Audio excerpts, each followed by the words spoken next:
Good evening, everybody. Matt Turek here alongside Dennis Hacker. We're here bringing you live coverage of the 6th annual Logo Infusion InsideBowling.com Open presented by Ebonite International. Dennis. Hi, Matt. Welcome back. Hey, thanks. I'm really excited about this. Me too. We're going to have great bowling this weekend. Skipped last year. Had Missouri State USBC Open Championships in my home association, and basically right in my hometown. So you can't miss that. Kind of had duties back there, and wasn't able to even get up here for the finals. Honestly, a little lane issue last year preempted us on Sunday and delayed me from being able to get here. So I had to skip the whole thing, but I'm back. Yep, so. And we're glad to have you back. We're going to be bringing you live coverage all weekend long, starting tonight here at 7 o'clock. This is kind of an impromptu pregame show, if you will, while we wait for the bowlers to check in, pick out their bowling balls, and take to the lanes. The last I saw, we had about 40 entries for tonight, if I'm not mistaken. 40? I thought it was 40. That's not bad. You can find the roster for this on InsideBowling.com. If you click on the IB Open at the top of the website, it'll bring you to a screen that describes everything that's going on here at the tournament site. And clicking on any of the squads will give you a list of the people who are scheduled to bowl in that squad. That's right. So go ahead and do that. There's two ways, actually 3 ways now, that you can interact and watch us this weekend. We're going to be simulcasting on Facebook, Dennis. Facebook, the Book of Faces. Yes. So you can check us out on Facebook, on Inside Bowling's Facebook page, or you can watch us the old-fashioned way at insidebowling.tv. And if you've liked Inside Bowling's Facebook page, it's going to probably pop up on your news feed. Yeah, that we're live. Facebook Live, and also, on my own, I see anytime Mike does something like this, I see that pop up on my news feed, and it just starts playing, basically. Yeah, and you so can it's click pretty on easy. it. There's comment section if you guys want to chat. We're not monitoring those comments. If you do want to interact with us this weekend, you're going to want to head on over to youtube.com/Inside Bowling, and there's an interactive chat. So make sure you go over there and do that and interact with us. We'll be happy to answer your questions. Maybe we'll provide some sort of talking points for the weekend. But, make sure you do that. There's also the event information tab that we're going to have all weekend long. It's on insidebowling.tv. It's below the live stream feed. Those of you who watch us regularly are probably familiar with it. But you'll be able to check out standings and squad lists and all kinds of good stuff there. You know, one of the things I think is kind of cool, looking at our notes and stuff that we've had provided to us here, folks probably don't realize what it takes to put on an event like this. I mean, it's easy to advertise it and say we're going to have a tournament and everybody come and we're going to pay this much money and whatnot. But just looking at the people who have actual titles on the sheet, there, you have a How title. About that, yes, you huh? do. Yes, How you about do. that? I got a title. So we've got 13 people that have actual titles on this sheet, and that's not nearly all the people that have helped put this event together. So just to let you know, this doesn't happen automatically. This happens with a lot of work from an awful lot of people. Yeah, let's not forget the people, talking about people, that make this whole thing possible. We've been very blessed to have great sponsors here at the Logo Infusion InsideBowling.com Open. We're going to go off with our title sponsor, Logo Infusion. How about these new jerseys, Dennis? Very, very nice. How about these things? Yes, I think nice, thin, dry fit material. If you guys want to get a nice jersey, head on over to logoinfusion.com and purchase your jersey today. Let's not also forget Ebonite International, the family of great brands such as Hammer, Track, Ebonite, and Columbia 300. You can also, do you know what balls? You could get a ball with the entry. There were 8 available. Actually, yes, I do know you which have that in of your those notes? balls. Yes, I do. He came prepared, I came guys. prepared. He came very prepared. To get the ball, you could get a Bad Intentions Hybrid or a Red Legend Solid, both made by Hammer. You had a choice of a Track Paradox or Track Heat. Nice. Ebonite Warrior Elite or the Adrenaline Overload, or Columbia Swerve or the Raw Urge. There you have it. Were the 8 bowling balls that were available, and that price was $295 if I'm not mistaken. I believe so. Yeah. To enter the tournament and get one of those bowling balls, and then a re-entry is $195 if I'm not mistaken. So yeah, so there you have it. Also want to thank Kegel, sponsors of our tournament here. Kegel, the great brand of Kegel, producing and manufacturing the lane machines that's used all over to lay the pattern down. The pattern this week is 46 feet in length. It is symmetrical, and it is 36 milliliters in volume total, I believe, if I remember right, looking on the sheet. And I probably got that sheet in here as well, so I can look at that. I did see that. Actually, 30.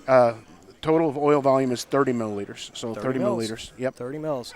Let's not forget the Sign Garage out in Ogden, Utah. They provide screen printing, canvas prints, vehicle wraps. You name it, they're going to do it. If you want to have some sort of advertising or make a sign or some sort of banner, you're going to want to check out the Sign Garage. They're out of Utah, like I said.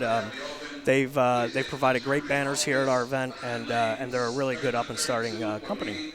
But last two more, Dennis. We want to go off of Strikeout Sarcoma. Strikeout Sarcoma, a great sponsor, and also the Gary Helferstay Scholarship Fund. Jen Helferstay is here today and will probably be here all weekend long. She's selling koozies, she's selling wrist bracelets, she's selling window stickers, T-shirts, and it all helps out a great cause, the Gary Helferstay Scholarship Fund. Through St. Louis USBC, if I'm not mistaken, correct? Yeah, I believe it is. I believe it is too. So. Okay, well, let's talk about this tournament. Now, this is the 6th tournament. Last year, Kyle Troop won. Now, we all know Kyle Troop. Right after he got off his win here at the LogoInfusion.com Open, he went on to win on the PBA Tour. Yes, he did. Yeah, so it's almost like we kind of set him up, for him to go out and win on TV. It's kind of exciting. I mean, we were talking earlier, just standing around with some of the folks who were filtering in earlier, and the lineup that you have available during this part of the year for decent paydays. How many weekends in a row? I believe we were discussing there were 3 weekends right now where there was $10,000 plus in the top spot for tournaments for people who wanted to who actually go out and do this for their living, if you want to look at it that way. I'm not sure that anybody does this totally for their living anymore, but not necessarily. Not many, but there's still nice paydays. Oh yes, and 3 $10,000 tournaments plus in a row at this point of the year is very nice for those who want to actually get out and make this I guess a goal for themselves to hit all 3 of them and do that. So schedule for this weekend, guys, watching at home. So tonight we're going to start at 7 o'clock with A Squad. They're going to bowl kind of quick. I think there's only 2 on a pair, I believe, Dennis? I believe so. Is that correct? I think that's what they were trying to do. We want to make sure that we preserve the flip from one side of the house to the other. If we did go with 4 to a pair on this squad, we wouldn't be able to make sure that the lanes that are going to be used all weekend get used tonight too, and that wouldn't be very fair. So there you have it. So then tomorrow morning, B Squad's going to get kicked off at 8 a.m. Central Time. We're going to come on to you live at 7:45 a.m. Bring you some pregame coverage, kind of just shooting the breeze like we're doing right now, and talk a little bit about what happened. What happened the night before. Yep. So 8 o'clock is B Squad tomorrow morning, followed by C Squad. C Squad's going to get underway at about 1:40. It says probably closer to 1:45 too. Just you never know. It depends on how the people get spread out on the morning squad too. Right now, I thought we were at around 40 entries on the morning squad as well. So, depending on what people choose to do from tonight or what we might get walk-in wise in the morning, it would make a difference on whether that morning squad runs on time. It is 8 games in the squad. Yeah, and 8 games. Obviously, we have 6.5 hours built in between squads or between squad starts. Let's put it that way. So, with 2 to 3 on a pair, depending on how we do that, that should be doable. I would think get 8 games done in 6.5 hours and get the lanes reconditioned in between the squads. Yeah, definitely. And then D Squad tomorrow night. The late night Saturday squad, it's always a good time. You're definitely want to check that out. That's going to get started about 7:10, it says. So approximately 7 to 7:15. You'll definitely want to check out our social media outlets for an updated time that we're going to get going there as each squad starts. And speaking of social media, Dennis, there's multiple ways you can interact with us on social media. Now, I know, you like to get on Facebook. Are you Facebook a a little fan bit. of Twitter? I have an account. Does that make me a fan? That means you're a tweeter. You're an Yeah. official tweeter. So so you're going to want to check us out. You can give us a like and a friend request on Facebook. You're going to want to follow us on Twitter at Inside Bowling. We're going to be providing great updates all weekend long on the Twitter feed. And you can also tweet us here in the booth at Inside Bowling. Use the hashtag Inside Bowling. You can also use IBOpen. Hashtag IBOpen. Right. So you'll want to definitely check that out. There's 2 other ways you can do it. There's, of course, YouTube, which hopefully you're watching us on, and you can interact with us in the chat. But you also want to check out Instagram. Instagram is like the up-and-coming popular tweens type of social media network where you have to post a picture. I'm sure most of you at home know. But you can follow us on Instagram at Inside Bowling. And I know that they're having the meeting right now for the players downstairs. Yeah, I heard I'm trying them to announce get us that. a quick squad list here, unless you have one handy. I did not print one because I knew that it wouldn't be current whenever we got up Sure. here, so there's Yeah. no point in printing something like that when it's totally evolving. Once we can get to the IB open page, we can talk a little bit about who the people are bowling tonight. A lot of the local guys tend to bowl this squad. I was just going to bring that up. One of the previous champions, Danny Spink, is in the house, and he's bowling tonight. Brad Miller is here bowling. You probably, if you were watching our broadcast last week, he did fairly well with Kyle Sherman at the Boom Scratch Doubles. Right. And Brad's been in the top. He's been in the top 5. He's been in the made top the finals. 5. He's actually he was involved in that in the very first year. In the bracket, and then in the second year when we had 2-game matches, he was one of the top 3. Yeah. And in the third year, he was in the top 5, and in the traditional stepladder. So he's kind of been in the top of this tournament almost the whole. I remember watching at home one of his match basically on the first year that we did a nice Sunday evening show, and 47-8. And it just seemed like nothing. He was in the pocket every single time and couldn't carry anything and lost that match. It was a crazy match for him to lose, but I remember that match very well. Yeah, let's not forget Danny Spink. We already mentioned him. He was the 2012 winner of the IB Open, and I believe that was held at Crest Bowl, if I'm not mistaken. I think he bowled Jake Peters in that final. Yes, he did. And Jake won the inaugural. Boy, I'm going to mess that word up all weekend. You're going to laugh at me all weekend long. And that year, Brad was third, like I said, and then he finished third again the third year. When Danny won, it was $5,000. When Jake won, it was $3,000, and then Bill O'Neill won $8,000 the next year, and since then it's been a $10,000 top prize. So thanks to our wonderful sponsors. So there you have it. There's a little rundown of what's going to happen this weekend, the history of the tournament. We're going to try and get the chat up here in our booth real quick for you, so you guys can post your predictions. Dennis, what do you think? What do you think is going to happen this weekend? What do you think cut score is going to be? 8 games. Oh man, I know I'm terrible at this too. I'd like to see just a little bit of practice and see how this pattern is going to play before I tell you that. It's really hard to say what a cut score might be. And then tonight, they're not going to break down quite like they're going to break down during the next 3 squads. Not with only 2 on a pair. So we'll see. I'm not so sure that's a good thing. And sometimes you want the lanes to change a little bit, especially if you don't have a good look early. Mm-hmm. And we'll be able to see. I predict, though, Matt, that we're going to have 5 bowlers on Sunday evening, and somebody's going to walk away with the top prize. Yeah, I think the bowler that can carry the most, make the best shots, stay in the hole, knock down the most pins, they're definitely going to make it to the TV-style finals on Sunday and take home that $10,000 prize. It's going to be a fun thing to watch, be part of on Sunday night. One of the things we didn't talk about so far, and I know that a lot of people know about this already because it's been all over the flyers and all over the Facebook pages and whatnot, but we've got some awesome people that are going to help us bring this tournament to you this weekend. Dave Lamont is going to be here. He's in the building. He's in the building. He came up. He said hi. I did see him creeping around here somewhere, so he's going to join us here in just a few once we get underway. Awesome. You're here, of course. Oh, yeah. I mean, come on, guys. It's Dennis Hacker. Yeah, I'm here. But there's also another big name that a lot of folks at home, a lot of bowling alley junkies are gonna recognize. Who's that going to be joining us? Bowling alley junkies. I tell you what, no, it's what I called him yesterday on Facebook, and it's the truth. He's an icon in bowling for anybody who remembers ABC, the PBA on ABC whenever it used to be, and that's Mr. Bo Burton, and he'll be here part of tomorrow. From what I understand, he'll be in here in for most of C Squad and hanging around, and then helping us a lot on Sunday. And then him and Dave are going to take it on Sunday night for the broadcast. Bring us the action Sunday night. That should get kicked off right around 7 o'clock, I believe. You're definitely, like I said, want to check out our social media outlets for more updated times as the weekend progresses.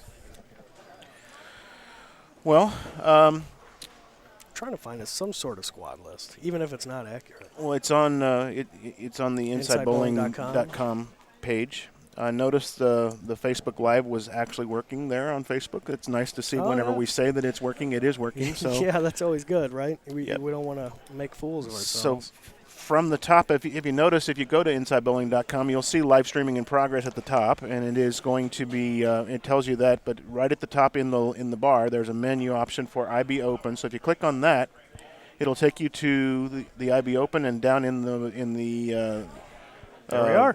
Yep, right in the middle. And I was wrong. There was not quite so many. There's 26 on tonight's squad right now. And we not sure if that is updated or not.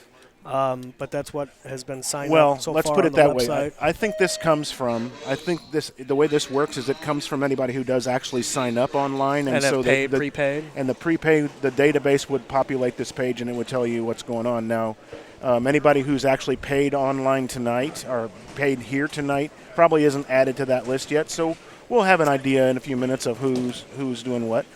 Yeah, and just as you say that, Dennis, lanes are turning on. Bowlers are getting started. The meeting's done. They're taking to the lanes, getting their warm-ups in. So we're going to take you out to the lanes so you guys can watch practice. We've got 2 pairs that we're going to be watching all weekend long. We have pairs 31 and 32, and we're also doing our featured final pair that you're going to see Sunday night, 47 and 48. Yeah. So let's shoot on down to 47 and 8 real quick and take you down to the lanes. There's George Gohagen, it looks like, getting some warm-up, getting loose. Bowling with Brad Miller. Yeah, he is bowling with Brad Miller there. Look at that jersey. Nice-looking jersey. Brad Miller throws Motive Products. Local boy. Went to Lindenwood, and he did fairly well, and I believe he's on the Nationals team. Or no, he was an alumni at that point. He was an alumni. Right. I'm wrong. Yeah, right. That was a little bit. But he was on the team that has the high Buckets team on game, deck. Buckets on deck, right? Buckets on deck. He is a member of Buckets on Deck. They've got the high scratch team single game in the nation. 1434? I believe that's the number. I know it was a lot. Right. I'm trying to, let's see.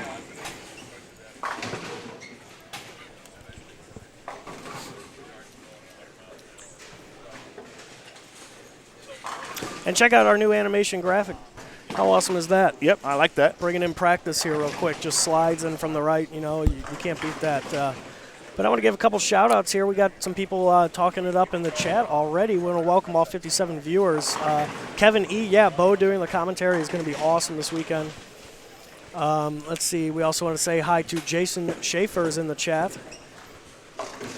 And Brian Burkhardt, B Squared, is in the chat. He's going to be our chat mod this weekend. So keep it clean, otherwise you're going to get stuck in timeout. You don't want that to happen at all. He puts people in timeout? He puts people right in the corner. No, he does not. He sure does. I've seen it before, and he's probably going to be doing it a couple times this weekend. We haven't actually, I mean, we didn't mention Brian earlier by name. I talked about the 13 people that are on here that have actual titles that are doing different things, and Brian is probably one of the most important, if not the most important, definitely. Putting this thing together for the technology that he's got set up to do this, and the different things, the enhancements that happen every single year. He's a guy that is after my own heart. I mean, basically, some of the things that I'm involved in, and you were involved in last year now.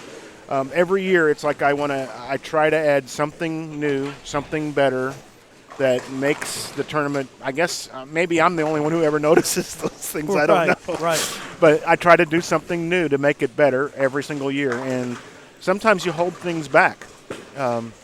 intentionally, because you don't want to do them if you can't do them right. So yeah, exactly. You don't want to do it and then have it look be of lesser quality or Right. not work and just bring down the overall quality of the product.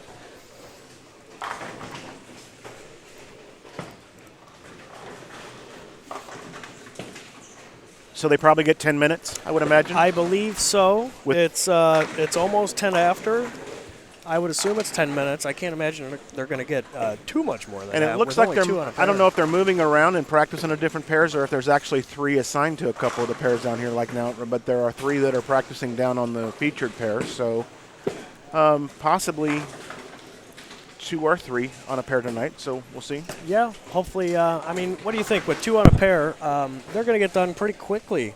Maybe half an hour a game per pair or so, depending on whether or not they strike more or strike less. I think that's a little ambitious. They are going to have to move. I don't know that that a half an hour is a good way of doing things. You think a little bit longer? I think it might be. Maybe 45 minutes? I think it might be. So 4 hours on the squad tonight, possibly. I don't know for sure. Okay, well, that's not too terrible. I mean, 7 o'clock, you guys can settle in at home and check us out, watch us. Right. Looks like we got an update here from Brian Burkhardt, our chat mod, says that the roster on the website is fairly current, with the exception of any walk-ins. Exactly, and that's what I kind of figured. I figured that was coming from the database of people who actually did register online. So sure, yeah.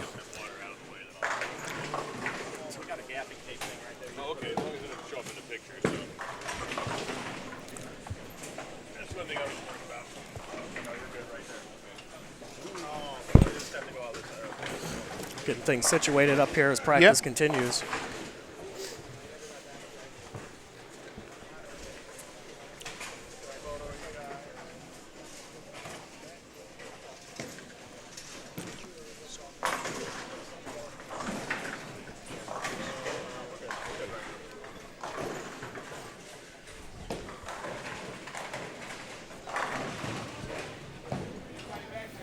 Well, hello, everyone.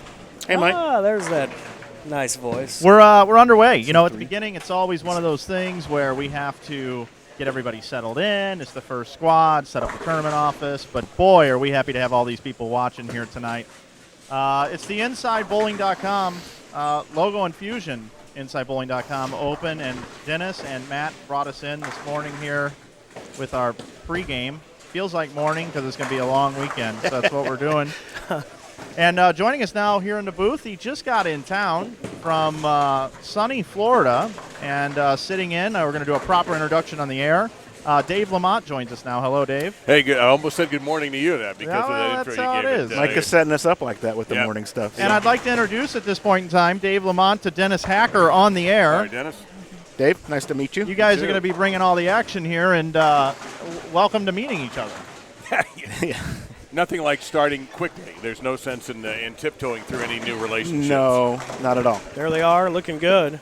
Yeah, and Dave, I don't know if that blonde hair is going to work. You might have to go over to Great Clips or something, get a hair treatment or something like that. We got to spike it up like that. We got too bright of jerseys. Well, tomorrow in the white, perhaps. First off, if I'd known I was going to get free shirts, I was, I would have brought less clothing. But I also, just for the record, if anybody comes up to ask me anything, I don't work here. I'm always worried someone's going to come up, see the shirt, and start asking for rules interpretations, and I'm in big trouble there. Well, not necessarily. What they might ask you to run down the lanes and get a pin out of the gutter, or I'd like to do that just once. I've never done it before, so that might be a first-time bucket thing for me. It's not as easy as it looks. No, it looks like a pretty delicate dance, and my delicate dancing days are over. if I ever had them in the first place.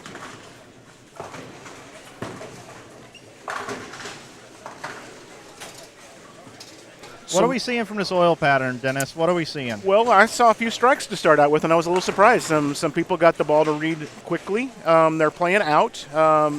Everybody's playing out. Some of them with lesser reactions than others, and I'm seeing way different ways of attacking. Nobody with anything real dull, I'd say right now, at least at this point. They're not trying to burn anything out there, and there's some people with some pretty shiny equipment that they're trying out there at this point. So, to get everybody up to speed with this pattern, and I know you were talking about it a little bit earlier, Dennis, but Dave, we designed this pattern ourselves.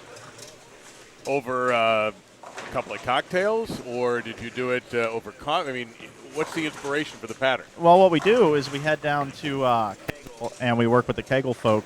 We design our pattern, and this pattern every year is a little bit different, but we do make it so that the players have to play the extreme outside part of the lane, but there's a lot of oil on the lane, so they have to slow down, and they have to move right, and they have to put a lot of surface in their hand to be able to do much of anything on this pattern to start. Now, why do you want them to do that? If that is your goal, what's the point? Well, the reason for that is personally, being this being my brainchild, I don't really like what's happened with the modern game with everybody having the ball down, move left, loft the left gutter. Left-handers have no lay-down area whatsoever towards the end of the day. They don't get a good ball reaction. So I want to have senior bowlers. I want to have league bowlers. I want to have professional bowlers. I want everybody to be in the same part of the lane, almost as if it was the women's tour, and they were breaking them down all the same, and then they start to move in. I don't want some guy who's 55 years old with about 14-mile-an-hour ball speed that can't loft the ball to not be, to be locked out of the tournament, and that's what I do not want to have happen. Yeah, you would have to mention that particular age is sounding like they're particularly crippled and unable. I'm not sure that that's a good idea there, Mike. But Dennis and Dave, clearly with you two anchoring down the booth and Bo Burton, clearly I have a soft spot. Yes, you for do. Golden Corral. Yes, And, Golden Corral. Yes. Yeah. What time's dinner then? 4:30, Absolutely. guys? No. 4:45. Early bird where I live is 5:30. Oh, 5:30. Okay. I also take the little sugar packs and have my wife put them in her purse too. Is it Splenda, Dave? The yellow stuff is good, whatever that is. Hey, don't put the yellow stuff in the snow, by the way. I heard that a few years ago. Well, I don't have a problem with that living where I live, so.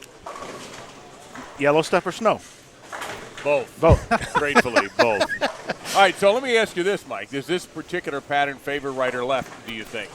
It's equal on both sides. I truly believe that. We've seen a young man in Anthony Pepe a couple of years ago who is not here this year.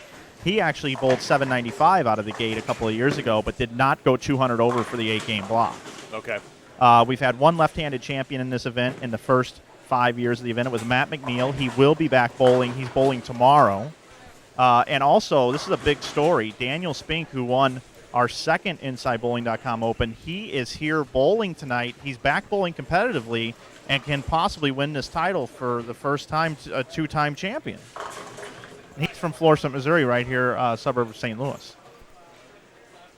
Danny won $5,000, I believe, for his. You said it was the second one, right? The second one, correct. $5,000 for his. So chance at double that amount if he would Nice. happen to win tonight, Outstanding. or win this weekend, anyways, or this morning. I guess it's morning. Yeah, well, it might as well be, yes. We've established that. Well, it's morning somewhere. I guess overseas it's morning. So Right. we'll start, in case we do have some viewers overseas, we'll go with that. We're going to get some from. We typically do have people in England that watch some Cool. of this, so Well, it is kind of cool to Then see. then they're just getting in from the bars, and if that's the case. Exactly. InsideBowling.com open doors. Your practice has been completed. This is last call for brackets. Last call for the brackets. You can go see Jerry Anderson and the tournament team in the tournament office. Don't forget about that skip procedure we announced in the meeting. If you have any questions, please find the tournament official, and we will help you. Yeah, guys, let's talk about the skip procedure. I don't think we have covered I that am yet. not familiar with that. I thought maybe that was a new bowler. No, So, skip tell me procedure. more. Yeah, Yeah. he's bowling all four squads. But skip procedure, your first game, their bowlers are going to skip one pair, I imagine, to the right. Always. It doesn't always, say. So always. game 2, they're going to skip one pair. Game 3, they're going to skip two pairs to the right. Game 4, they're going to skip one pair. Then they switch sides, Dennis. I know to keep everything fair, and Dave, sorry. That's all right. I counted By you out. switch sides, you mean in front of us or behind us? Behind us. They're gonna So go behind everybody us. on the high-end side that you're watching now is going to flip to the low-end side of the house and Gotcha. vice versa. So that way everybody bowls 4 games on each side, and it's just kind of fair that way. So, but then after Game 5, they're going to skip one pair. Game 6, they're going to skip 2 to the right. Game 7, they're going to skip 2 to the right, and then we're going to call it a day. Basically, yep. Going to see some slower ball speeds, especially early on here as they try to get the ball to react. And you can see in front of us, I saw Joe Nolan. He's out here. You guys can't see him right now because we are monitoring lanes 31 and 2 and lanes 47 and 8, switching back and forth on the live stream. But in front of us, we can see a couple of guys in Looks like Joe's got a pin down ball that has the most surface of anything that I've seen anybody throwing so far. So we'll see how this one reacts. It looked like it reacted well in the last couple of shots of practice.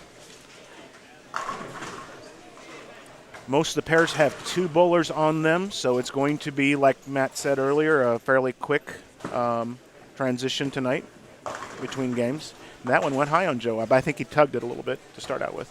We're going to shoot on over to our other featured pair here, 31 and 32.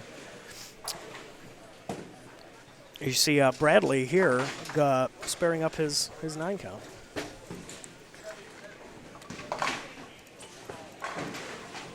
Brad Miller just fell, it looks like.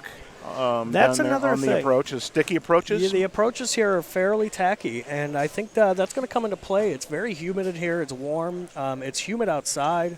Really? And I'm warm. I don't know about you. No, I'll be honest. That's not what I just thought when I got outside here today, that it was humid. I thought it was Well, very all right, comfortable. yeah. Well, we're from the north, the yeah, far but north. still, this in the summertime, the weathers between South Florida and this part of the country are very similar. Very high humidity. Yeah, very high. And a lot of heat. But to me, this doesn't feel humid. Now, how that affects the bowlers, you've noticed it already. But right. I got to be honest, to a Floridian, now I feel slightly dry.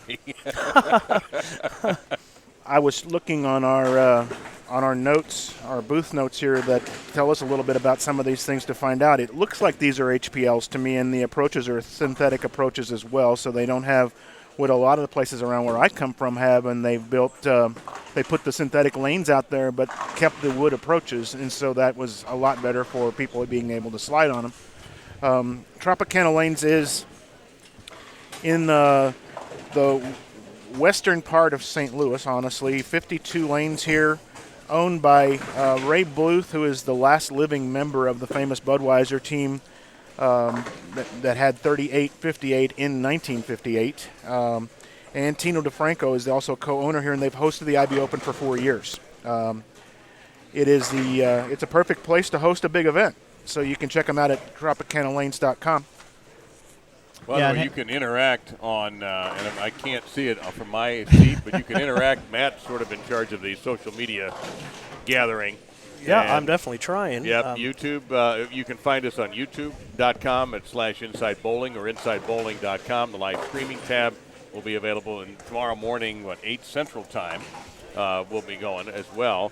And if you interact in the chat, we'll try to get to your questions. And yeah, most definitely. We want you to subscribe to Inside Bowling's YouTube channel, and that way you'll know when there is new content. And if you would like to be talking about the tournament on social media, you tweet, please hashtag Inside Bowling and tell them you're watching this Logo Infusion IB Open 2016 version. And we're on Facebook Live. We got everything, Instagram. So you'll get everything that you need socially if you're out and about, in case you just can't sit in front of your computer for a little while. This is a first this year. Simulcast on YouTube and Facebook Live. It's an experiment for us to try it this year. Right now it's working very well, it looks like, for both places, and just trying to make this a lot easier for people to find. Yeah, that's a first for Mike and us here at Inside Bowling. Thanks to B Square getting that all squared away. It is at 720 quality, I do believe, so it's a little bit higher quality. That's only because Facebook doesn't allow to change that setting. But if you want to head on over, it's facebook.com/Inside Bowling. Give us a like if you don't already, and check out our simulcast.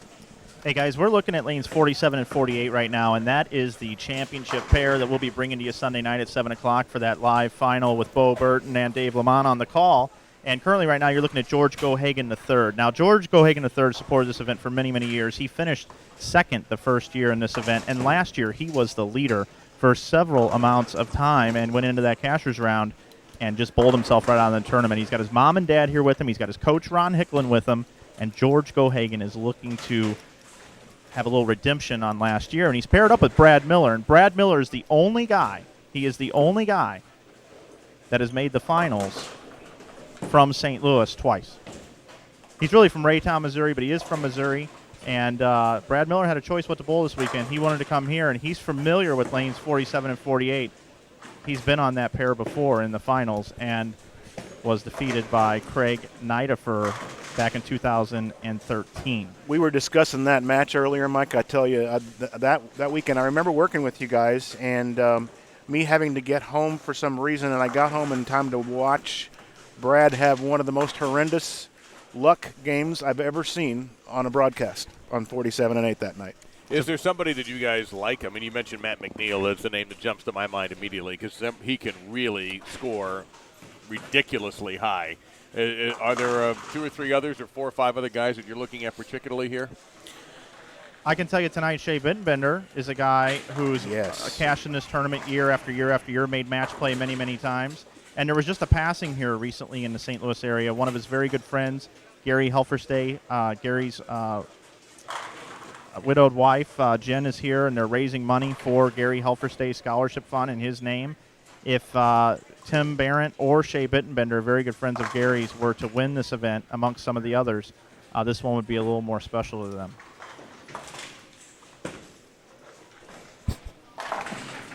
So we've got a squad list and actually lane assignments here, too, to help us out. Yep, that would be very helpful. And we do have KD. Cameron Doyle is also bowling tonight.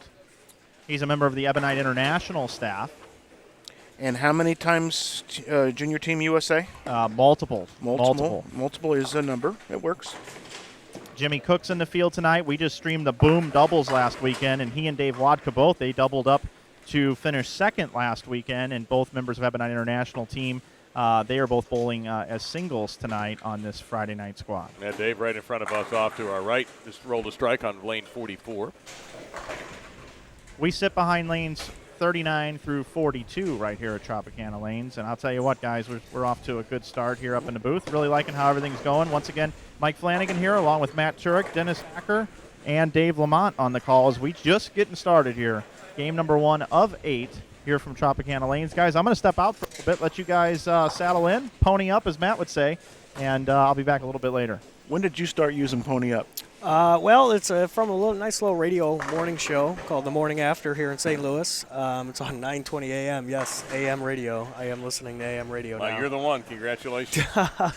And yeah, it's a little catchphrase I picked up. So you didn't go to SMU?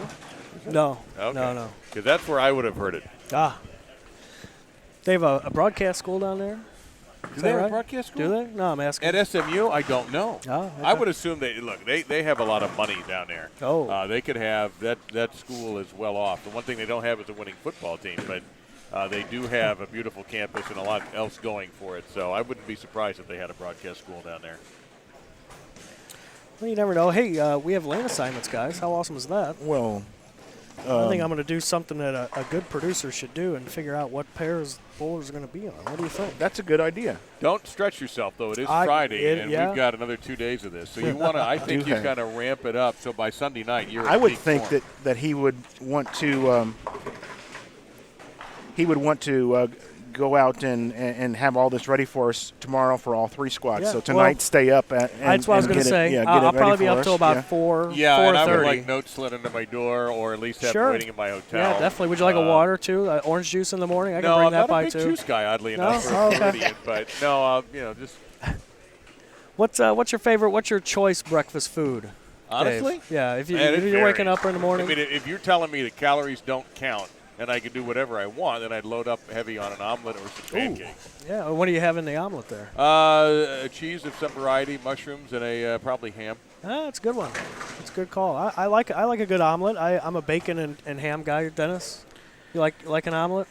Omelet fan? But I won't eat eggs otherwise. You will not. In other words, if you're going to tell me, hey, Dave, I'm coming by with some scrambled eggs, I'd tell you keep driving by. Really? Yeah. Not an egg fan, but you like the omelet. Yeah, I cannot explain it. No? I think because there's no other food in scrambled eggs. Yeah? That's possible. For me, biscuits and gravy is probably my favorite, and I don't eat it very often. Let's just put it that way. But you probably shouldn't. Man. I know I probably shouldn't, and that's Biscuits true. and gravy. But then I say, But I've had peanut butter and jelly sandwiches for breakfast too. It just depends on what's out there. Sure. If you, as many hotel buffets for breakfast. Oh, yes. I eat that during a year. See, that's he left that part out. Anybody who travels for a living, and I'm in the same type of deal where I travel an awful lot, and when you travel, it's really hard to meet any kind of culinary goals that you might have. Let's put it that way. It is. Yeah. There's You no could doubt about it. Throw your diet out the window at that point. Well, Right. you don't throw it out the window, but it's hard to get the things that you might want to stay on schedule with. Let's just say that if you're gonna do something and have a plan, it's hard to meet that plan. And it's very difficult if you go out with a group because there's, inevitably there's a little bit of a party vibe atmosphere, so there's more food ordered. Or if you're by yourself, sometimes you feel sorry for yourself, so you sit someplace exactly, and you order more food than you need. Little shame eating going on. So there's a little bit of everything. There's a lot of pitfalls when you're doing that. But right. It is part of the gig, and it also takes you to some very rewarding places. So that's the good side of it. So, Matt, are we looking at 47 and 8 right now? We are. Okay, I'm seeing what we got up here. It looks to me like Brad Miller's figured something out down there. George sure does. George is plugging along there and marking in each of the frames. He just put up a double, but Brad's got 4 in a row, and that's a good start for an evening like this. It's quite the accomplishment, yeah. As difficult as this pattern starts out. Yeah, what will happen, say, by games 5, 6 to this pattern? Well, one of the things that Mike was talking about earlier, he's forcing people to play right, and typically you don't do that on a long pattern. This pattern's 46 feet long, and just using the rule that they teach you now, the rule of 31 means 46 feet minus 31 would be 15, and that's where your ball would want to be. You lost me. On the break point. Now, I understand. I've heard of this. Even I have heard of this. Well, yes. So that your break point would be 15, and that's third arrow basically on the lane. That's pretty far in. Well, Mike has made it so that you don't start in that far, because if we do, then like he said, everybody has no place to move but left, and the right-handers are going to end up locked in the left gutter, and the left-handers won't have a laydown area anymore. Okay. So he's done it with length and volume, and by where he's placed the oil. And so you should probably see people just kind of inching in, and depending on the amount of revs, more inside than others, but it wouldn't keep someone who doesn't have revs, like either one of us if we were on the lanes right now, from playing in the area of the lanes that we want to play in. Let's put it that way.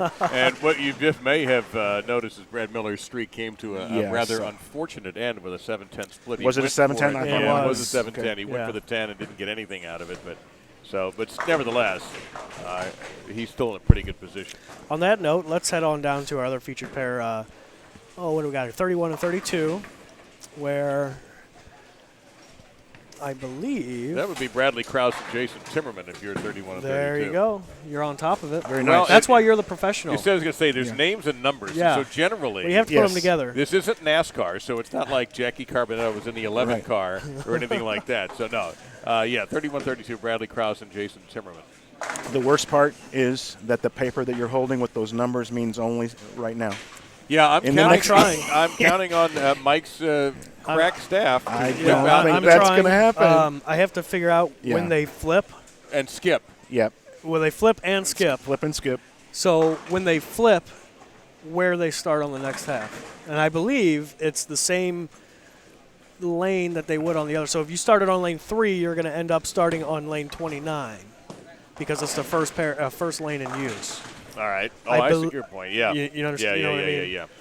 I'm not 100% sure on that, though. What we need to figure out is where they go after this game, because these games are winding down. We've got guys who are getting pretty deep. We've got right in front of us at 8th and 9th frames going on now. We know they're going to skip one pair to the right. And so, for instance, we'll be able to figure out that on the on 47 and 8, the people from 43 and 4 will now be on that pair. 47, 48. So they'll bypass 45, 46. Right. Correct. Skip one and pair. The bowlers on 49 and 50 are going to move down to 31 and 32. Right. So I should have brought a pen, is what you're saying.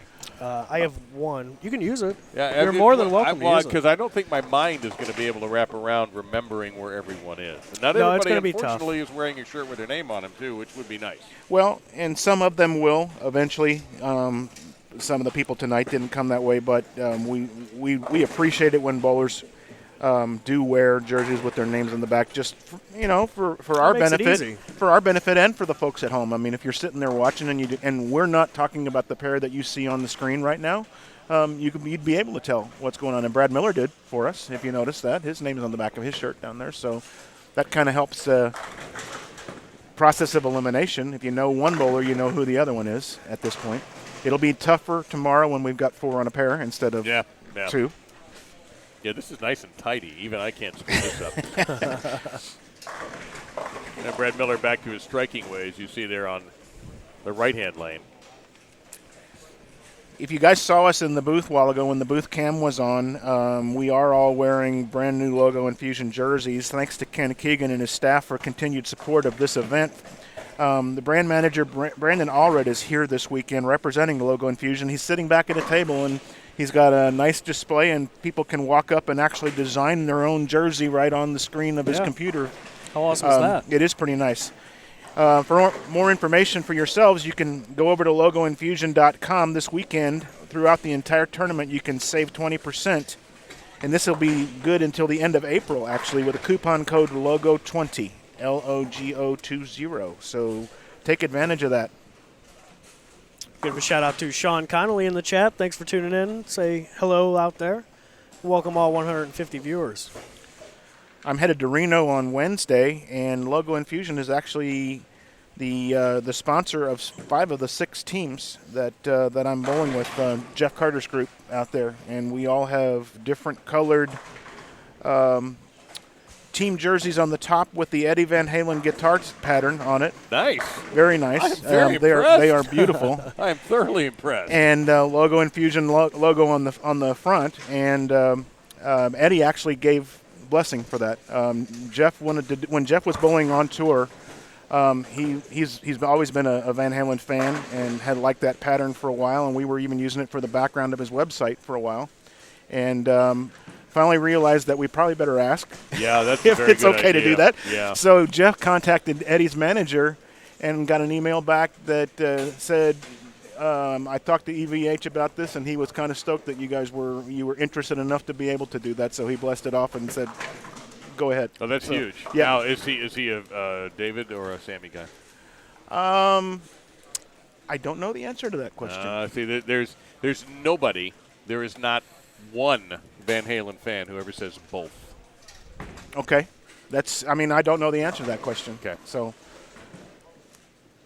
I'll ask him, though, next week. We'll be out there. Yeah, I think, and just out of the blue, by the way, just randomly go, Dave or Sammy. Okay. And he'll get an immediate answer, and you'll get a passionate answer. Okay. He will never say Gary Sharon, but he will say Dave or Sammy. I know who there's other people in my group that are also Van Halen fans, and I know exactly who they would say because it's come up in conversation before. And I never asked Jeff. It's pretty comical, really, when you sit back and think about what people argue about in their spare time, and that is one of them. I go back with the very beginning with Van Halen, so it's Dave for me.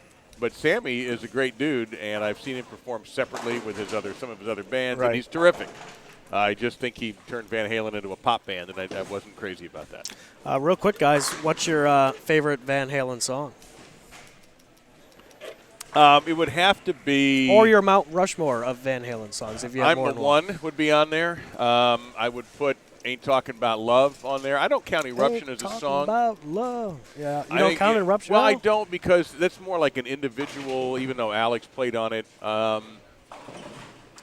I could see where people would put it. I'm the One is just a smoker. I just absolutely adore that song, and it's more of a deeper cut. It wasn't a hit for them.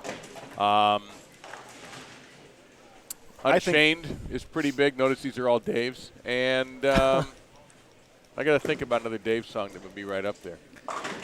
I think back to Varsity Blues and the scene where I've not seen that movie. Where their teacher. Hot for Teacher. Hot That's for it. Teacher. Hot for Teacher. That settles it right Teacher. there. Yep. Thank you for that settles it. If we leave Eruption out because that's more of an Eddie thing, then I would go with that. But I'm the One is sneaky good. How about Respect the Wind? Was this Bob Seger we're talking about? From that was Against the Wind. It was Against. Against No, it was Bob Respect Seger. the Wind. It Respect was the Wind. from the Twister soundtrack. It was the end title credits, and it was a Van Halen song. That sounds after. That's post Dave. Yeah, That's it's a post-Dave. good one. It's an instrumental. Well, and I've it is never heard very electric I saw guitar. Twister, but I did not see Twister is one of my favorite movies. I have seen that movie. Guys, we are winding up game they one here. whipped through that. Yeah, they did, Yeah. and that's okay. Tonight, it's going to be a long enough weekend. Tonight doesn't have to drag out as much as it possibly could, and it has in the past. And you're So not let's- really slow playing anybody No, here we're- when you're no, we're not. one-on-one, basically. Looking around, just kind of glancing around in front of us here, I see a 200. I see a couple of 190s on the pair in front of me. I see a potential 230 here on 39 and 40. but that would require 3 strikes in the 10th, and he's throwing the first one right now. And his partner shot 213 on the same pair, and that one went out the window and almost carried everything left, just the 8-pin, and it wasn't a solid one. So typically the tournament, high scoring, medium, low scoring. What do you normally see? I would say low to medium. Yeah, low to medium. Low to medium. Okay. Yeah, a 2-10 game is a good game. Good game. Good solid game. You can go plus with 210 plus 10, and you can do that all day long, and you're going to be in pretty good shape. And it's funny, too, because the two sides play different. This side over here, it's so different from pair to pair. Guys would be locked in, let's say, right now on their pair and skipping the next pair and going over and be totally lost on the second pair that they're going to be on. On the other side, from what I've told, and I've not been over there to watch for very much for most of these years, they say that going pair to pair over there, it's pretty similar, so they can count on what they're going to get for the 4 games that they're on that side. So Cameron Doyle bowled 234 the first game. He's using a 1,000 grit Paradox. I just had a chance to talk to him back there at the front desk, and he said they're a little tighter than what I've seen in years past, Mike. I'm not going to lie. A little bit tighter, 1,000 grit Paradox, 230 out of the gate. He's happy with how he bowled. why would he lie, Mike? You know, he's a class action liar. I don't know. Rarely have I seen you rendered speechless. Yeah, Literally left speechless. I was out late at the Blues game last night. No, he's sitting there saying, "Why did I bring this guy back? I got rid of him last year." Well, that's true. That's true. So on our featured pair, it looks like Dave Watkins getting up now to throw a shot down there on 47 and 8. So He's got to be one of the favorites coming into the tournament. Dave's really been working hard with his coach Ron Hatfield. And coming off a second-place finish, like we said last week, in the Boom doubles that we streamed, all archived now on our YouTube channel. Dave's looking to do something here, and he's not only going to bowl today, he also says he wants to bowl a squad tomorrow because he wants to win the tournament and have a couple shots at this thing. A couple of things he's going to get from that tonight. He's going to have a chance to warm up on the pattern and see how the pattern plays, but then tomorrow he'll also be in a different group of people and more people on a pair for each game, so he'll watch the pattern break down differently and be more prepared for Sunday, let's say, on what might happen when it gets out here. So I agree with you. I think Dave is such an accomplished talent that he has to be, any building he walks in, he has to be one of the 10 guys you look at as having a great opportunity to do this, to succeed. Was it 7:41? It's 7:41. Sorry, Mike, I put military time on my phone.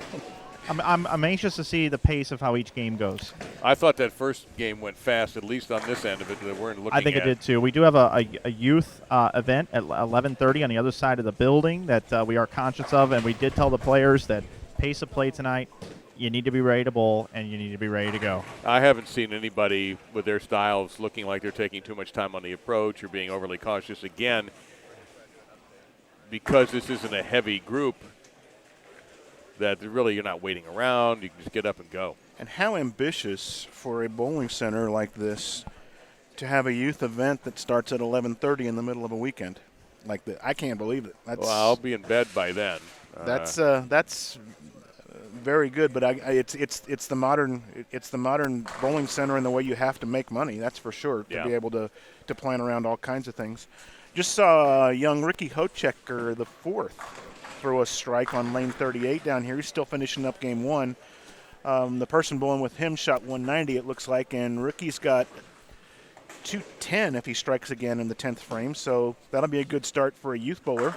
Bowling as a youth in this tournament with the waiver, any money that he would win would go into his smart fund for college. Ricky's winner of one of the 5 Earl Anthony scholarships in the United States this year given by the USBC.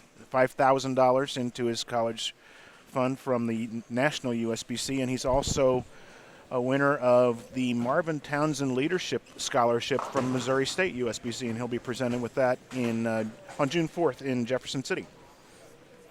Ricky's a class act, very upstanding young man and somebody that I look up to be honest with you. So he went through the nose on on the second shot in his 10th frame. He's going to shoot 200 by cleaning this up, and it's a good start still for a youth player. You know, that pair actually yielded probably the highest pair scores on this side of the room that I've seen. 39 and 40. Here. Both players over 200. I don't know if I've seen that. I can't see all the way down left. Right. But I'm looking around. I mean, directly in front of us, we had 195, 194. We had, 2 and a 1 and some other spots. But for dueling 200s, I mean, that's a first, at least on this side of the house. Absolutely. Right next to him was 195, 194, and that's more typical. Yeah. And you'll notice if you look at those scores before they get wiped off, one of them was a missed single pin. But typically, what'll happen is one shot goes out the window, a washout or a light split is what you're going to get on these. Or if you do like Ricky just did and tug it over there on 38, where he was trying to play safe through the nose, and that can get ugly too. Joe Nolan just stuck on lane 45 over there, so I don't know if it's a little tacky down on that end of the house, possibly. I haven't seen anybody else. We mentioned Brad Miller having a little bit of a problem earlier on Right. 47, 48. That's where Dave is right now, and I'm looking to see if there's any other problems down there, but I haven't seen anybody do anything like that. One thing I'd like to point out real quick, lanes 47 and 8, they are in the 5th frame of game number 2. Our other feature pair, 31 and 2, has just started game 2. So, All right, so now, let's see if you can get the formula right, Matt. Who is on 31? well, 32? according to my notes here, on 31 and 32, it would have been the people on 47. Where's 49 and 50? Are we not using 49 No, and it'd be 50? George and Brad then. It Should be Jimmy Cook and Ricky Gatlin should be Okay. down there because Brad and George would have skipped a pair. Where are you guys looking? Where are you guys trying 31, to look? 32. Yeah, Jimmy Cook and them are on the other side of the building. I've just been walking around. Lane 31 and 32, you've got Matt Gaston, Oh, okay. who's up. So these are backwards. So Matt was on 13 before, 13, 14. Yeah. Yeah, That's to this wild. side. Go over to this side. So All right, there's no There's no big flip because there's not as many lanes being used on the other I side, so see. we can't do that. So Gotcha. I see. And do you see what Gaston just did? You guys have this up on the screen right now? We do not. He has a deadwood that's just in front of the arrows now. Wow. He just brought That's the pin impressive. Oh, out. he must be young. There's a surprising error from Dave there, missing a 10 pin on 47. Again, it could possibly be because of the approach. If you're afraid to slide over there in that corner and stick, Yeah, he's off to a little bit of a yeah. rough start on what is going to be our televised pair on Sunday night at 7 o'clock that Central. pair's not a picnic. Let me tell you, that Okay. pair is something else for the. But that's okay because everybody bowls on it, and Right. everybody will hit it during qualifying. If it's an equal picnic, nobody Right, can complain. right. If you're serving the same food at the picnic everywhere, that's fine. Hey, guys, Matt Gaston bowled 259 the first game. His Oops. crossing mate, John Reclusiano, 189 for John. Thanks, Mike, for that. 259's a huge game to start out with. As far as I know, that's the highest score so far. We had Cam Doyle had a great score to start with. We've seen some solid ones on this end also. Right. Yeah, Doyle's actually crossing with Spink right now, the 2012 champion, and Daniel Spink 215, Doyle 234. So scores aplenty actually early. They're getting it early. We've got, let's see here. This would be 39 and 40. Looks like Nick Corte. I think it's Cordy. Cordy. That's what I was told. And I'm assuming that's who it is. Front five. This game, 43 and 4. And I'm hoping that's who that is. If It it's- is. Okay, thank you. I wasn't sure if they flopped sides when they go to the next pair, if they stay on the same side as they started out with, but that's a good start. And nothing huge came off that pair last game. I think it was a 160 and a 200 game even came off of that pair, so it's not like that's a pair that's going to give them up.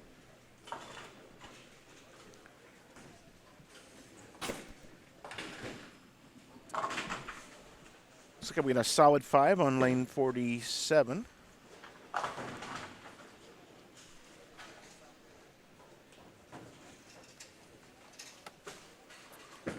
There's Nick making shot number 6 and right solid in the pocket, 40 on lane 43. Sorry. So for the front 6, looks to me like he's using the ball not with a lot of surface on it, but not shiny either, and he's coming pretty straight up the back of the ball. He's not letting the ball scoot down the lane at all. It's picking up immediately when it hits the lane.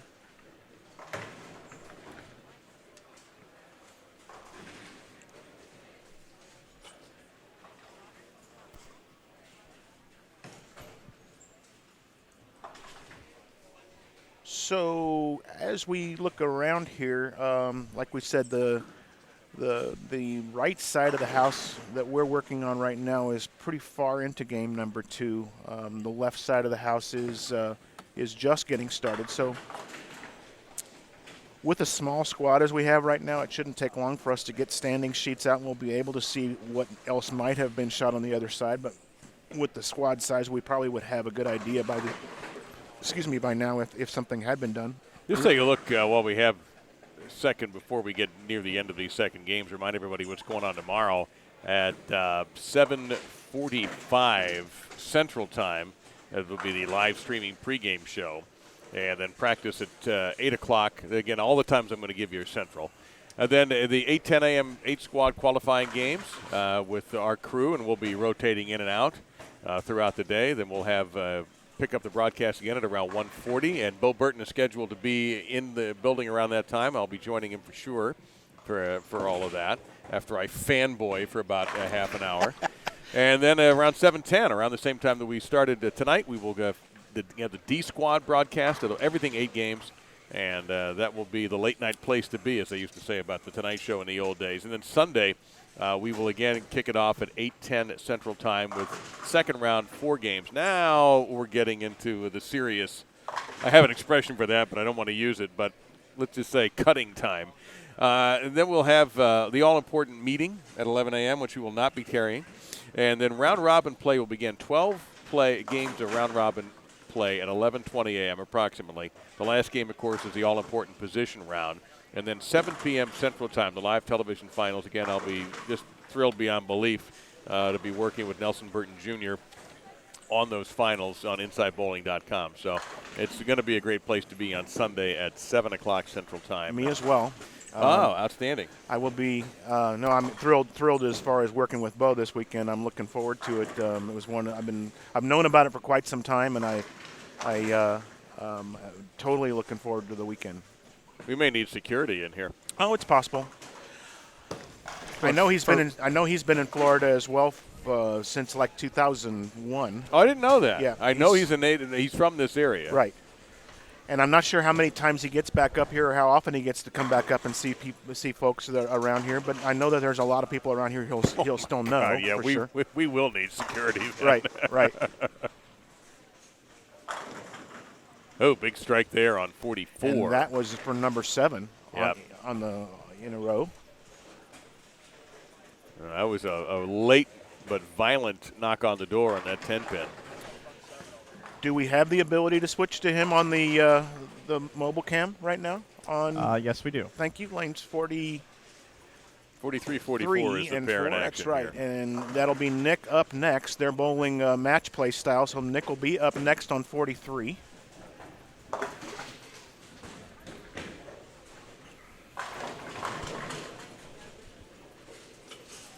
Here he is now, giving some courtesy and picking up his bowling ball. Right. Ricky Hochecker up just now on the just to the left of him, crosses over again. That's 2 in a row where he's crossed over. He's really making sure that he doesn't get this ball out to the right. And here's Nick up on 43 for the front 8. And a very nice shot. Almost every single one that I've seen him throw right now have been exactly that way. And he didn't seem to be as far right as some of the others. No, but it seems like because he's staying up the back of the ball instead of coming around the side of the ball's not squirting like some of these other folks. And the guys with more side roll will play further right because that's the only way they'll be able to get their ball to come up. He's getting the ball to read early. So Looks like Dave just got handed a standing sheet for game one here. Well, thanks to our intrepid reporter, Mike Flanagan, Matt Gaston's 259 is indeed the high. Cam Doyle was 234. Brad Miller, whom we saw struggle with his footwork early, somehow survived that rather easily with a 233. Shea Bittenbender, 229, and John Brocklin, 227. That is your top 5. So the range went from 259 down to a 128. And we told you low, maybe very low to medium scoring. The 259 kind of throws it out the window a little bit at the beginning. More typical from is we might talk about Dave Vodka quite a bit tonight. 200 right on the dot, right? Along with Richard Hochecker, who is in front of us. 200 right on the dot. And Dave still has 257 left down here on 47 and 48. He's stepping up on the approach now. 227, is it? Is it 227? With a missed single pin. Yeah, 227. 227. I was going to say missed single pin in the middle of that might make that. Well, that fella's the math expert. The bowling math expert will be here tomorrow. All right. This is I coined the term Bo Burton math. He was the one who actually knew the score before it was rolled. But wasn't Palmer Fogren the statistician for the group when Bo was in? I believe you're right. But you know what? Having worked with a variety of professional bowlers in my time, they don't need a statistician. They really don't. You can't. You're going to tell Chris Barnes what a score is going to be? I don't think so. It's true, especially him. So I see a little head shaking out there right now in a couple of places where they expect the ball to do something and it just slides and slides. So that may be a change that we're seeing where they don't get it to pick up as soon as they want it to. 223 for Wadka. Good. So he's off to a pretty decent start. You over the 200?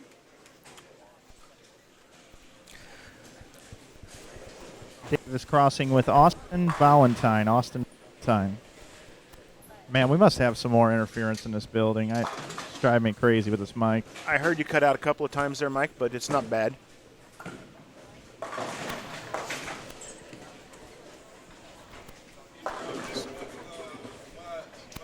So looking around here now as the games on the right side of us are starting to wrap up here in game two.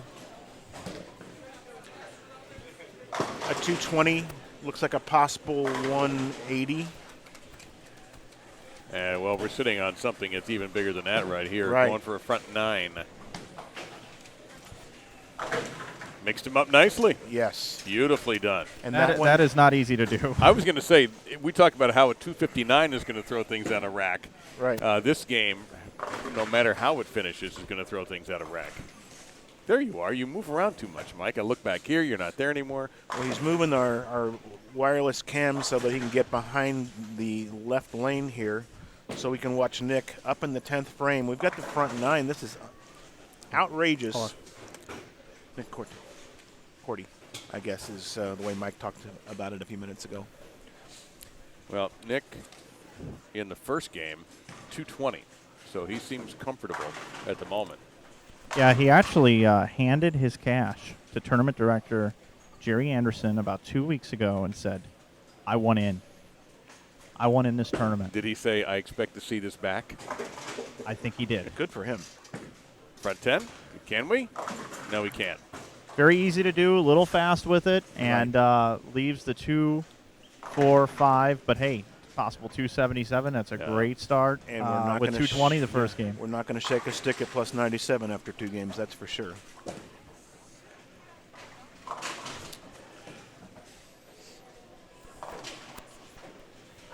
Very important to get up there right now and keep your head and make this spare and make this game what it should be.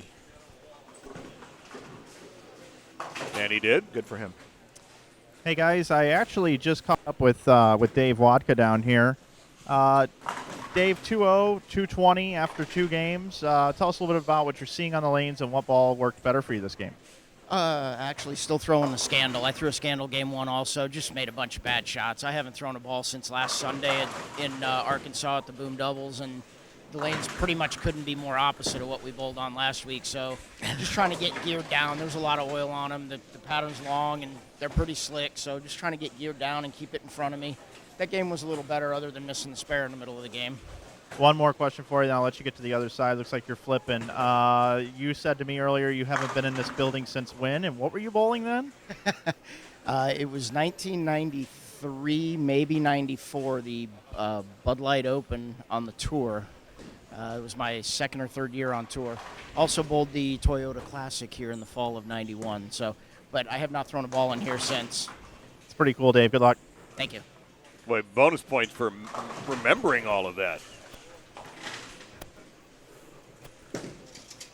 Tropicana was a big PBA host back in the day. One of the places in St. Louis, obviously, with enough lanes to be able to host a national event back when the entries were in the 150 to 180 range, probably. We have a good question here in the chat from Ryan. What's the furthest somebody has come to bowl the IB Open? I think maybe Mike could answer that question. Well, we had a group of 14 from Canada one year. I know that for sure. I know we've had some Colombians bowl as well. Yeah, that doesn't count, I don't think. Angie. Tallahassee, Florida? I don't know. That's pretty far down there. Yeah. Well, Dave's Las Vegas, right? Dave Watka, is he Las Vegas or Ohio? He's in Ohio now. He's in Ohio now? Yeah, Okay. he actually got transferred. Oh, I didn't realize. You were actually right, Dennis, about 7 months ago. That's not that off, really. Right. I mean, you're 7. I mean, you're better than Wikipedia. Yeah. Wikipedia sometimes a year, 2 years behind. You're only 7 months. Yeah. Hey, Dave Lamont, what do you think of this Dennis Hacker guy? I mean, Whatever. this guy could be working for ESPN too, don't you think? I mean, You know, if I had hiring power, we Yeah. could find a spot for him. That's We what I was just need to get a bowling tonight thing like we have for Bowling baseball tonight. tonight. Yeah. And we set up a setup there in Bristol, and we'd be delighted to have him. I see my buddy Ben Tubbin finishing up a game here. It looks like 37 and 38. That pair's not giving up much. you got to look at this jersey Tubbins got on. I love it. saw his jersey. And I am actually hoping that's for sale. Obviously without his name on it, because that would look it's funny. from Logo Infusion, he just said. Yeah, I don't think it would look good if I wore a shirt with another man's name on it. But that pattern, yeah. They do it in baseball all the time. That's true. But, yeah, I am a firm believer in that age cutoff rule. That's sort of an unofficial rule that after about 35, if you would, unless it's, no matter how fanatical you are, it's not a good look for an older man to be wearing a jersey of a current athlete. You know, a 50-year-old. I don't think he likes the camera. A 50-year-old guy in a Brady shirt, for example, just doesn't look right. Right. Even if you're in shape, which, strangely enough, most of them aren't.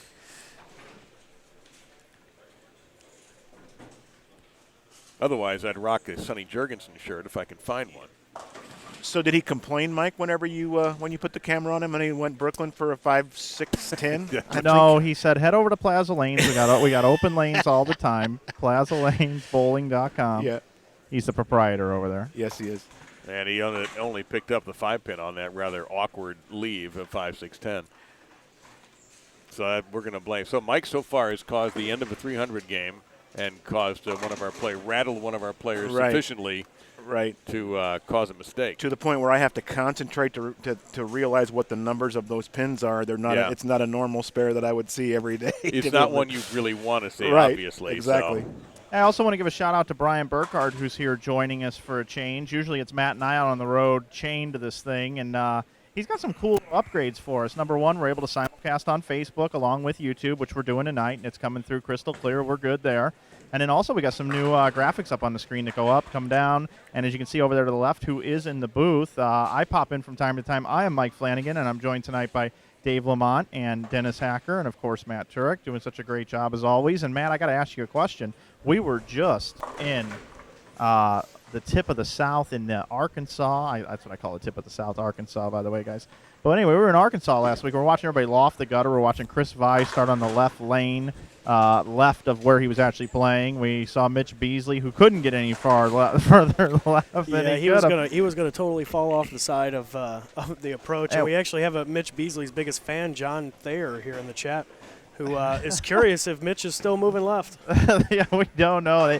I lost it on air, but man, what a contrast of lane patterns, huh, Yeah, Matt? yeah, especially for the bowlers, like Dave Watka said, the last time he threw a ball was Sunday at the Boom Doubles, and even he was playing far inside 5th arrow, 6th arrow, and to come in here and then bowl right up the track on something as slick and as challenging as this and a tight, it's pretty incredible. It's really shows off his talent. Add in one more thing, too. There was no practice session here, so when he comes out for 10 minutes of practice on a tough pattern, that's what he gets. That's what he gets. Yeah. And so that's a Very good point.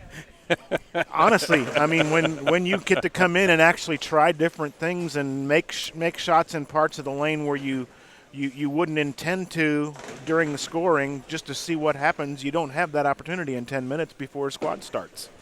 So he's obviously hoping. I know he's going to probably bowl again tomorrow. That was the plan. There is some action on the side. There's brackets that are being run during this and a high game pot, and so it would be, it's available to anybody who's bowling any of the squads, and so that could be a motivation to bowl again on another squad tomorrow. That would get me out of bed.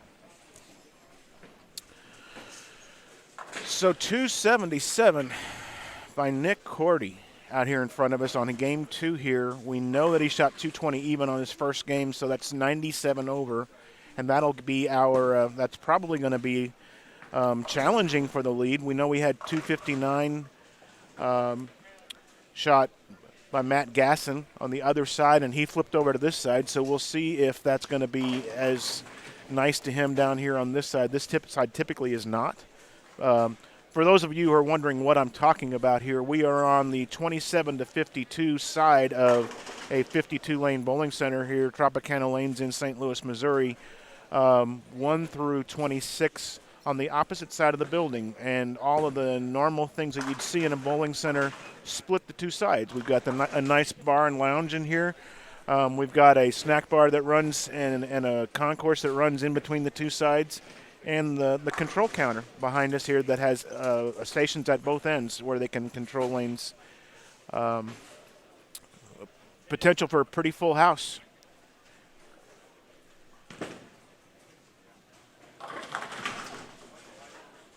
So we've got Nick already jumping up, and he doesn't want to lose his momentum on lanes 47 and 8, our featured pair starting game number 3. He's a lonely man down there, too. He is. Nobody around him. But you're right. He isn't playing around, and I like that. He knows he's got a hot hand, and he's sticking with it. And there's an old expression, and it's primarily for team sports, but it can also apply in this. Don't think you're hurting the team. Exactly. And sometimes you can paralyze yourself, and he has obviously chosen the option of I'm just going to plow through. With 2 people on a pair, they have the option, and most of these guys are doing it where they're bowling at match play style. That means the player on the left will get up and throw 1 shot. The player on the right then will throw 2 in a row, and they'll continue to throw 2 in a row instead of just getting up and throwing 1 at a time. So that's also a momentum helper for somebody like himself coming off a big game, and he just smashed, absolute smash, 7-pin on lane 47. Hey, I got 2 tidbits for you. Matt Gasson, 206. Your tournament leader bowls 206 the last game. Not the tournament leader anymore. And Tropicana's really got it kind of cool in here. Are you guys feeling this breeze? I think it's nice. It's feeling good. Yeah, this is fine. This is fine. This is a nice winter Fort Lauderdale day in here. So a couple of the bowlers were talking before we got started tonight about the climate in here, and this side is a warmer side than the other. So they'll be complaining tomorrow when we get 4 bowlers on a pair and the concourse full of people. So they're probably just preparing, I would imagine, instead of waiting and making things work hard overnight. I'm really looking forward to that. I'm up here standing and just feel like I'm sweating. Really? Yeah, I am burning up. Matt was running around earlier, and I guess he just hasn't settled down yet. I guess not. You got to get the heart rate down a little bit. You need to walk around the house a little bit. I actually got this cool fancy watch, and it just so happens to tell me my heart rate. So why don't we check this out, guys, live on the air. Yeah, I'm watching it. Oh, of course. I stood for 12 hours. I met my standing goal. Yeah, congratulations. You have Bjorn Borg's heart rate of 9. Yeah, so we're going to see here. 88 beats per minute. Well, that's better than mine. So 88. I think. Not that I check that often. If I start doing that, it's time to put me in the home. Ricky that's- Hochecker just sliding by and shooting 152 this game. Yep. Yes, when all is said and done. So he's gonna be gonna minus drop 48. Minus 48, yeah, because he had exactly a 200 in the first game. Let's see who's his partner. I believe that's going to be Godfrey Wilson the third. It is. Yeah, And it He's is. got a very nice game going here. Yeah, after a 192, he was minus 8 at the end of the first. He's going to rip right through that. Potential 240 here with a double in the 10th frame. He struck in frames 4 through 7. And it's showing that we were asking earlier, or you were talking earlier about the difference between the right and the left, and the pattern is symmetrical, and the difference in the way the lanes break down tonight shouldn't be a whole lot because of the number of players. And I've seen more than just one left-hander out there tonight as well. So there'll be the potential for him, depending on how he skips. Now, I know George bowled on 47 and 8 early. He's not going to hit that pair. He's going to skip one, I believe, next, or is it two? It's flip and skip, which is also, by the way, the name of my favorite breakfast. We were talking about breakfast earlier. The flip and skip is a magical breakfast. So it's spare in the 10th here. It looks like it's going to be 230 something for him, but still. 237 if he can punch it here. That'll be plus 29 on the day. So not a bad start. On lane 38, you can see Danny Spink, 2012 champion, leaving his smash 9-pin, solid 9 for his first shot in game number 3. Danny's got a pretty simple game, pretty straight, direct from the right. This kind of plays into that. He's not sending the ball away. He can get the ball to read fairly early in the heads too with his roll. And Godfrey got that strike to finish at 237. So we know that puts him at plus 29.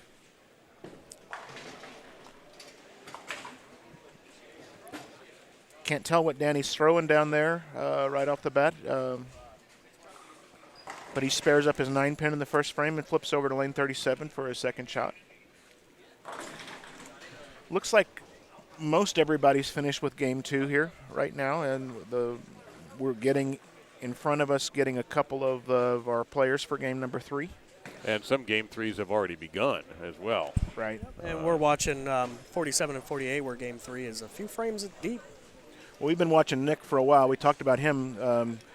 They were still in 7th or 8th frame down here in game 2, and Nick was beginning game 3 down there. So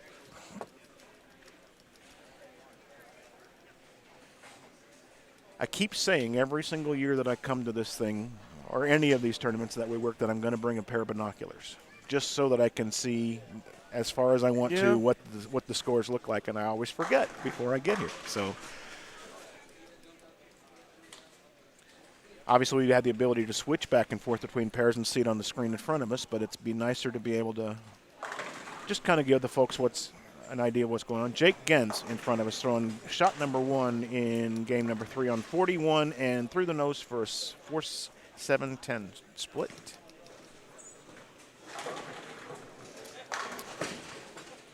So Michael here on 43 is the third lefty that I've seen. On this side. Yeah, he's been on this side the whole time. In the first game, looking for his score. Nice he was shot minus by 6. Jake. Boy, he almost, he almost made that. Michael was minus 6 in the first game. I don't know his game 2 score, but I'll have that for us very shortly. Right. Meantime, the lonely end down there, if you're an old football fan, Nick just keeps throwing strikes.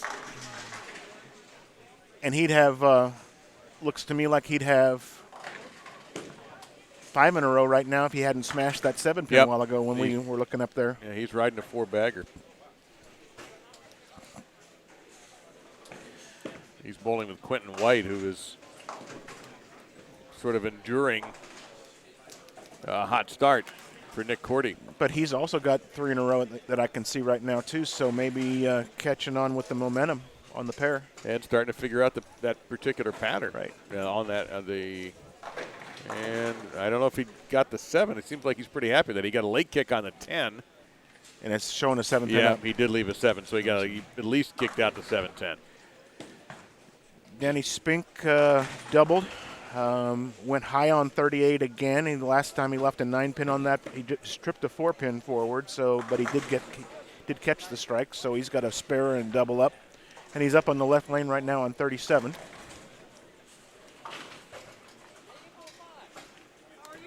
Good. Matt McNeil checking in with us. And he smashes it for 3 in a row. Yeah, I shook Matt's hand behind your head while ago, and I didn't get a chance to tell you that he was here. So, well, I would put him among your favorites. He can, as we talk about in golf, guys who can just go low. Here's a guy who's the reverse of that. He can go way high. Right. And when he catches fire, it's almost comical what he can do. So we'll find out how he deals with this pattern and all that. But that's a great figure for the event that a young bowler that talented is here. Well, 2 years ago, I was the online cameraman, and I stood next to Angie Ramirez, who ran the step ladder until she met Matt, who is sitting to my left right now. A different Matt McNeil. Shot 269, I believe, in the final game. Terrible, Matt. Awful. To beat up on Angie. Angie was a great college bowler. Matt was a great college bowler. Welcome, Matt. Well, thank you very much, Sean. It's a pleasure to be here. So what do you think about what you're seeing out there so far tonight? Well, to not unsensationalize anything, it's very typical IB Open-ish. The lanes are plenty tight, as they always are. You really got to play the fronts and the middles, and and keep the ball in front of you. And there's a very high premium on repetition, release, roll, and your launch angles through the front part of the lane, because anything through the front part of the lane, if is off kilter, it's maximized down lane by all of the volume on the lane. So there's a high emphasis on good shot making. And we have, just as Matt sits down, you're right, Nick Cordy's in front, plus 97. Jackie Carbonetto, plus 70.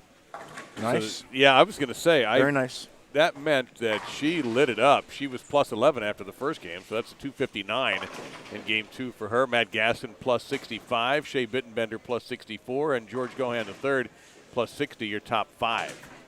And Brad Miller, we talked about, is now 9th. Godfrey Wilson moved into the top 10.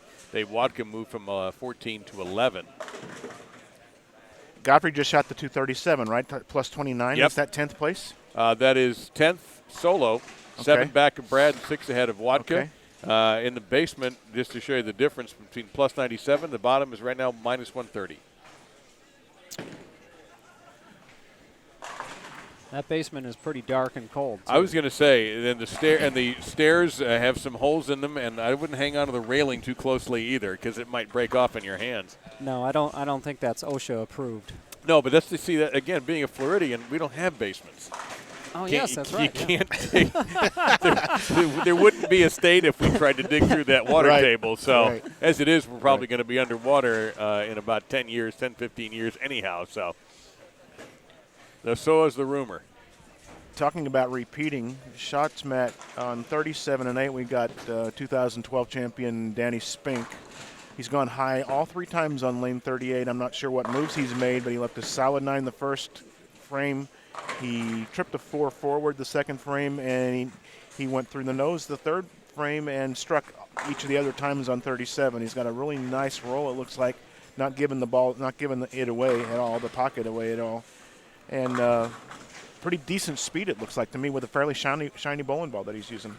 Yeah, I think he's really trying to shovel it into the front part of the lane, get it rolling, and then just kind of have it roll up and stop, so he can really control the back part of the lanes that way. And and that's a great strategy to use here, especially when covering boards exactly is not your friend when you're dealing with this much volume. So you definitely want to keep it in front of you and keep ball motion very slow, as we like to say. You want very slow ball motion. He's paired up with Cameron Doyle, who just strung the 4th of 4 in the middle of his game here. It looks like he's got about a 230 going if he 230 pace or so. It looks like he had an open in the first frame there. So Cameron's on 2-1 pace right now. Danny up on the lane that he's gone high on every single time so far. And again. That time he left the big 4. And if I was going to guess, judging by his reaction, he off his hand, he thought that was going to be pretty darn good. And I'm guessing he probably he might have creeped back to the right and just tried to get a little more aggressive with it. Yeah. And it still read the fronts too hard and just checked and went right through the face. He'll take 2 and move on. Yeah, off his reaction, I thought he felt that was a pretty good pitch. The only reason he's got 3 in a row is because he tripped a 4 on that lane. He's trying to salvage something out of this game right now. You know, and that's what makes Tropicana such an interesting place, is because, you know, I mean, it's like it's kind of like walking through the desert and there's a bunch of landmines, and you just don't know where they are, and you hope that you don't really hit any on your way through the desert. And again, nice shot on 37. He just didn't carry this time, but he made the shot that he expected to make on 37. Have you bowled here besides the IB Open? Have you bowled here for anything like? I didn't think they had collegiate stuff when you were bowling college. No, no. The only time I've ever even seen bowling here was, you know, they used to have a pro tournament here a couple times. They had the Toyota Classic back in '91. I think they had the Bud Light or Budweiser Hall of Fame tournament here one year. So, you know, just the only real vision I got of the place was watching, you know, some YouTube stuff, and then, of course, the previous year tournaments. Yeah, they had the NCAAs here last year, and they'll have them again here in 2018. Mm-hmm. Did you commentate those? No, the NCAA I've never done. I'm not doing the ITC this year. I'm here. Mm-hmm. But, no, I've never. It's a weird – I really wish there was a way to get college bowling under one umbrella. Because at the ITC, for example, we would be in Lincoln and Nebraska's not participating. How ridiculous is that? And we would have individuals. I remember Katrina Michelson came in. I think she was in the women's singles. But that's one thing I would hope that college bowling can figure out a way to get it. Because with the NCAA, you will get some name value. You'll get bigger name schools. They may not necessarily be better than, let's say, the Notre Dame, Chicago, Ohio's, and the schools that make the ITC so great. But yeah, that would be awesome to do that. It would be great for the college sport. I don't know the politics behind it. I really am ignorant of that. I've kept myself ignorant of that on purpose. And if we could ever unite that, that would be great for college bowling, which continues to get bigger all the time. I mean, you're a product of Wichita State, you know, the program in the history of college bowling, and it'd be nice to see them compete in a bigger arena. I definitely agree. It's yeah, it's the bowling community is so weird. It's you know, everybody's slitting each other's throats over a few dollars. It seems like, you know, and it's not even that the money is so much more prosperous on another side of the coin.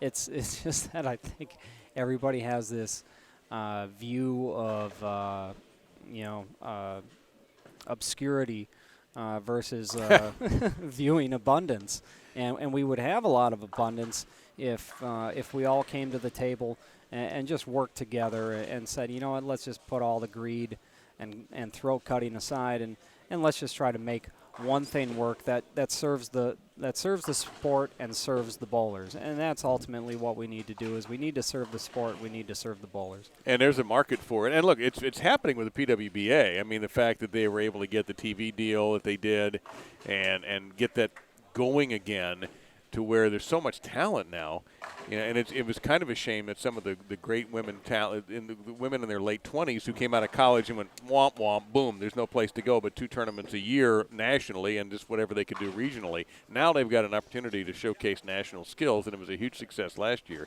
And that is an example of everybody working together to make it happen.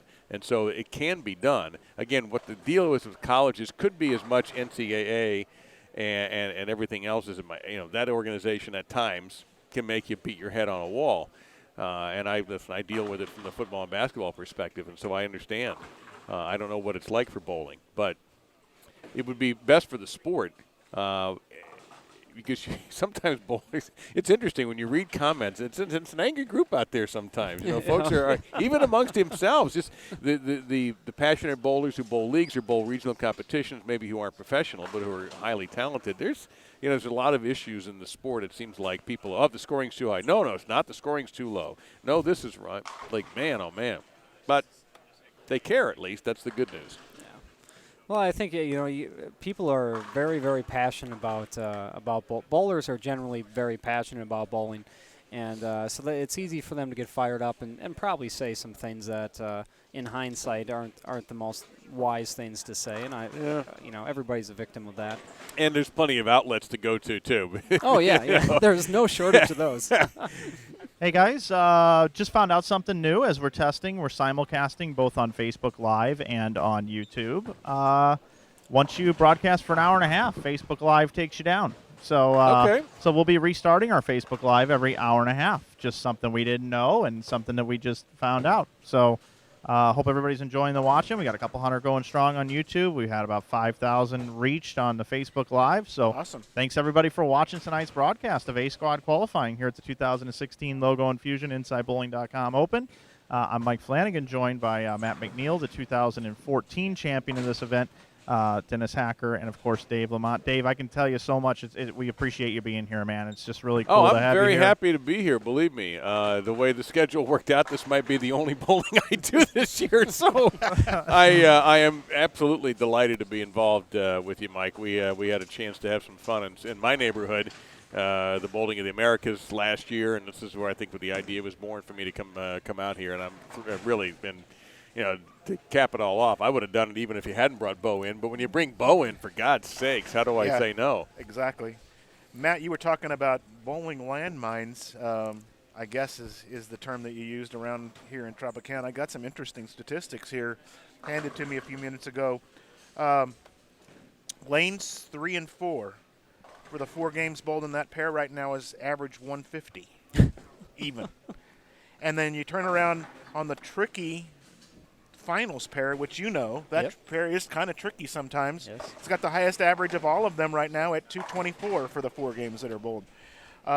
We just saw a 277 shot a few minutes ago on 43 and 44, and if we look at the average on that pair, besides that game, it's 191. Including that game, it's 191. So that tells you what the other 3 people have shot on that particular pair. In the meantime, 31-32, we got something going here, a potential 279. That's Father John Brocklin. I recognize that that delivery, and he's patting himself on the back. So for making a spare, for making a 3-6-10. That's a split. And I believe the guy he's bowling with is. Well, let's figure it out here. It's Gilbert Sanchez. Gilbert Sanchez. Yeah. Yep, that is correct. And from Wichita. He started with 2. Oh boy, here we go again. 216, 190 to start, and now possible max score 279, as you were talking about, Dave. He's ridden 6 straight. As he gets set for the foundation here, number 9. Yeah, Gil's a pretty decent player. I bowled a league with him on Tuesday nights when I lived in Wichita at North Rock. Good old North Rock. He'll be busy this weekend.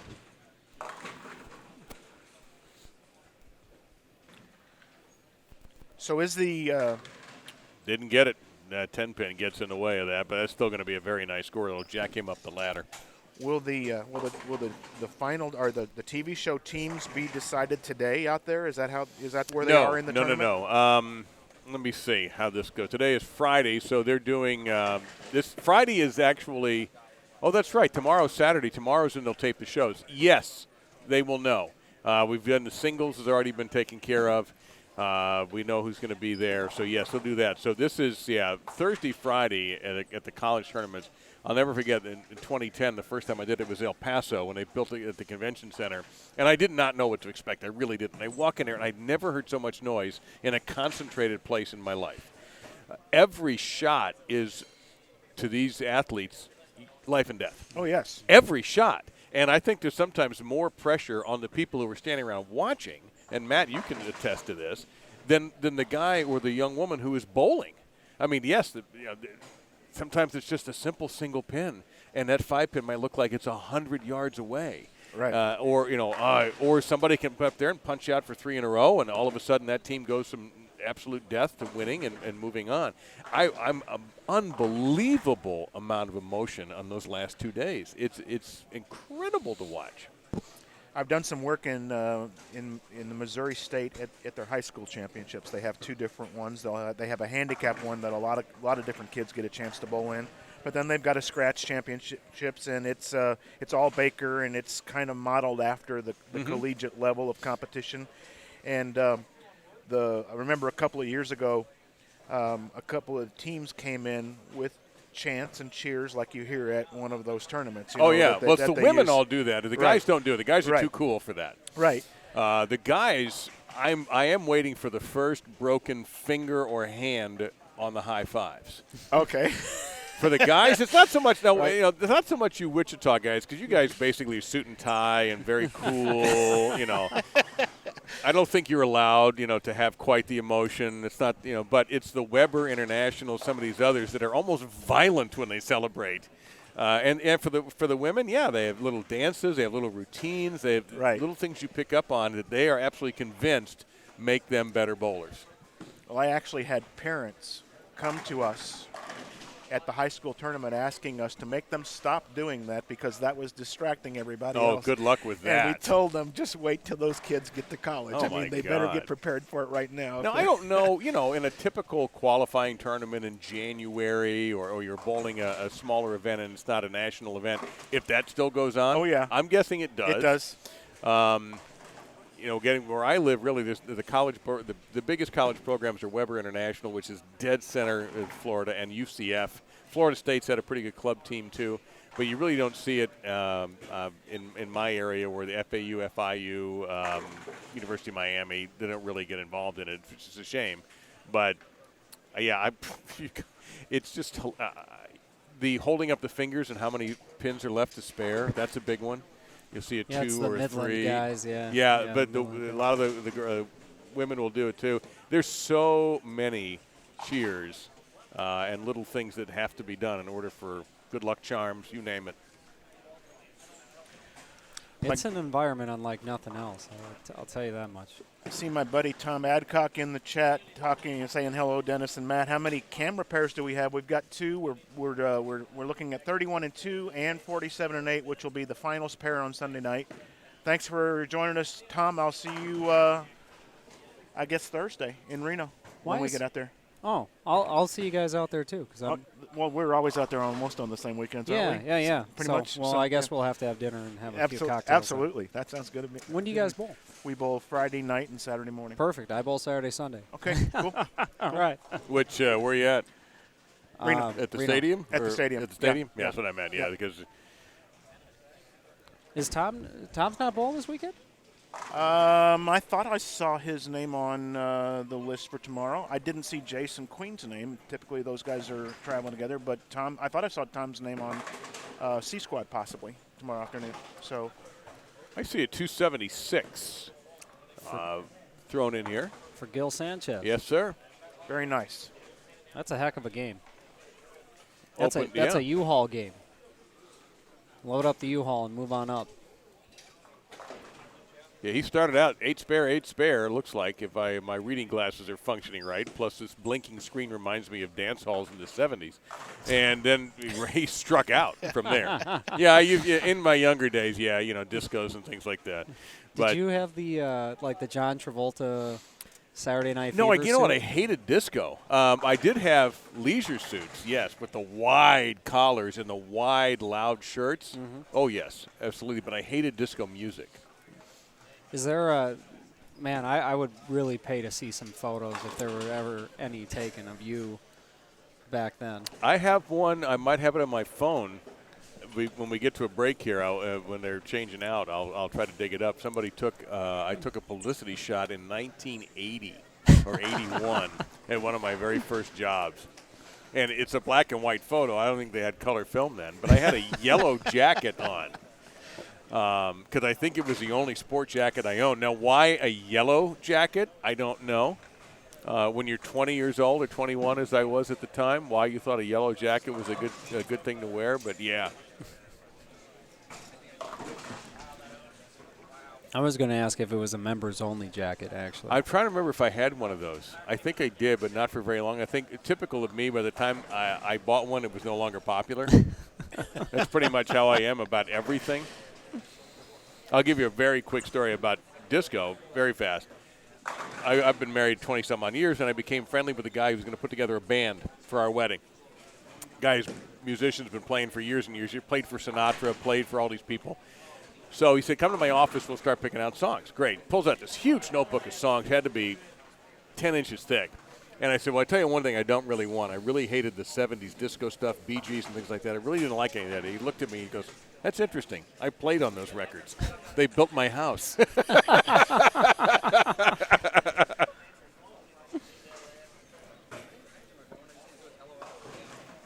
I'm surprised. I like the Bee Gees. You know, I look back now differently. I mean, I was a kid. I was a rocker, man. Come Eagles. on, you know, yeah, all that stuff. Zeppelin, you know, all that now. It's not as offensive as it used to be. But I could do 5 hours on classic rock, which I'm sure the audience does not want today anyhow. We'll have to do a whole roundtable on that. We've already had a big Van Halen discussion, Matt, that you missed earlier. But We were discussing our team shirts for nationals, the Jeff Carter's teams that have the Eddie Van Halen pattern, 6 different colors. which is just amazing. I'm very proud of you guys for that. Well, that's real Van Halen. I'll show you. David I'll show Lee you, Roth I Van actually have Halen, my no shirt good. with me. Thank you.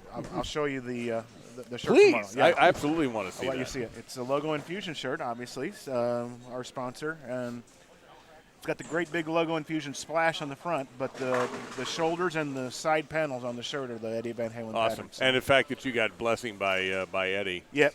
who thankfully That now was seems a to be cool. has his life together, Yeah. and I was actually at the concert where the next day he went to rehab. They performed, and up until the drum solo, everything was fine, and things changed after the drum solo. Eddie came back a different guy, a different musician, and the next day or 2 days later they said, we're going to take a little tour break while Eddie takes a break. Wow. And this is about 5-6 years ago. The next time I saw them about 3 years ago, he was just magnificent. He looked in shape, and he was Eddie. How disappointing is the news the last couple of days about the Prince death? Yeah, you know, I'll tell you another funny story about what a boob I am. He played one concert in Miami that I can remember. It was the Orange Bowl. They renamed the Purple Bowl that night. Where was I? The Toto concert at the same time. Hey, I like And Toto, though. So did I, Yeah. but I felt like I'll show you guys. So I was at some small venue in Miami with Toto while 80,000 people filled the Purple Bowl to watch Prince. Yeah, the cool thing about Prince was that he was, and David Bowie was kind of the same way. They're really incomparable. You cannot compare them You're right. to anyone You're else. right. You could say that so-and-so, well, he reminded me of this guy or she reminded me of her, but a Prince or a Bowie, there wasn't anyone else like them, and that's what makes their passing so difficult for people, I think, to accept, is that, well, Bowie was an icon in many ways and influenced untold others, and Prince did too. Yeah, actually, my childhood home in Chanhassen, Minnesota, where I grew up, was about 3 minutes from Paisley Park. Wow. So it's there was many Prince sightings around town. I remember I actually at 15 I took a job as a bag boy at the local grocery store, and Prince came through my line one time. Nice. Yeah, along with Sergeant Slaughter from WWF. Oh, So, that's awesome. yeah. So. Love Sergeant Slaughter. Biggest chin on the planet Earth. Oh yeah, it's like a Jay Leno chin Yeah, almost. yeah. Hey guys, you're watching continuing coverage here at the 2016 Logo Infusion InsideBowling.com Open, presented by Ebonite International. Welcome back, Matt. Yeah, I've been around. Myself, clicking cameras, pulling levers, as we're all joined by Dave Lamont, Dennis Hacker, and the one and only Matt McNeil. One thing I want to point out real quick, I've noticed that scores on the other end of the house seem to be much higher than scores on this end of the house. Dennis, Have you kind guys of hinted that might Did be you a guys notice that at possibility? all? No, not at all. You thought it was the opposite? Well, on the other side of the house? Yeah. the the other other- side, the well, low end of the center. Well, I mean, based on the data that you gave me a few minutes ago, it doesn't show that. Okay. Especially 3 and 4 with 4 games on there, averaging 150 even for those 4 bowlers. Oh, wow. So maybe it's just the certain bowlers I happen to catch. It might have been that. Yeah. I mean, Historically, this has been the higher side. The high side has always been the higher scoring side. Historically. but going between pairs, a little more difficult to guess what you're going to get from what I'm hearing from some people over here on this side. Though. We have started Game 4 for the most part, just wrapping up Game 3 on one pair down. Or actually, just started Game 4. That was the first ball. So we aren't. We should have the standings here very shortly because the pairs in front of us seem to be the last ones that are getting done. They'll be waiting for these guys and plugging those scores in. We've got Cameron Doyle and Danny Spink just to our right down here on 43 and 4. Jordan Richard here with looks like Jackie. Yep, that is Jackie.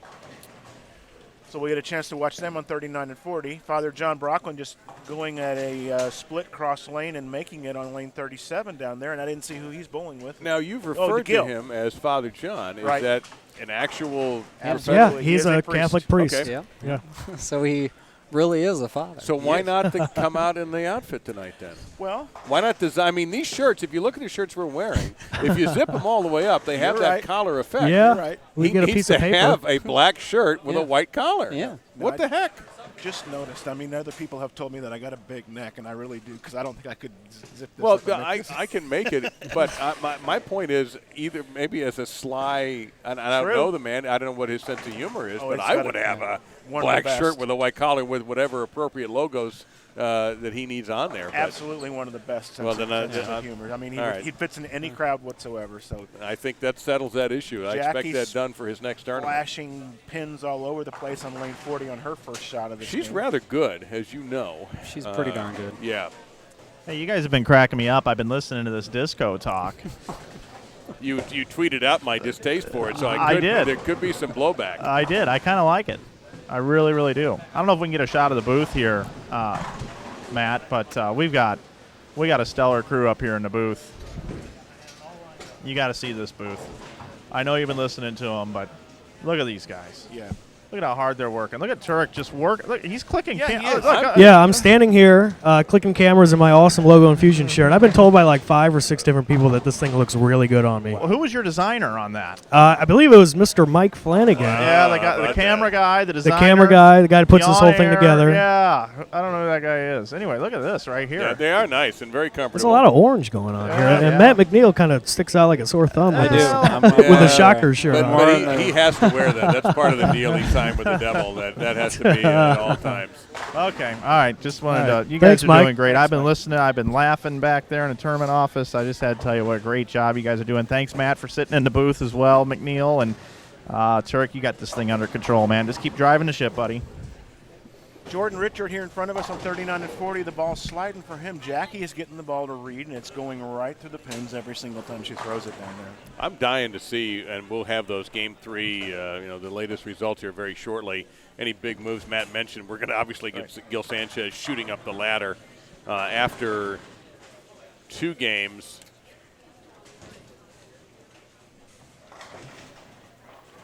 While you're finding, he was 17th. Go ahead. No, he was at +6. Okay. Matt Gasson on the front 3 goes through the pretty. It was just high flush, but he left a 4-9, which is not a very lucky leave there. Maybe. Nope. Yep. The volume got him there. The ball didn't have a chance to do anything when it got down there. So it's 86 in the 4th frame and takes a seat. While his partner John Retigliano, and I hope I didn't butcher that, but it looks like that's about right. I would think that's the easiest way to pronounce that one. Retigliano? Yeah. Okay, so yeah, he's up right now. He's alternating spares and strikes his first 3 frames. So let's take a look at, you guys won't be able to see it, but we'll kind of describe it for you here on lane 42 as he makes one shot. Oh, wow, that really escaped. Blew past the head pin on the left, and this is going to be one of those concentrate ones. That's just not a common leave at this level. It's a told common you. leave when you walk around, I and you're having fun with your buddies. I guess it would be, But- Dave. But like I said, what is this? 1, 3, 6, 8, 10. Yeah, that is correct. I prepared him a few minutes ago about having to, when you have to actually concentrate on what the numbers are on the pins for the spare. It's usually not a good one. No, that let's you're see how he looking for. attacks it. I mean, Yep. it's This would be like something you'd shoot at. Oh, Yep. he He got makes it. Look beauty. at that. Yeah. Believe head that. pin came around and clipped the 8. He hit the pocket, which he didn't do. If he hit the pocket the Wow. first time, he would have avoided all of this. Yep. But he hits the pocket on that, and the 1 pin, the head pin came off the wall and kicked the 8. Kick save and a beauty on the 8. Yep. Cameron Doyle, 6'10", lead. I didn't see the ball, but it obviously was high. Danny Spink's got a good start, solid start on this pair, on 43 and 4. That pair's not a. I mean, we saw the 277, but besides that, the other 3 games brought the pair average down to 190 something. Well, our leader after 2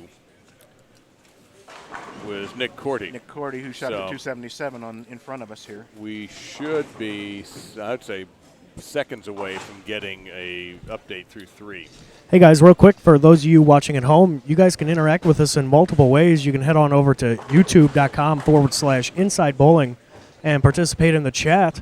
Or you can also tweet us up here in the booth at Inside Bowling. Use the hashtag Inside Bowling as well, or the hashtag IBOpen.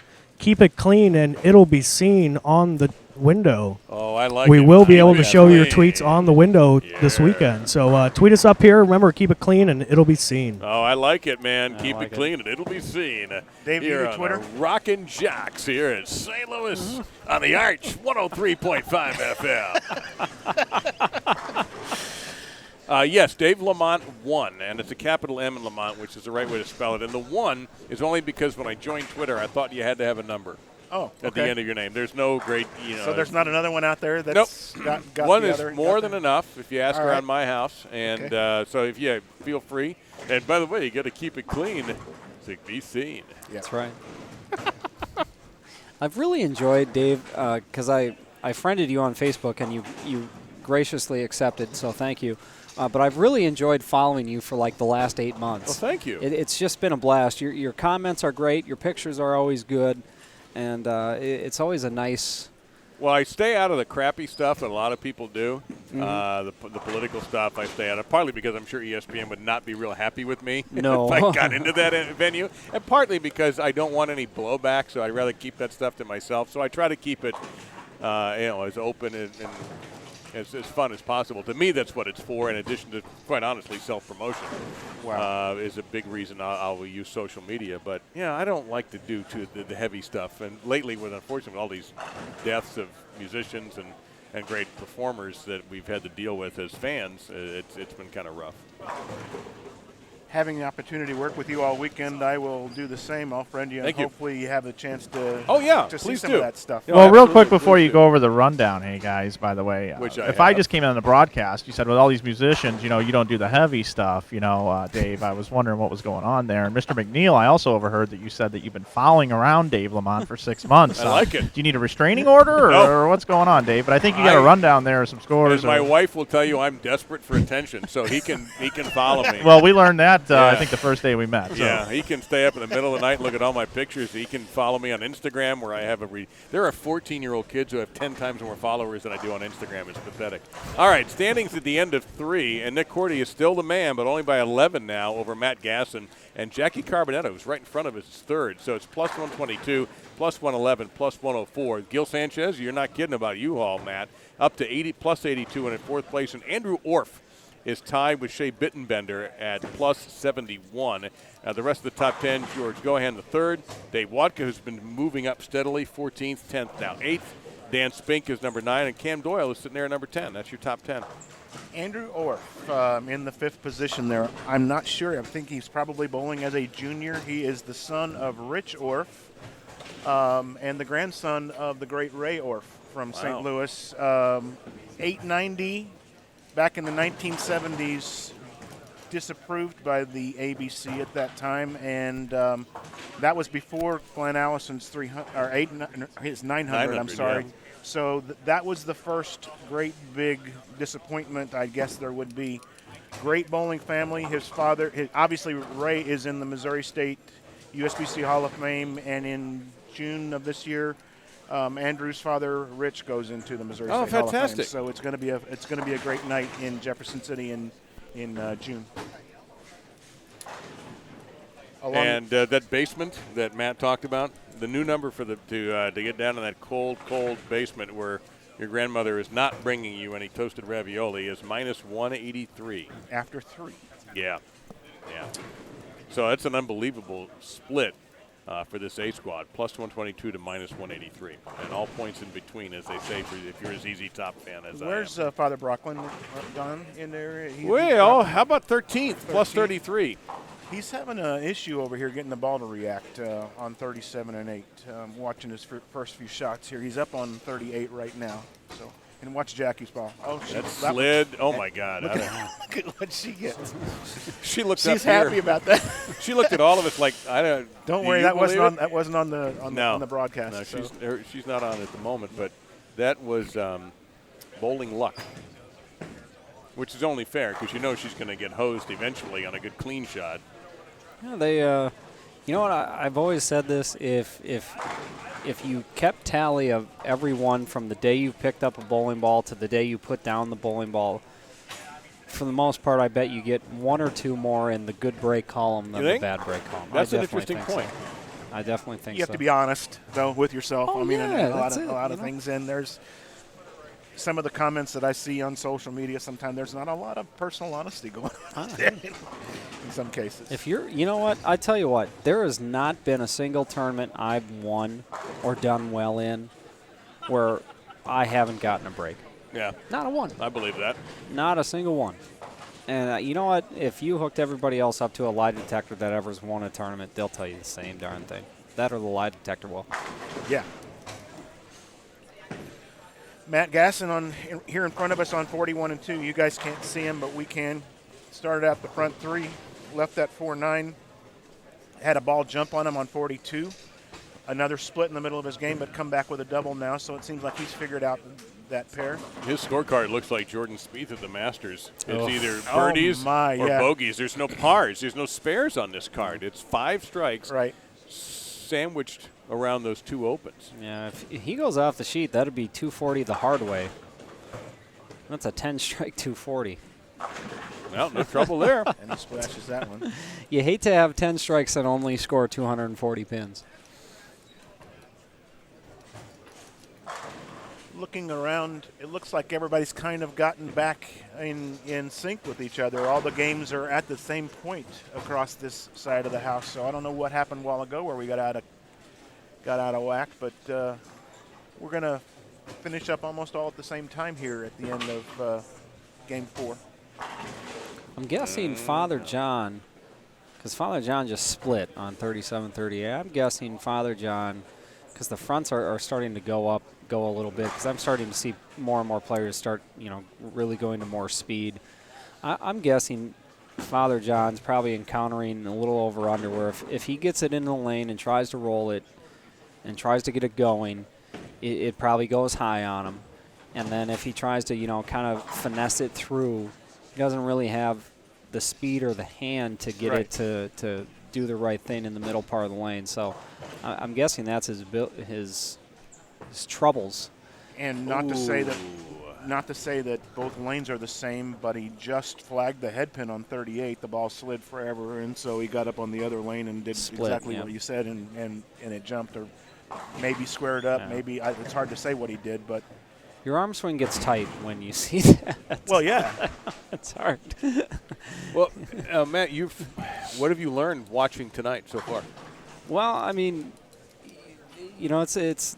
I've bowled this tournament last couple years, and it's so far it's more of the same. You really gotta be very diligent with your equipment selection. You have to be very diligent with the amount of boards you're covering through the front part of the lane. If you try to open up your launch angles through the front part of the lane, you're in a whole heap of trouble. I don't see anybody giving the ball away much at all. And, it looks like more speed, more roll, kind of going up and at 'em is the answer right now anyways. And, that's something I'm not too bad at doing. So, I'm looking forward to that. I'm enjoying what I'm seeing so far. We'll see how they play tomorrow. They could play completely different tomorrow, so I'm going to play on whatever they give me. But so far, it's kind of a reaffirmation of what I was seeing in my head when I was picking out my arsenal to come down here. Yeah, what did you have to, that was my next question. What did you bring with you? We got Brunswick has remade the Danger Zone, which was it's the 20th year anniversary of the Danger Zone. So we remade that ball, and so I got a couple of those. I got the same model ball that I used to win in 2014, and I got a Ultimate Nevada and a couple other round gems, but I don't know if I'm going to get the axe here from Flanagan for talking about Brunswick stuff on an Ebonite tournament. But well, it is what it is, as I would look at it. I don't think he heard you anyway. Yeah, all right, perfect. If that's what you, I think he yanked his earphones out in disgust. Yeah. Look, that's what you brought. That's what you brought. There's nothing we can do about that. But yeah. I do think that people are listening to you are wondering, hey, Matt McNeil's on here. What did Matt bring with him? I think that's a fair question.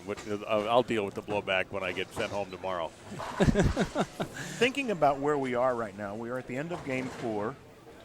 So double up on the number of people on a squad, we'd be at the end of Game 2 at this point in the transition. Yep. But not the same amount of opportunities to string strikes together as for different people. If you put 4 on a pair, somebody who had the same shot 6 times in a row is only going to have it 3 times in a row tomorrow. So the scores could actually be higher tonight than we might see on a squad tomorrow. Yeah, I hadn't thought of that.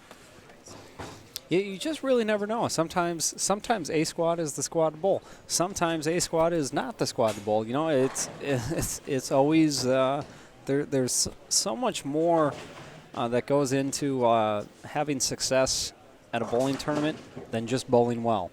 There really is, right. And that's one of the elusive things of the sport is a lot of people don't get to see that, and so that's one of the great things about the sport that makes it so challenging. We talked about prep earlier today before you guys got up here. Matt and I were sitting here talking and what goes into getting a tournament like this together.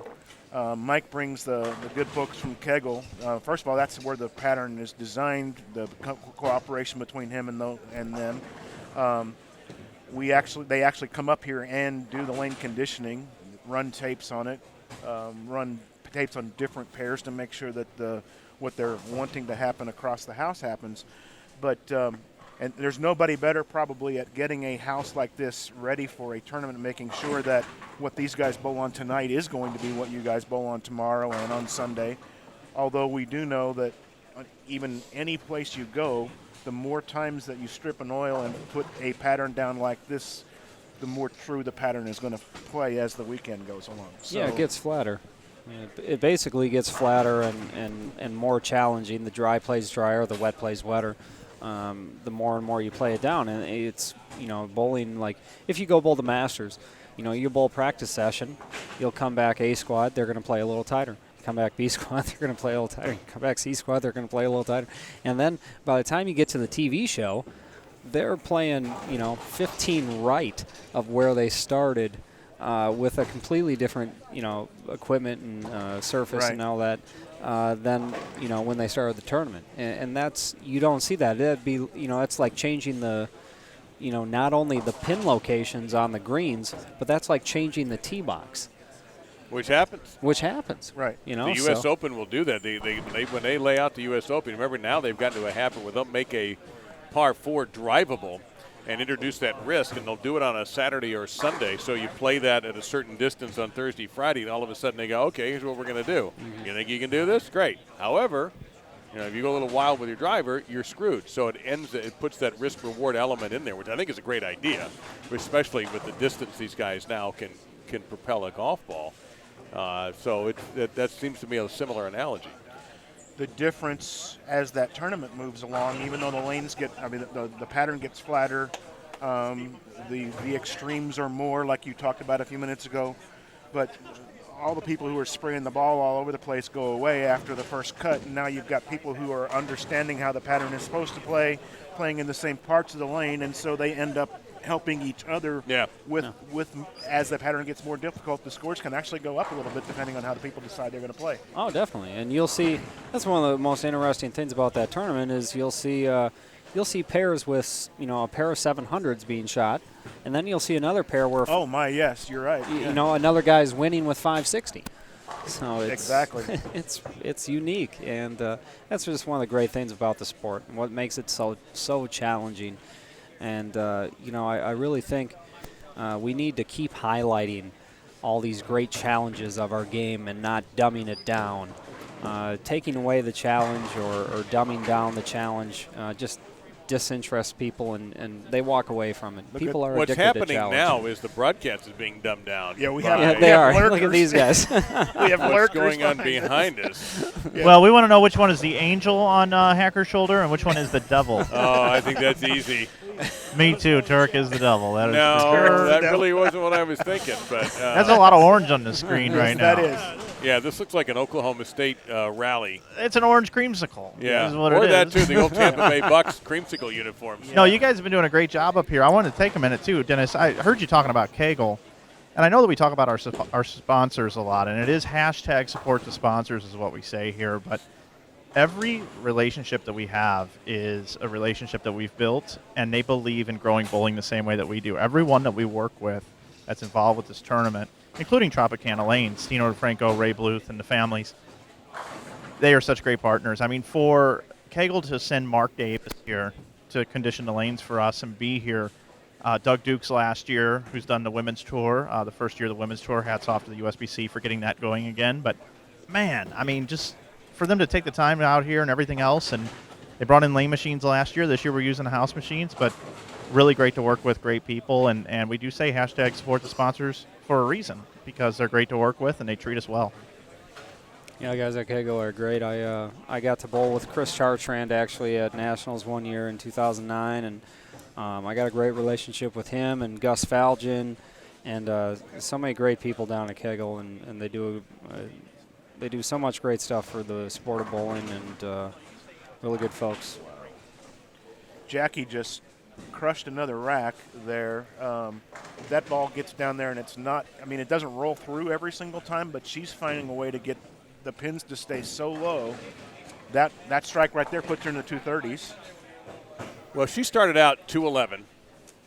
So she was plus 11. She went from plus 11 to plus 70, and now plus 104 after 3. Was actually dropped from second to third, but nevertheless has gotten off to a spectacular start in this A squad. And you said plus 104 right Yes, now? sir, through 3. So with a strike here, she goes to 140 over. That looks like a ball change. It was a ball change just to see what's going on. So 137 over for her right now with a 233 game right now. Matt, do you hit 3 and 4? Do you know where you're starting tomorrow? No, I don't. It doesn't look like it's a place you want to go after 6 games. I've bowled on 3 and 4. I think I've hit it once or twice. I've done okay on that pair, not horrible, but 144 average on the pair right now after 6 games for the night. So on 3 and 4 over there right now. I think I've cracked a couple of low 200s on it if memory serves, but a low 200 in this tournament isn't like a death blow. Okay. So, if you hit 3 and 4 and you grind out 2-0, 2-1, you just take your lumps and you move on, and you try to find a good pair and take it for what it's worth. Well, I mean, you put a couple of guys together over there tonight and they're cracking 200, it looks like. So Yeah.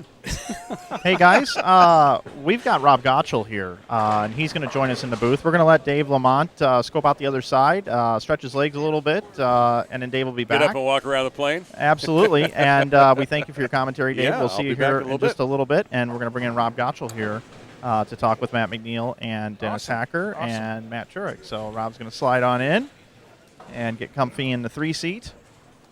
So we've got a couple of pairs that are starting Game 5, but pretty much wrapping up Game 4 right now here on the 2016 Logo Infusion Inside Bowling.com Open, brought to you by Ebonite International and their family of companies.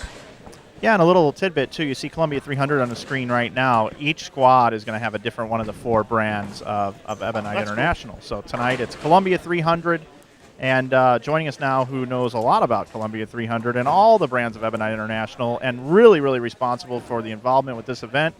He is here straight off of Nationals, not quite the outing he had last year, but he did collect his eagle. What a great moment. A lot of things to talk about.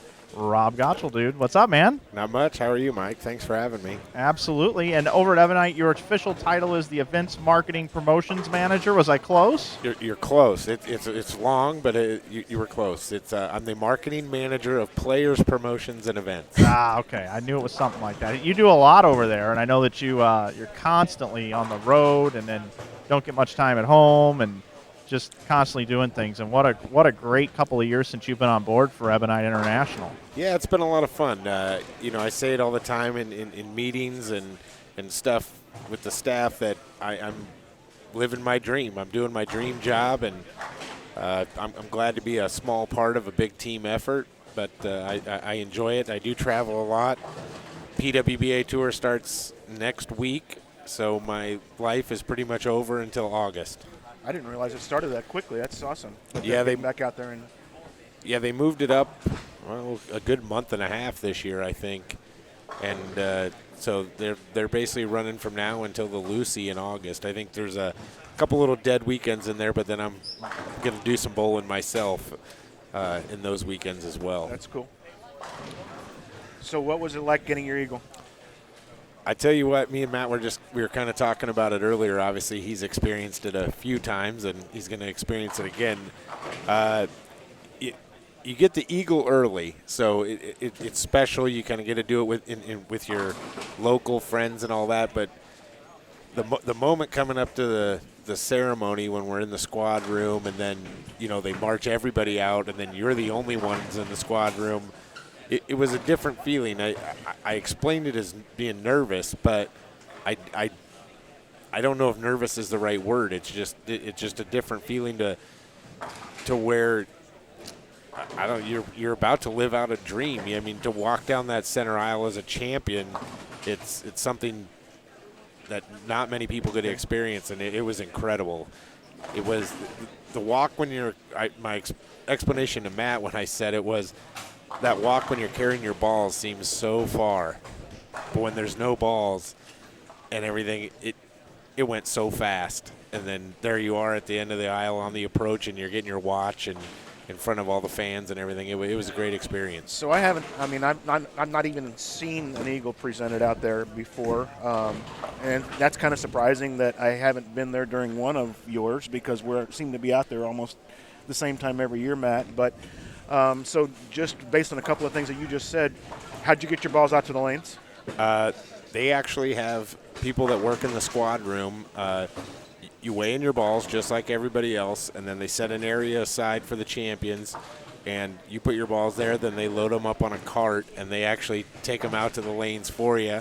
And we actually had a little strategy, because Eric Familia gave us a little tip. When they do the ceremony, basically as soon as you're done with the ceremony, you walk to your lanes, they play the national anthem, and practice starts. So we actually had someone from each of our companion teams. We showed them in the bag, if you use interchangeable thumbs, we had the thumbs in the ball, and they made sure that they pulled our starting ball out, put it on the rack for us, and we were ready to go. So because you didn't lose any time. You can't lose time out there, that's for sure. And they, Matt Canizaro and the team at USBC, they prepped us well and told us, if you tape up your wrist, your thumb, if you use skin patch, any of that kind of stuff, do it all in the squad room. Right. Because as soon as you go out, you're going to have the excitement, the nerves, the butterflies. You're going to walk to your lanes. You're going to hear the national anthem, and the lanes are coming on for 10 minutes of practice. Right. That's awesome. Very awesome. Yeah, it was special. The whole thing, in the year of once the tournament ended and being a champion, I mean it was a cool feeling, but you don't get the full feeling until you go back there the next year, you see your banner, you make that walk. That's when it all kind of sank in of what happened the year before. And you bowl in the same squad every year? Since we've built this team, this was our 4th year together. So it's been 3 calendar years, 4 years of bowling. We have bowled the same exact squad, like whatever, third third Monday, Tuesday in April, something like that every year. So your squad knew this was all coming? Everybody else that was in the squad room knew that they were going to do this before your squad started? Yeah. What's funny is the first year, people kind of didn't know who we were. Second year, they kind of knew. And then last year, we started to recognize a lot of the faces. We'd made a run the year before. We were the year this 3,700 got shot. We were 400 over with a game to go, and just caught a bunch of bad breaks the last game. Only bowled 90 over, but so this year when we came in, it was a little bigger reunion because now we've gotten to know more of the people on our squad. You may not know their names, but you know their faces and everything. And so when a lot of people saw us, and obviously we have the NABR on the back of our shirts, and we wear our old jerseys during the week to support our sponsors and everything, and they would all say congratulations back in the squad room and stuff like that. And actually, I finished runner-up to Matt in all events. So in the ceremony in the back beforehand, I was presented with my runner-up watch before the squad as well. So it was really cool. I would like to just see that in person one time. Well, even for someone else. Are you sticking around Saturday? It depends on how long or what time. Well, I think we bowl at team at 5. You bowl team at 5? So you're probably on your way home. But, I mean, if you're there, you can. Awesome. They'll be doing it. I'm going to get lucky enough to take that walk one more time at least. So. Have you done it with a team? No, you have not. No, so it's always been individual. So I'm wondering what's and is it truly by yourself then? I mean, your team is already out there. They come out like everybody else does, and you stay back there by yourself? Yep. Wow. That's got to be something in and of itself. I mean, I see the emotions on some of the older guys, especially right now, when they hit the 50 and 55 year points, or when they eclipse 10,000, 100,000 pins or whatever, these great big things. I see how emotional they get coming out by themselves, and to have done this that many, that's pretty cool. Yeah, it's like I was telling Rob, it's. I remember the first year I came out in 2011. I was just I was 22 years old. I didn't probably didn't know my rear end from a hole in the ground, and. So I was pretty lucky in the fact that, I just kind of, enjoyed it, really sank it in, but it didn't really affect my performance. I went out and had 730 or 740. But in 2013, after I won the all events again in 2012, it meant a lot more, because I think you start to, as you get a little older and more mature, you start to realize the gravity of what you accomplish. And I had like 6-0 or 6-1 in team, and team, they were plenty favorable in team that year in 2013, and that was 3 of the quickest games I ever thrown in my life. I mean, they just got away from you. Yeah, I couldn't slow down. I couldn't get my feet under me. I couldn't focus. I couldn't breathe. It's one of the, you're just on cloud 9. It's just kind of hard to come down after you experience that. So, so when I was watching the live stream, and I'm good friends with Rob and Scott and Mike and pretty much the whole team, and I definitely could empathize with what they're going through. Well, I know the game has evolved into a young man's game now, for the most part, and I'm glad to hear you say that you recognize what it is that you've accomplished, honestly. For folks who do things very early, I think there's a good chance that someone would look at it and say, well, this is not that hard at all. This is a lot easier to do than it really is or ever has been. And I think it also it maintains the respect for the people in the years past who have actually done the same thing that you've done. Maybe not as many times as you've done it so far, but at least for those who've actually got an eagle sitting on their shelf at home too. Yeah, and in the last few years, we've actually had a decent amount of those young champions that you're talking about. What Anthony Simonson won doubles last year. I think Kyle King, I'm not even sure, he was 21 when he won Team All Events. There's Zeke Bate, just exactly. won singles a few years ago. 2013 is when he won. But I think he was 20 years old. I don't think he was 21 years old either at the time. So we got these young talents, and you know, knowing those three personally, I fully believe that they understand the tradition and the history, and you know, for our team when we got our thing, and I think why it was kind of emotional for all of us. I mean, the year we won, I bowled my 20th consecutive. I bowled 20 years. First time I ever left the tournament in the lead, and obviously the first time I'd ever won the tournament. Scott Pohl is now at 23 or 24 years after, you know, just competing last week. Adam Barta's the youngest guy on our team at 36. So all of us have been doing it, you know, for so long. Mike Rose, who's on our team, he's got an all events title in 07, I believe it was. Yeah, because he almost did it back-to-back in 08. Yeah, and, you know, he had said the first year we bowled, we had a good set. We were in the top 3, and he even said, he goes, I want my teammates to experience what I've been able to experience. And the history, you know, they may be making changes to the tournament, but they're making changes because it's what they feel they need to do to increase interest, to increase entries. But the history is never going to go away. Exactly. Just like you said, the 50-year guys, the 60-year guys, the 100,000 pinball, everybody's going to still see that every year. You're going to see the wall that they build every year. And as long as they never take that history away, the tournament, in my opinion, will never lose its mystique. Or the history only means something if the tournament's still here, though. And I think the changes that they're making, they affected me personally. My group is probably not going to exist after this year. And I'm going to be.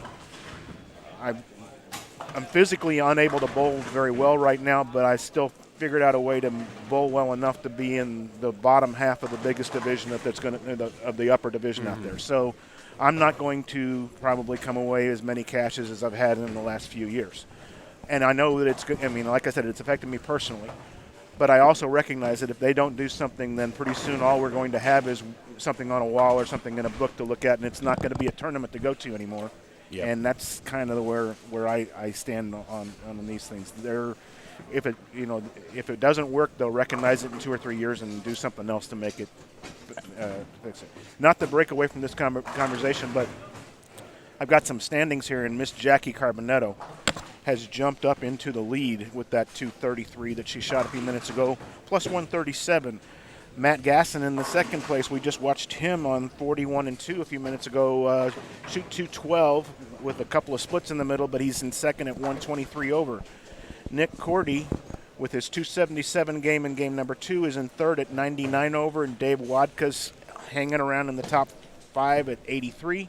Cameron Doyle at 82, and George Gohagan at 81. So 83, 82, and 81, 4th, 5th, and 6th. Gilbert Sanchez with a 270 game a few minutes ago, from what I understand, plus 77. Brad Miller still hanging in there at 70 over in 8th. 2012 champion Danny Spink, plus 61 in 9th place. He's bowling down right now on 47 and 8, and we'll probably see him a few times on the featured pair. And in 10th place in front of us here on 39 and 40 is Shea Bittenbender, and he's trading strikes and spares right now. No doubles in the game, but he's up. And or does he have a double? No, he's on the left lane. I was trying to see where he was lining up. I thought he was lining up on the left, but it's actually against the ball return on the right on the left lane and goes through the nose for a 3-6-10. So in 10th place, plus 41. Jackie, watching her ball reaction over here, she shot a 230 game, and it looked like she was doing very little to the ball and just letting it roll right through the pins. Yeah, so I think Jackie's doing the right thing out there. She's got plenty of surface in her hand. She knows she doesn't have a lot of ball speed, a lot of rev rate, so she's creating friction with surface and literally letting the lane do what the lane needs to do to it. Pin carry is usually pretty good in this bowling center. and I just think she's filling frames and she's thrown enough strikes in a row that it's put her at the top right now through 4. And the one thing that I haven't seen her do, she's got the ball that hooks a little bit more in her hand down there right now. Is that a scandal? Yep, she switched from a paradox to a scandal, I believe. So what I haven't seen her do is when she made a mistake, it didn't go through the nose like some of these other folks who were trying to square up and not let the ball go away from the pocket. Her ball would actually slide just a little bit too much, and it would just barely tickle the head pin instead of overreacting and going through the nose and not doing its job down at the other end. Absolutely. I just talked to Cameron Doyle about 15, 20 minutes before I came in the booth, and he was struggling because he's like, when I miss, I split. And I just told him, I go, you're trying to create too much angle. You're trying to create too much shape to where – if you can go straighter up the lane, when you miss a little right, it's going to pick up. It's still going to tickle the head pin, but you're firm enough that when it's in a little, it's going to hook and bail. And you're keeping the head pin in play. And like I just said about the pin carry here being pretty good, if you can tickle them, you can get them to knock over pretty good. But if you're going square on the head pin or missing the head pin to the right, you're not even giving yourself a chance. Mm-hmm. We were discussing earlier. The difference, I mean, Dave Wadka, we talked to him after his game on 47 and 8 while ago, and he's talking about the difference in what he got done playing on last weekend versus coming in here not having thrown a ball all week and having to bowl on this pattern with 10 minutes of practice basically and not a practice session to figure out what's going on the lanes. How much of a difference is that for somebody like Cameron with a lot of hand and comes in here and probably what he's experienced has been what everybody sees all over the country, and that's just hook, and all of a sudden he comes in on this pattern and plays this weekend. It definitely takes some time to get used to. You got to gear down, these kids and these power players, the way the game is today, there's so much rev rate, and not only do you got to gear down, but you got to soften up the hand. A lot of the younger players nowadays, they translate by softening the hand, they feel like they're losing rev rate. And we all know, we've been around enough, that sometimes less is more. And so if they can gear it down, soften up the hand, they're actually creating a little more rev rate, and they're going to be able to keep their ball on line a little better and play the lanes better. But being a little too firm on this can get you in trouble unless you're razor sharp. If you're razor sharp, you can be firm, you can be real aggressive, and you can keep things in play. But, even Shea here, right in front of us, he's usually a somewhat firmer player, but I can already tell he's geared down a little bit. He's just letting his ball do the work. And he was, I didn't talk about, he was in 10th place at plus 41. So, and right now he's under for this game. So he's got to get, he's 4 under right now, right? Yeah, he's pacing 190. Yeah, 190. And it could just be a little bit too. He's just doesn't have control of the pocket yet. He's sticking on the left lane too. I noticed that. I watched him do it. He's not had a good slide or a clean slide on lane 39 at all. This time of year when we come here every year, it seems to have the temperature varies. Every year we've been here, it's rained, so it usually brings humidity into the building. Temperature's going to rise a little bit. So the approaches are going to get a little tacky. It's just one of those things you kind of. I thought I saw that off his hand. Yep, he didn't have a good footing on that one either, or at least not trusting what he's seeing up there. That's probably what it was. And with them being so tight, I actually kind of like when the approaches are tacky, because then you have to slow your feet down. That's just my mental thought of it. I'm like, if I'm going to be slow, now I can walk slow, keep a stable base. Anybody who is bowling tomorrow that just heard you say that, you probably gave a tip to half the field. I mean, sometimes secrets are meant to be kept, Rob. Yeah, but I don't know. I like to help people out. You don't want to see nobody get hurt and out of control and stuff. But, yeah, I get what you're saying. Look at Jackie going over there. 5 in a row now on lanes 43 and 4. That scanner, what you have any idea what surface she's got on that? It's a little duller than I've seen others. From here, it looks like it was hit with 500. I can't confirm, but I would say 1,000 at the lightest, and it looks fairly fresh. Yeah. I know she's getting ready for the women's tour to start next week. She just put in a ball order a couple weeks ago, got some fresh covers, some new balls, put some new layouts on some stuff. Cool. So I'm going to guess that ball's probably got less than 3 games on it, and it was hit with a new 1,000 pad at worst.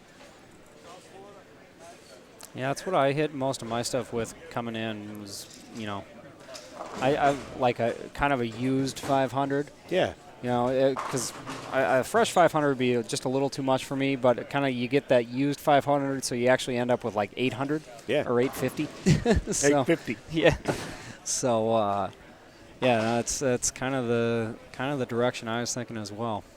So on 37 and 8, you guys can't see, or actually, I think you might be able to see Andrew Orff up. We were talking about him a few minutes ago in the red shirt. Yep.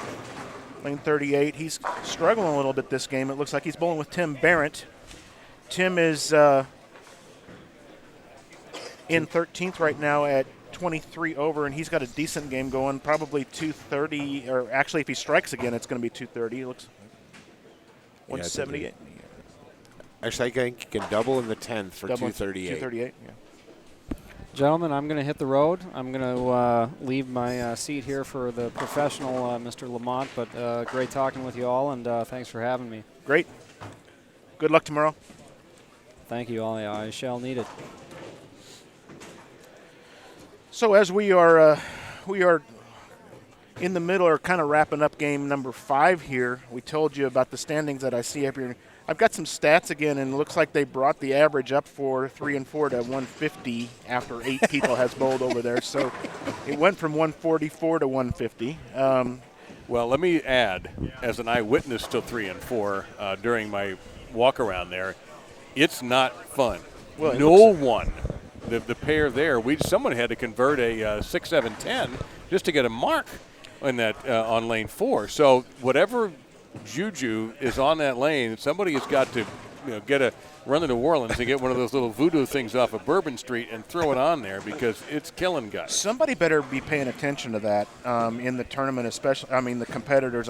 We're talking about it, and I was kidding Rob a few minutes ago about his giving away things during the tournament that people could use tomorrow. And if you're listening tonight, you better take a look at what 3 and 4 is doing, because of all the other pairs, 177 is the lowest. Everything else is in the 190s or 2.0s. 3 and 4 is at 150.38 after 8 games have been bowled on it. So something is going on. I don't know, since I took a little break, why do you think that is? Without having seen what's going on over there, it's hard to say. I don't know if they've got 2 machines here, or if it's just one that we're oiling with. So that's a good question on whether it started there, or it's hard to say. There's 2 machines. There's 2 machines. Yes. Okay. All right. So, I'm at a loss right now on what might be happening, or why it is that way, or whether it'll continue. It's hard to say whether it was a fluke tonight and it won't be that way tomorrow. It's hard to say that, but. Somebody better pay attention, and anybody who's got a game ahead of them on that pair tonight should be over there taking a look too, if they knew what was going on. I think that's the tricky part of it. With it being lanes 3 and 4, the way they're crossing the lanes tonight, if you're not done before them, you're not getting over there in time to see anything. So you're not able to get a read. And unless you got a friend in the building that's helping share information or paying attention, doing some scouting pairs. Good point. But I mean, a 40-pin difference from most of a 40-pin minimum from most of the 31 pairs. and 2, and that's down. That's one of our featured pairs. So 31 and 2 is the only other one that's less than 190, and that's 177.38. Everything else is in the 190s and 2.0s. Just to add, Jackie Carbonetto, who I believe is now our leader. Yes. Could end up with a 219 here. 219. So that would give her another 19 in the positive. She has a single pin to convert here, a 7, which she will manage easily. We have some very talented women who will be here tomorrow. Diana Zavyalova and Erin McCarthy will be here. And okay, so here you have the queen seed from last season. Number 1 was Erin, and Diana's won the tournament. So it would not be at all surprising with the PWBA coming around that they're using this event as a warm-up. Yeah, Diana actually left Ohio today and for 15 straight weeks. She's competing here this weekend. She's going to go back to Nebraska and do some practicing with Aaron McCarthy for a couple of days this week. Then they're actually hitting the road and driving to Las Vegas for the first stop. Oh, man, that's a movie right there. Yeah. Aaron is going to be flying back and forth from stop to stop, but Diana is on the road. No way. For 15. She's doing the true tour life. What about her dogs? She has a friend in Indianapolis watching her dog. We just had the conversation with her like yeah, an hour and a half ago. Listen, I've got to think that's going to be on her mind. Oh, yeah. I'm sure with technology she's FaceTiming her dog. You know, I've done that, and I'm going to tell you right now it doesn't really work. So I hope perhaps her dogs are more alert than mine is, but I will. Yeah, I've done that. So 219 for Jackie. That puts her at plus 156 after game number 5. Looks like everybody's kind of finishing up 5 and starting game 6. I see the first few shots of game 6 being thrown down to our left here. We've got Andrew Orff and Tim Barrett right here in front of us on 41 and 2. Our first look, at least my first look at Andrew, who is a name we mentioned earlier. Right. Had shot up the charts into the top 5 through 3. Do you have the game 4 there? I do have game 4, and actually here's another copy of it. Okay, thank you, sir. So he dipped a bit down to 14th after cracking the top 5. Right, and I didn't see what he had after 3. What was it after 3? After 3, he was plus 71. Okay, so he had a rough game. Yeah, he really did. I think he was on 31 and 32 okay. the game before that. Okay. But the one guy who just keeps moving up every round, Dave Watka, gets better. 14th, I think 10th, 8th, 4th and through now 4th. Yeah. Now he's off to our left, and is he on 31, 32, or is he on another, or is he a little bit? Looks like he's a little higher than that. Yeah, he is. He is. 35 and 36. So Tim Barrett throws his first shot on 42 here and solid in the pocket. Tim and his wife had a gender reveal this week, and he's going to have a little boy. That's what they call it now? Yes. That sounds so formal. What, a gender reveal? A gender reveal. Well, it sounds like it's going to be the next reality show. Gender reveal. I have a my daughter is going to have twins at the end of June. Congratulations. Thank you. And the gender reveal there, they met playing darts. And so the gender reveal there was 2 balloons hanging on a wall that were filled with the color glitter on the inside that the 2 babies were going to be. And it's going to be a boy and a girl. Oh, so, wow, that'll be different. So it's kind of cool. Yeah. But each one of them was supposed to throw a dart and pop one of the balloons, and they didn't know. They had it set up to where somebody else in my family found out the genders and prepared the balloons, but they were even surprised at this thing on what the babies were going to be. Shelby hit her balloon on the first throw. Derek missed and had to throw a second dart to be able to figure out. But, yes, it will be a boy and a girl for us. So that's wonderful. We're kind of looking forward to that. Yep. Yeah, Stu Williams and his wife Tina just had a gender reveal a couple weeks ago, and they did a cake. They had somebody baked a cake with the with the color on the inside. By the way, I thought there was supposed to be cake. There was a reference to cake on Facebook earlier with Matt, and I noticed Matt all of a sudden is taking pictures and doing all the other things, and I don't see any cake. There's no cake. That's all right. I don't really need the calories, but still, a gesture at least of cake would have been nice. You have a cake like with Bo's face on it or something? Yeah, we were. We went to Dairy Queen, and we actually walked into Dairy Queen ice cream cake? yesterday. Oh, that would have been awesome. And, it would have been ice cream, but we walk up to the counter, and there's a nice young lady working behind the counter, and we were like, do you have a Bo Burton cake that we could get? And she didn't know what I was talking about. You know, if you had gone to Costco, I assume there's Costco's in the greater St. Louis area. Yeah. They could have cranked one out for you. Oh, I bet they could have. That's a good idea. Maybe we'll stop by there tomorrow or something. Yeah, just you know what? Present it to them before the finals. Yeah. I think that'd be we can do it on air. Gesture. Yeah. You have you show them a picture of Bo, get a bowling ball with 10 pins on there, and thanks Bo, and thanks in Bo. lieu of pay, here's a cake. Here's a cake, but it's ice cream cake, so it's almost like well, no, a not at bonus. Costco. Costco would be cake. Oh, they don't have. But they have ice cream. good cake. Okay. And I'm a I man. have not had a cake from Costco. Oh, actually. brother, you're missing out. So I'm not Andrew, really a cake fan. What? Yeah. Who said that? Why were you Yeah. talking about it? Me. Why were you talking about it on the social media? Well, I then if mean, you every weren't once in cake a while fan? I like cake, and if Come Dave on, wants Easter. a cake, Communista. we can get a cake. What are you doing?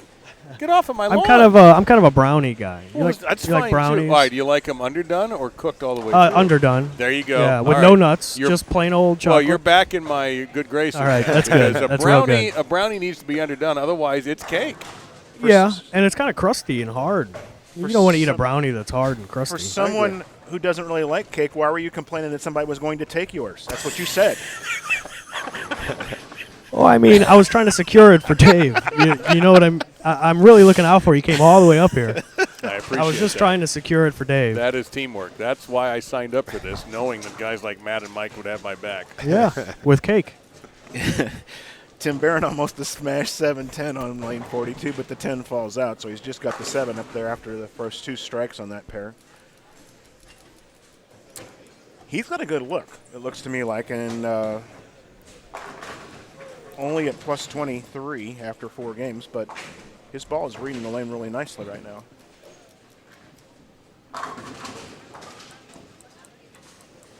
I get a kick out of watching a couple of the kids, like Andrew out here. I know that. I mean, he bowls a lot of Illinois high school stuff. I see his name on Facebook a lot. I don't know how challenging the high school group is over there, and the kind of things they get to bowl on. I know that it gets more challenging as they go higher in the Pepsi competitions and junior goal, obviously, and whatnot. But I get.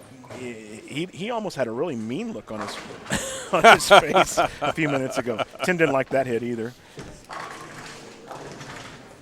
Yeah, Tim's doing the right thing, though, Dennis. He's not creating a lot of angle.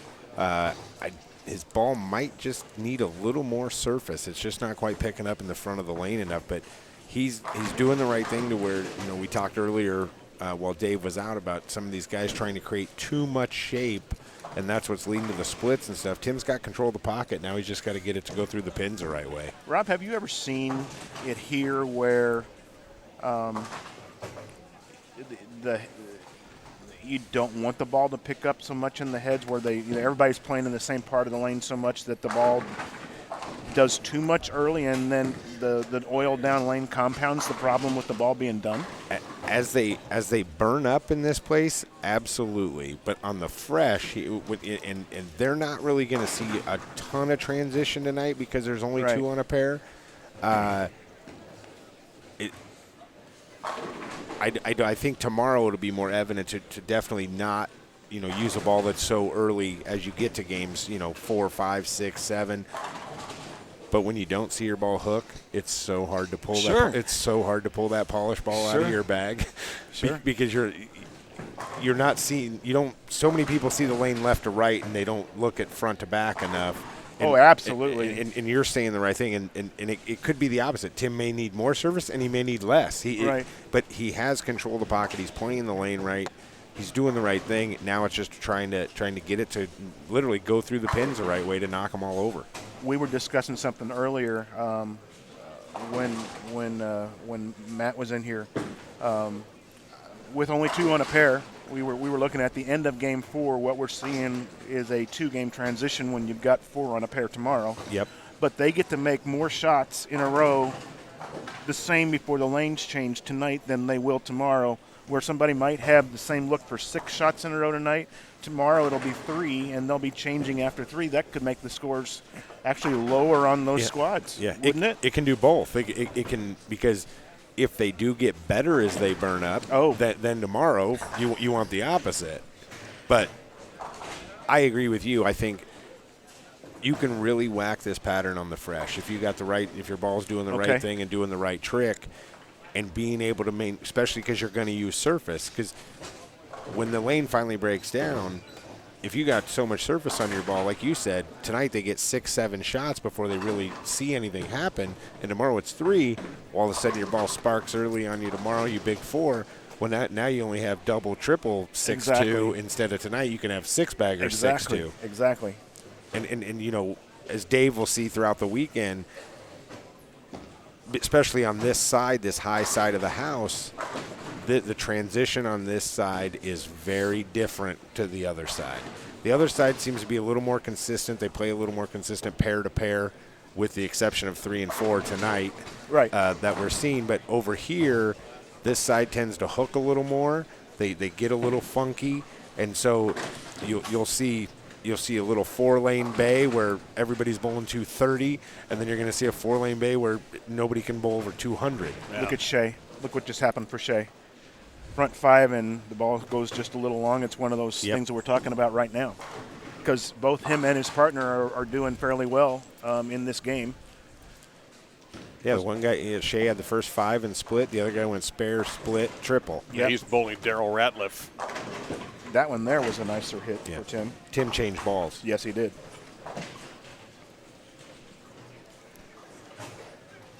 And Ratliff is actually now bagged 3 in a row after a slow start on this pair.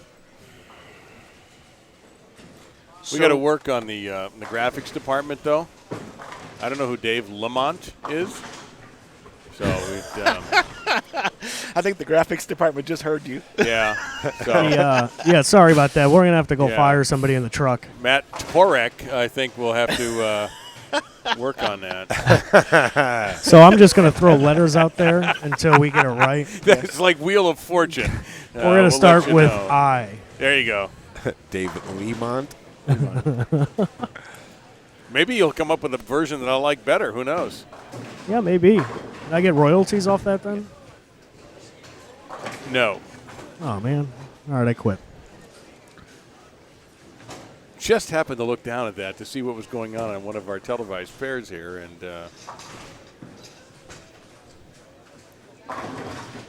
so we got a split screen up to show you right now. Both pairs, you can see 31 and 2 and 47 and 8 at the same time. Just a couple of games left after this for this A squad, and then 8 o'clock. Well, actually 7:45 Central Time will be the pregame show. Right. Tomorrow before B. And then around 8:10, we'll get going with the morning round, and we'll have quite a bit tomorrow. Pretty much all day. Nelson Berg Jr. will be here in the middle of the day, around 1:30. Bo will be here. It's going to be a long day. Lots of bowling tomorrow. Yep. I haven't seen Andrew bowl before. I know you probably haven't either. Watching his abbreviated follow-through that he's using right now to keep the ball from scooting, and I don't know if that's sophistication because he's trying to do that or if that's his normal delivery. I just don't know that. Yeah, I'm not sure either. But you know what I'm talking about. Yeah, I haven't seen him enough. And, earlier we talked about trying to slow everything down, gear everything down. I'm not wondering if he's tried to abbreviate that follow-through just to kind of hold it back a little bit. Well, for a youngster, if that's the case, then I'm pretty proud of him to start out with here because what's the advantage in doing that? Well, the more follow-through, obviously, it's like aiming further down the lane or whatever and they don't need any help getting the ball down the lane tonight, obviously. So, well, before I do the gender reveal on the top 10 here, you want to do the lane reveal? Well, our average on 3 and 4 has gone down about another pin or so at 149.9 right now for 10 full games shot on that pair. So get ready, hitch them up. 31 and 2 dropped about 6 pins that game. It's 173.6 now. So, but our pair that will be the championship pair is the second highest scoring pair so far, and at that's 213 and out of character for this place. That's for sure. Okay. All right, Jackie Carbonetto holds the lead, and she's actually built on it. 156 plus now, with Cameron Doyle up to plus 91, Matt Gasson at plus 90, Dave Watka plus 71, and only one pin up on Gilbert Sanchez, and only one. This is really bunched up nicely. Gil Sanchez is plus 70 in fifth, George Gohan the third, 69 to the good. Seventh, Brad Miller, 66, and Godfrey Wilson, the third, is plus 65, and plus 64 is Nick Corte. You've got a little bit of a gap. Jimmy Cook is sitting in the number 10 position at plus 52, and the basement that Matt McNeil mentioned is now down to minus 278.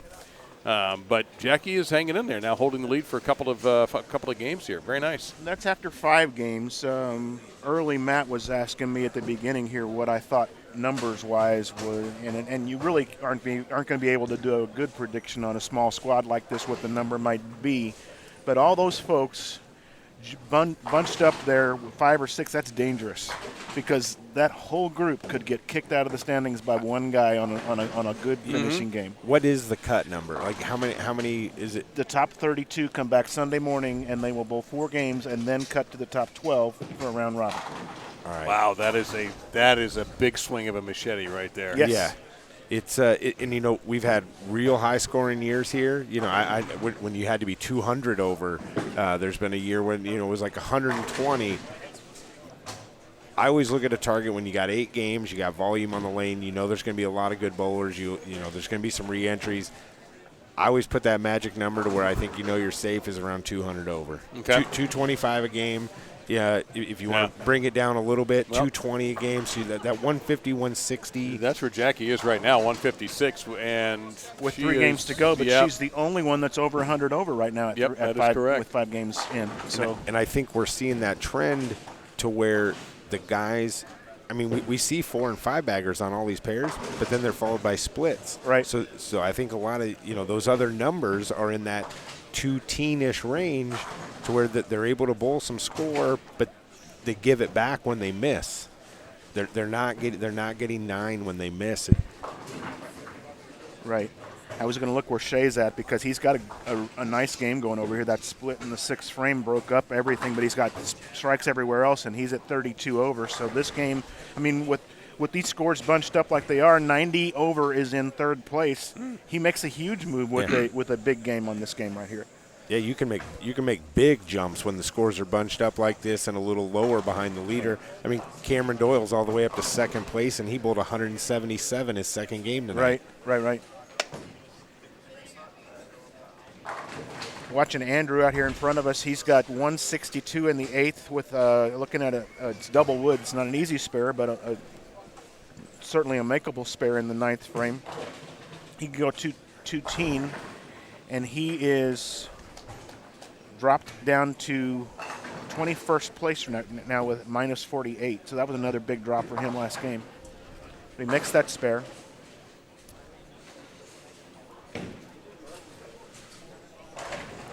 Okay, so Shea just got another strike. He's going to be up in the 10th frame right now, looking at a double for 260, and that will be a huge jump like we talked about a few minutes ago with 90 over in 3rd place right now. Yeah, he can go from 13th to the top 5 here with a double in the 10th. Yeah, it's so tightly packed. The first strike probably does that for him, I would say. Yeah. There's Tim. That ball went a little farther on him, but he got away with it and carried all 10.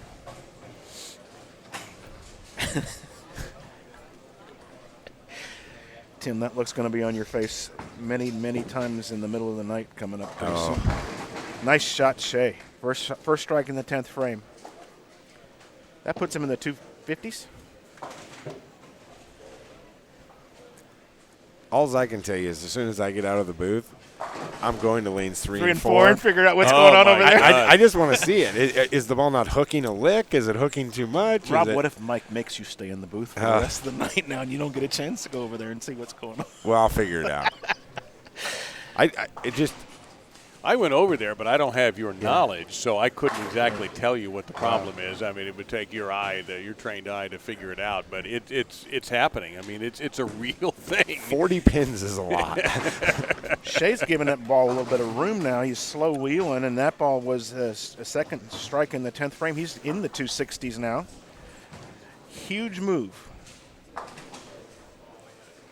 Fortunately, Jackie Carbonetto is far enough out of my vision that I can't see whether she is adding to her lead or she might lose a little bit of it. It looks like she's going to lose a little bit of it. Jordan Richard has got a bunch of strikes in the beginning of that game on lane 47, though, and he just struck again here. He's not struck very much tonight, so nobody's doing good right now on the live stream pair. Yeah, yes, he is. Jackie has 122 in the 7th. Strike in the 8th. She's got the 9th and 10th coming up, and she can strike out for 212. Yeah, so that would give her an additional dozen and give her at, plus 168. Yeah, she could get to 168 here. But she has to be perfect. She has only 1 strike on this lane this game. Andrew. for his first strike in the 10th frame Oh, here. boy. She changed balls. She just went through the face. Yeah, she stood up right. That's usually a sign I've learned over the years. When a bowler starts to stand up right after the shot, they know they don't like it. It's an almost automatic sign that the shot is not going to come up with a desired And it's result. a baby split that she's got down there right now. It looked like this just the 610, but it's actually the No, it's a 310. baby. Yeah, it is. Yeah.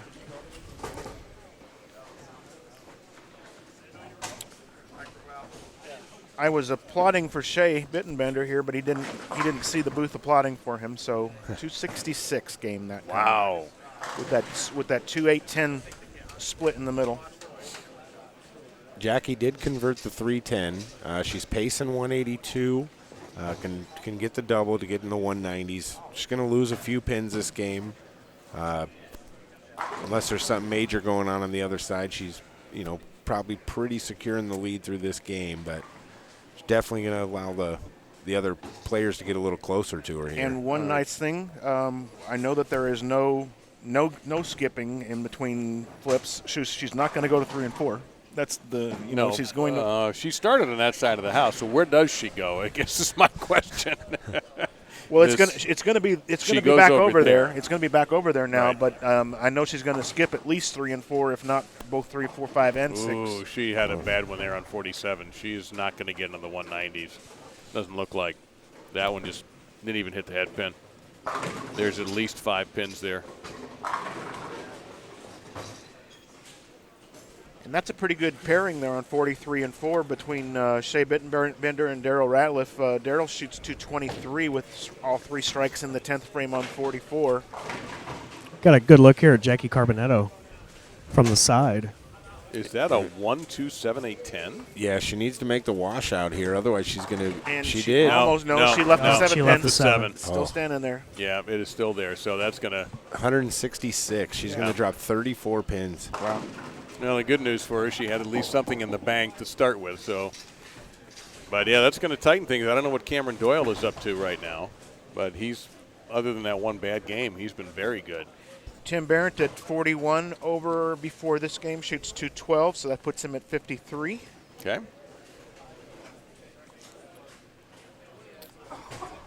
And you have to wonder about Matt Gasson, Dave Wadka. They've been steady and around the top 5, top 10 all night.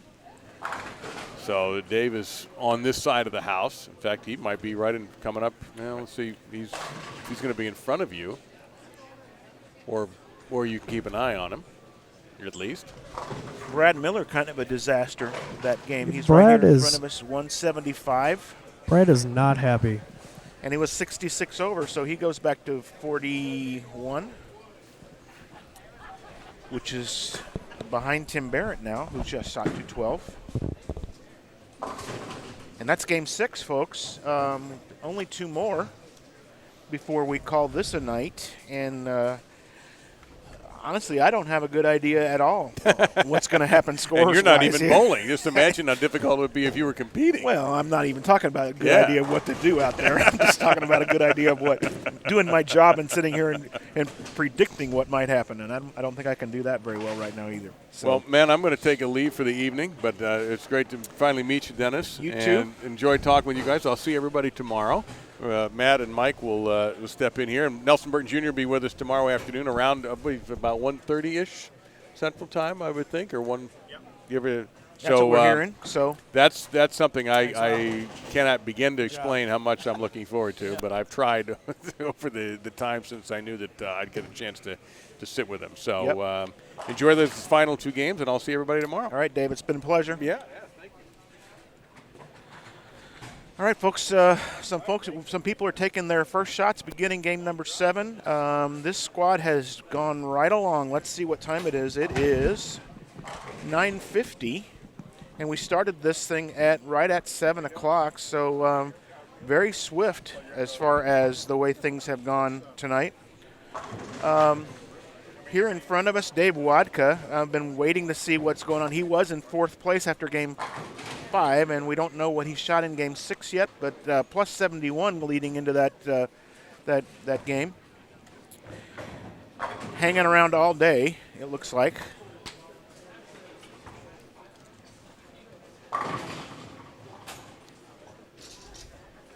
Oh, nice. I think my buddy Matt's getting us set up here with a good look at the chat. Yeah, I'm doing Very a real nice. fine job at that. Very nice. Yeah, working real hard. How about the see more trying to get comments the below chat. button? To see more comments, there we go. We'll get more. All right, good. More up to snuff here. Boy, that was a lot of work. I'm really glad you appreciate that, Dennis. Well, I 'cause do. I had to walk all the way to the truck and build a quick module. And So you're a coder? Yeah. Oh, yeah. I coded the heck out of that. I know you're a gamer. I am actually taking a programming class as we speak. Awesome. What language? It's Visual Basic. It's intro Okay. to programming. I always Gotcha. thought Visual Basic was dead, but we're not going to nerd out. Well, on no. that. Here's what you find out, and I'm going to show my my age now. But when I actually was in college, there was a mainframe, and I did Fortran programming on punch cards that you had to put in a stack.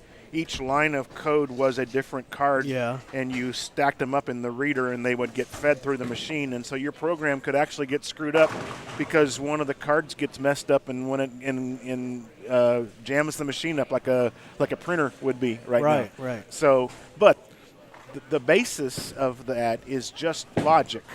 And if you learn logic in one program, you'll learn logic in everything. All you have to learn is syntax after Sure. that. And that's the hard part. It's the memorization of the syntax. Right. And it's all so close together that you start once you learn more than one or two languages, it all runs together for me.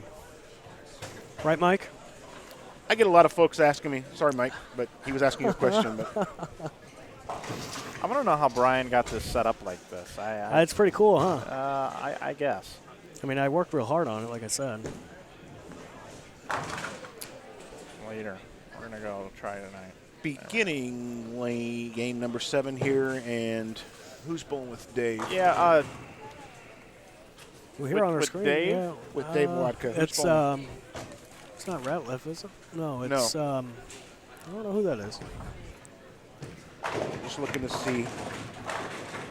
Wadka's bowling with John Ricciuziano. Oh. No, it would be Austin Valentine, right? Oh, you're right. Austin Valentine. Okay. Yep. I was looking at the cross pairings. Jimmy Right. Cook, Ricky Gatlin off to the right. See Jimmy Cook right there on your screen. Jimmy had a rough first start. You guys talked about it earlier. And we're going to get our first close-up look here. Well, I guess you guys saw him, Andrew Orff. Well, Yeah. we were talking about him in front of us. No, he wasn't really on the screen for anybody else to see. Okay, well, but, here's a good look at yeah. Andrew. Andrew know just he- shot his first 300 game, if I'm not mistaken, not that long ago. No? All right. All right. Andrew is bowled. What you're thinking of is he's bowled in a ton of high school competitions, and the guy can't stop bowling 300. Oh. They're all over the place, this guy. I bet he's got 8 of them. Following in the tradition of the Orff legacy. Absolutely. His grandfather, Ray Orff, his uncle, Steve, regional titleist, as well as his dad. Aro is what we call him, and Aro's here drinking a Blue Moon here tonight. Actually, I think it's Shock Top here, but Aro, Rich Orff, responsible for making the trophy for us here. I'll tell you, we have a lot of support from pro shops in the area. We've got Rich Orff helps with the trophy. Daniel Puerto and his crew have also helped us this year with our event, being affiliated with Ebonite International. I want to thank Kevin Atienza for helping out tonight with the balls. Every player in this competition here gets an Ebonite International bowling ball, one of 8 to choose from. And then also here, the shop at the Trop here, Terry Lyons and Don Griffin, here to service all the bowlers, take care of everything that they need when it comes to their bowling equipment. So we really appreciate the homegrown support of all the pro shops. I was looking around for Rich. He sits down there behind Andrew right now. A 2016 inductee into the Missouri State USBC Hall of Fame, Rich Orff. Yeah, Rich has done it all, and Andrew was nervous bowling this event tonight. Good. Yeah, That's respect. He was very nervous. I believe he was about 20 over after 2. Then he popped 250 the third game. I'm not sure. He's minus 48 going into the last So- game, so he had a little bad luck stretch here. But he is bowling with Tim Barrett, and Tim Barrett goes into Orff shop all the time. Andrew's watched him bowl with his father on the road at Ozark, stuff like that. So to be able to cross with somebody and it is random here, has been very good for Andrew. Don't forget, you can tweet us up in the booth. We'd be more than happy to answer your questions. Show your tweet on the screen, hashtag Inside Bowling. Mike Flanagan, Dennis Hacker, and Matt Turek here bringing you this game number 7 here at the 2016 Logo Infusion InsideBowling.com Open. Hey, thanks Ebonite International, and hey, thanks Columbia 300, who were featuring this particular 8-game block. I want to thank Dave Lamont for being here earlier as well, Rob Gottschall, Matt McNeil, spending some time in the booth with us. Dennis, so far this evening, what are your thoughts on how we've got kick-started? I think it's been a nice night out here tonight.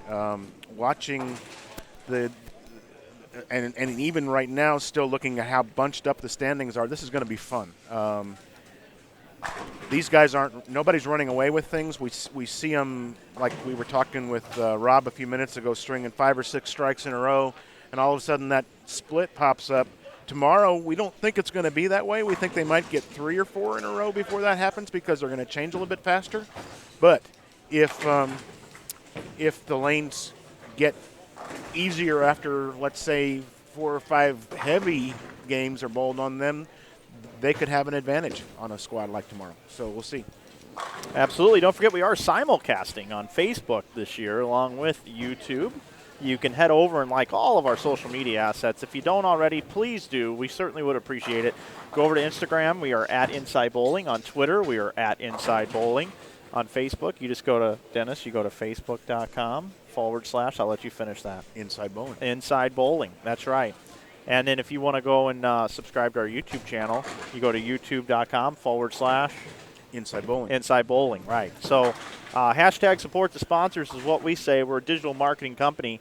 We're bringing you this digital coverage of tonight's Logo Infusion InsideBowling.com Open. And just a couple games to go. Then the bowling center on the other side is going to have a little youth get-together. They've got about 200 kids coming in to bowl on the other side. I was talking earlier, Mike, about how ambitious that is for a bowling center like this to have our tournament here all weekend and do what they're going to do and then have a kids group come in at 11:30 at night on Friday night. That is crazy. Tropicana Lanes, it's a busy center located right here in the heart of St. Louis, right here by the Galleria Shopping Mall. So great little venue here, 52 lanes in all, banquet room downstairs. Have your children's birthday party here. If you're watching from all over the country, fly them in. Be more than happy to take your business here at Tropicana Lanes. Want to say hello to all of our friends in the chat tonight as well. Ryan Downard, Eric Warnke Sr., John Thayer, Travis Jackson, Nick Carbonetto cheering on Jackie, and Gus. Yeah, thanks, everybody. If you're not in the chat, come on in. Love to have you in there, answer any questions that we have for you. We've got quite a show being put on for us right now on 41 and 2 right here in front. 6 shots from each competitor, only 1 non-strike, and that was in the first frame of one of the games. We've got a 290 and a 300 being shot in front of us here in game number 7, and that's the front 7 now. Why don't we switch it over there? On 41 and 2. Yeah, grab that little blue mouse over there, Dennis. I'm gonna get you right in here. Okay. And nope, the blue one. Yep, there you go. All right. And then we're gonna grab this camera. It should be kind of try to the left of the one that we're currently in. Maybe that one right there. Click on that. Yeah, there we go. And then just you hit that little right arrow below the 2 screens. Just to the right. There you go. And here we are. All right, we have arrived. That's Rick Gatlin on lane 42, working on 290. And he carries. So And that's a strike in the 7th. Now, 13 out of 14 shots. You know, you guys were talking about the Eagle winners earlier. That was awesome, wasn't it? Ricky Gatlin's got one too, right here. Doubles partner with Brian Burkhart. When you had the Eagle people in the booth, you also had Burkhart off the old corner over there. I felt crazy sitting here in the middle of those guys, and I didn't even realize Brian's sitting over there in the corner still. That is something else to have Eagle people on both sides of you sitting here in the booth like that. It is. And we've always got one over there on the left side weighing us down. Old Brian, old Double B, Burkhart. Here's Ricky Gatlin, his doubles partner from that Eagle win.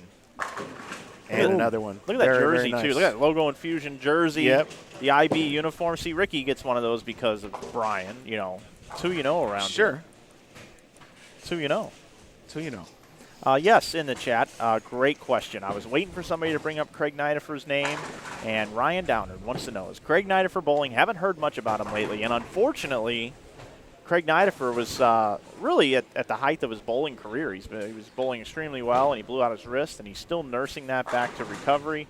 So right now, no, Craig Nidifer not in the field. He has made the finals 3 times. Miss you, Craig. We just tweeted him a couple weeks ago to see how his progress was. He got back to us right away and said, hey, we miss you guys too. We're still working it. So going to be out for a while. Dupree Dickey in the chat. Hello, Dupree. Oh, welcome. the king of Oakland County. He is the king. So Jimmy Cook's given the ball a little bit more room than I've seen some of the other folks here so far on 41 and 2, and he's got the front 8 bowling Right up here. on 41 right now, going for number 9. Number 9. Number 9. Magic Hat number 9. I love that beer. Me too. I saw a van with a wrap on it when we were Very nice. broadcasting Jimmy, the huge Southland shot. Bowling League. When I was living in the Capital District in New York, we used to go over to Vermont and bowl, tournaments that you could bowl double, singles, team event all on Saturday, switch teams around, do it again on Sunday and come home, and Magic Hat number 9 was always Saturday night. It was awesome being there in Vermont. Magic Hat number 9.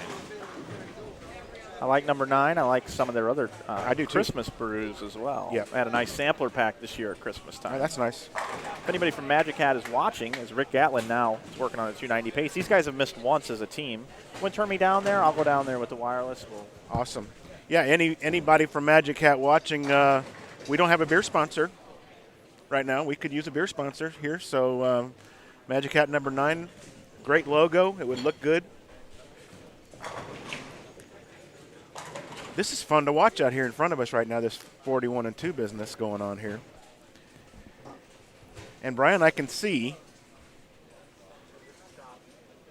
how you guys did what you did out there, because this man's solid in his game right now.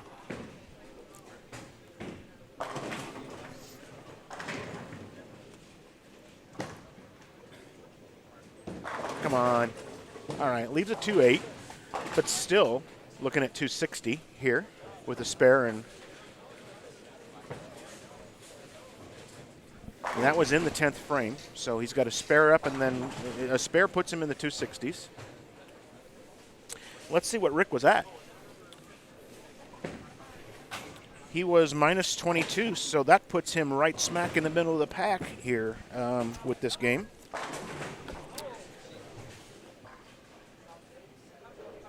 And Jimmy Cook is plus 52 after 5.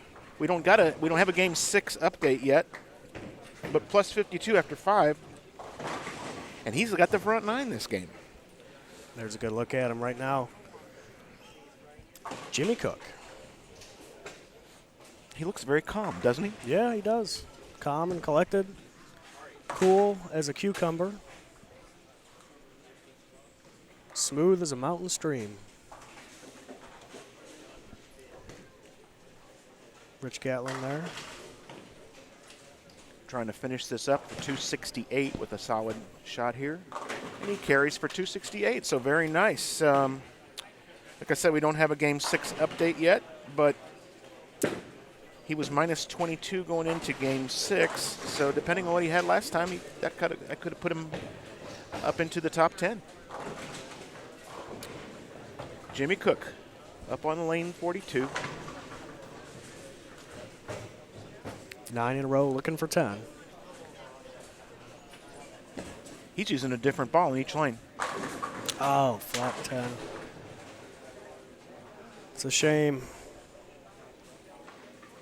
We're going to look at Tim Barrett now, back on our featured pair of 47 and 48. Good shot for Timmy. Yeah, Tim threw that ball nice.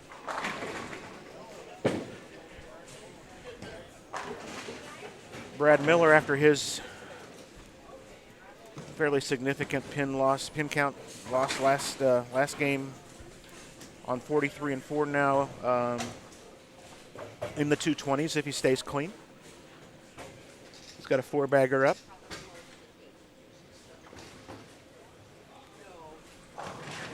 Jimmy Cook can finish this game out with all 10 for 279. We're going to look right here at his fill ball. Jimmy Cook making some noise 2 weeks in a row on InsideBowling.com. Yeah. Finishing second last week at the Boom Doubles. in Little Rock, Arkansas. That was a long weekend, Matt. It sure was. Very nice. I'm not sure if it's going to be longer than this one, though. Oh, I bet it. It might actually beat it. Pretty equivalent. Tonight's kind of an early night. The difference is with just me and you down there. Yeah. We've got a team in place here. Yeah, we do. And 13 of them have titles. We looked at the sheet a while ago. You like those titles? I think they're Brian cool. smirked. Yeah. Brian smirked at that comment. Oh, you know what? I actually wouldn't mind after this game here. We'll go over the titles. Okay, we should, because I think they deserve recognition. Not just those folks, but I mean anybody else that helps you. You've got quite a team that puts this thing on. But I mean, yeah, we do. As a matter of fact, and a lot of people have helped over the years too, and we do miss some of those folks not being here. They haven't passed away or anything like that, just for different reasons. They're not helping us right now. I mean, we can go all the way back old school. Doug Lakey helped us out a lot very early on. He just had a new baby girl. Yeah, how about that? Congratulations to Doug Lakey. Jeff Carter spent many countless hours in this booth. Right. He's in Wichita this weekend. Jeff Carter just think the world of Jeff. He's coming home late Sunday, leaving early Tuesday for Reno and driving and taking a bunch of our equipment, not mine, but a bunch of the folks that come from Springfield, taking their equipment out in his vehicle for us to bowl nationals next weekend. Matt and I always forget, not this Matt, the other Matt, the opposite side Matt. Right. You know, we always forget that we always we overlap in Reno almost every single year. He's out that his team competes one day later than ours does every year out there. So don't forget, everybody, Logo Infusion is our title sponsor this weekend and through the end of April. Head on over to Logo Infusion. If you're looking to look snazzy like we are in these jerseys, go over and design whatever you want to design. I basically gave an example of what I liked when I Google searched Viking jerseys cool, I think is what I put into Google. That's interesting. And I went down about 3 or 4 pages, and I found a jersey I kind of liked. And I found another one I kind of liked. And I kind of merged them together and said, you know what? This is something like I'd like to have designed. So I sent over a little email, shot it over there. They shot it back. See, I would send it, but you shoot them? Yeah. We made one revision.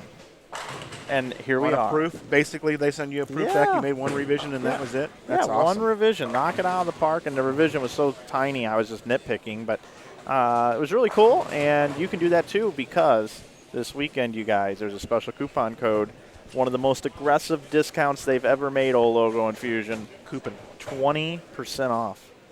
20% off through the end of April, thanks to this tournament. Right here, you can thank me for this 20% off coupon. Me. Just me. Me only. Logo 20. What a great, great way to bring in the month of May. That was nice. What a great way to bring in the month of May. You think he practiced that? I think he did. I think he did too. Have you guys been keeping dibs on this 3 and 4? Oh yes, we've been discussing it. Have you guys seen the averages coming off of that? That's huge. That jumped 7 pins. Really? Oh yeah, that game it jumped 7 pins. 157 average on 3 and 4. The next lowest is that one right there, and everything else is in the 190s or 200s. Yeah, I'm gonna have to report that to our lane maintenance. Well, what's his title? We were telling Director of Lane Maintenance, Mark Davis. We were telling Rob Gotchel. He was saying as soon as he got out of the booth, he was going to 3 and 4 to try to figure out what was going on over there. And we were kidding him that you weren't going to let him out of the booth to go see. Well, we got a interesting happening thing amongst the leaders here. We've got Jackie Carbonetto leading the tournament after 6. She's at plus 122. For those of you at home, that is what we call a 220 average. 220.33. She dropped 34. I know it. Second place is her man. Better not step. It's her man. Wow, that's interesting. Matt Gasson. He sits at plus 114 in third. Shea Bittenbender at plus 97. Gilbert Sanchez is fourth at plus 89. Fifth, KD, Cameron Doyle, plus 83. He dropped 3 spots. Nick Cordy is sixth at plus 79. Dan Spink, seventh at 73. Old Watskis, he's in eighth. Oh, Watskis. Yeah, plus 62. Dave Watka And you can check out the rest of the standings over on InsideBowling.com. Your event information tab will take you there. We got a Mr. Take it Simpson there. sighting here as well. Take us there, Mike. So right now, 32 bowlers, 14 or plus. And scores I thought were high out of the gate. I really did. Very high early, and then they've really Everybody's backed off. tamed down. That is Yeah. consistent with this tournament. Yeah. Jason Schaefer was leading the tournament, I think, last year on this squad. And he was like 200 over, 220 over after like 4 games. And I don't know what he finished, but he made the cut, but it wasn't astronomical by any means. So, yeah, the scores are going backwards. When you move to that other side, oh, my. Now, Rob seems to think that other side plays more even pair to pair. Once you find something over there, you can count on it being there across the house. And over here, it's what Matt McNeil described as landmines. Landmines. You know, I took my dog for a walk the other day. Where is this going? I don't think you call those landmines, Mike. Surprises, maybe. If Mimi's watching, we miss you, Mimi. We'll be back Monday evening. If Mimi's watching. Oh, she does. Yeah. She fires up the projector downstairs. Oh, nice. Oh, yeah. Nice. Yeah. To put those paws in there. Oh, yeah. Yeah. Yeah. Sure does. I like how we got this graphic down here that says who we are. Yeah, that's us. I'm Mike. I'm mad. I'm Dennis. Dave Lemont was in here earlier. Lemon. That was the truck's fault. Did somebody put the? We gotta watch it. We got these. It wasn't me. We got these new toys, and I'm telling you what, if we can't use them, then I'm gonna light them on fire. All right, we'll light them on fire. Use them properly. Here's old Tim Barrett looking for 187, isn't he? I think that's what he's looking at. That pairs was 224 early on, like right out of the gate, average wise, and it's gone down now. 207. Yep. You know, people give me crap about that pair being the final pair. And tonight, with all the pairs in play, it's one of the higher scoring ones. There's only 1, 2, 3, 4, 5 pairs averaging over 200. And 47 and 48 just happened to be one. Right. And it was the highest for a while. For like the first 4 games, it was the highest pair. See, I'm not mean. I put you on a good pair. Well, if there's only going to be 2 people on a pair, maybe it would be the good pair. Hi, Dustin Boyce. Matt Turek is my hero. Thanks, Dustin. Why aren't you not bowling? He's got a house full. Yeah, he does. That's for sure. Glad to see everything's going well there, Dustin. Congrats, and healthy babies are awesome. Looks like it was 224 for who we call Bubba. Bubba is his name, Andrew Orr. Well, that's a better game than he had last game, so that's good. Congrats on the new baby, Dustin. So we got 1 game to go, basically. Game number 8, and we do have a pair underway. 41 and 2, I see, and we're down now right now on 31 and 32. We're looking at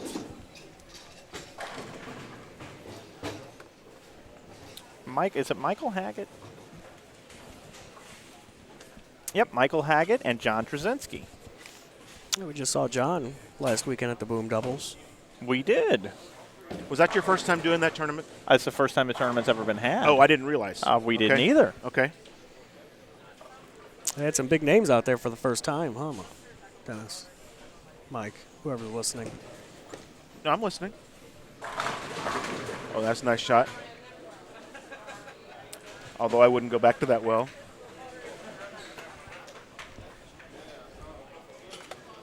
Squads are filling up nicely for tomorrow. If you're just joining us, we had 32 bowlers on this squad tonight.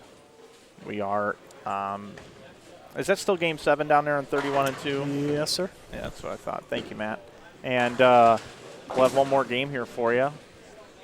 And tomorrow morning we'll anticipate, well, we connect to the internet. Yeah, we are. What browser do I want to use here? Let's see. Tomorrow we are what? We're gonna Yeah, go what's going on? We're gonna go find out how many entries we have on. Oh, the website. nice. I don't know the number.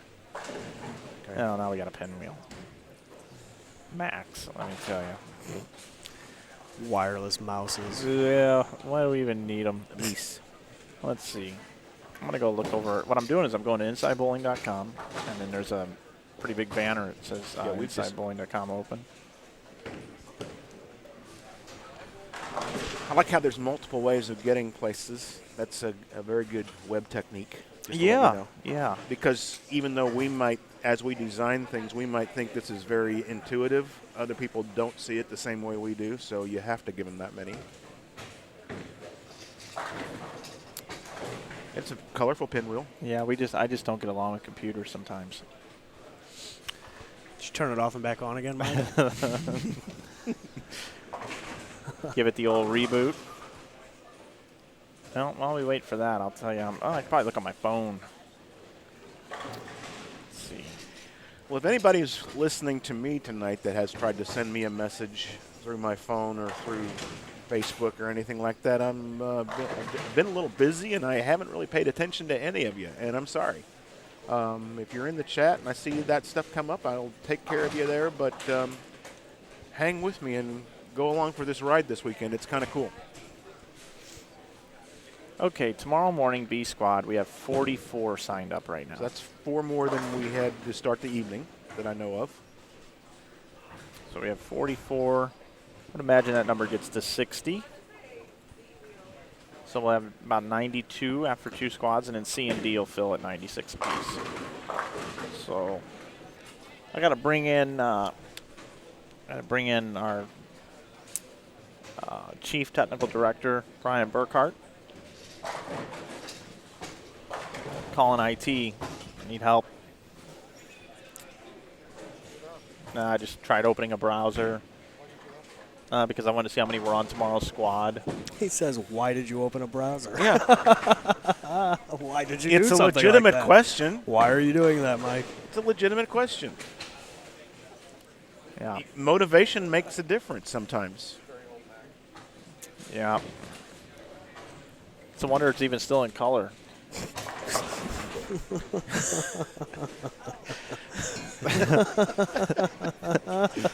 You know, when those computers get old, they just go to black and white.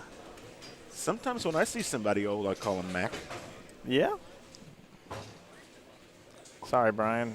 Just leave it to me. I just think it's funny that there's probably more technical people here in the booth than there ever has been, and Mike's like, I just tried to open a browser.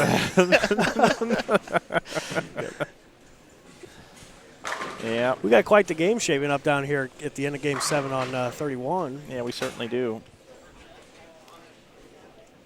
Not sure exactly who that is, but I'm sure you guys could shed some light on that for me. Well, we can get to 257, and that's the man you mentioned earlier, Matt, who we saw last weekend, John Trzynski. Ah.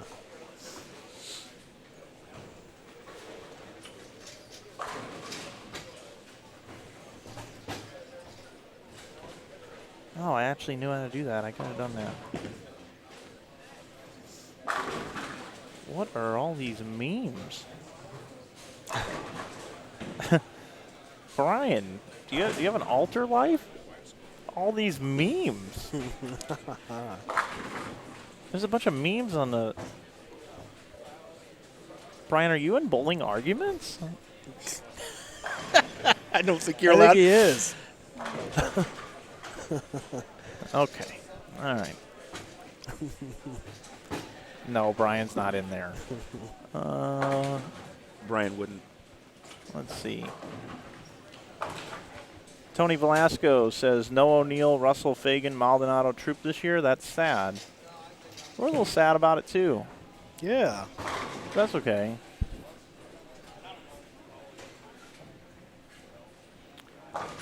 Ricky back in the office. What's his title, Mike? Ricky is the tournament manager. So he wanted to know if we liked the pair averages. We do like getting that stat. Ricky's producing those for us. Yes, he is.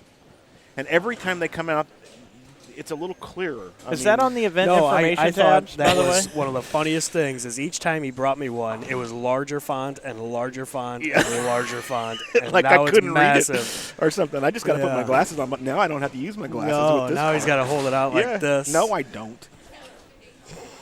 No, So I don't. we'll run down the tournament staff as we are well along in game number 8 here at the 2016 Logo Infusion InsideBowling.com Open. I'm Mike, joined by Dennis and Matt as well. You can read the last names on your screen now. And I'll take you through the tournament staff a little bit. I am the event manager is the title that I have. I am Mike. The tournament director is Jerry Anderson. The chief financial officer is Kim Richter. The tournament manager is Ricky Matsko. The director of score compliance is Ashley Cole. And I accidentally ordered her a shirt that was too small. Did she But put? she's she still tried to put wearing one on? it. She's putting it on. Oh, she's wearing it. She is? Yeah, she's wearing it. Okay. And the director of lane maintenance, who is sleeping in his hotel room right now, Mark Davis. Our social media director, Eric Binky, is here in the house. Our chief technical director, Brian Burkhardt, of course. He's also the Eagle winner of the crew. Our producer, Matt Turek. Color analyst, Nelson Burton Jr. He'll be here tomorrow. Play-by-play anchor, Dave Lamont, who was here earlier this evening.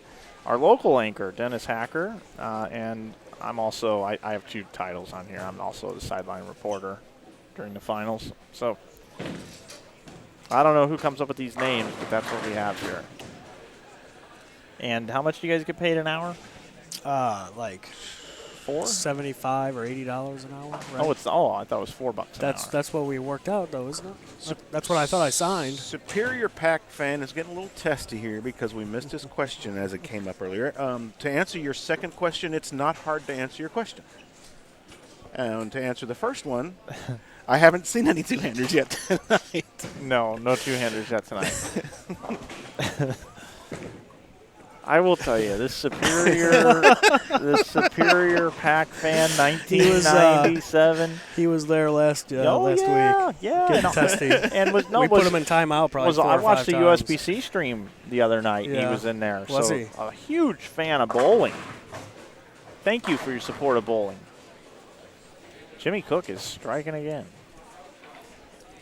And like I said, based on the way he's attacking the lanes, I know it's later in this squad, but it's only like the lane play that half the squad will be tomorrow, and he's already given it more shape than a lot of the players who were doing it earlier.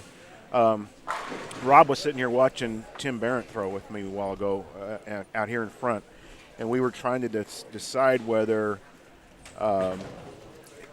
his ball didn't have enough surface to read the lane the way he wanted it to up front here, or if it was already dying and not having anything left when it got down to the other end. And it's going to be an interesting thing to watch, especially when you get more people on the pairs, how these guys attack the heads this week. It's going to be fun.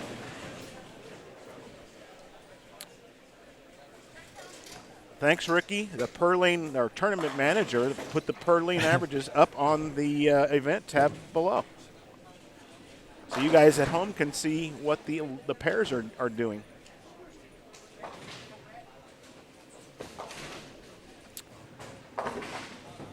Didn't see what Ricky Hochecker's at right now after 6. Let's see here. I got to put my glasses on for this one here. So it's dropped down to the 23rd place at minus 113. That's after 6. I would imagine this is probably a good tune-up for Ricky for Junior Gold. Yeah, he's going to go out and attack Junior Gold again. Hey guys, Gasson bowled in the 190s, game number 7. It's going at 29 and 30 for game number 8. On 3 and 4, was he on? I don't know what pair he was on. Okay. All right, Ricky carried one.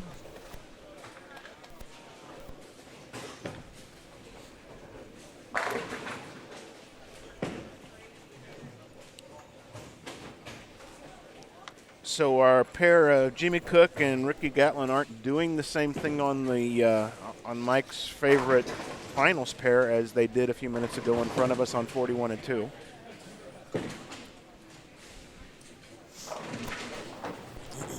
Come in. Can you hear me? Yes.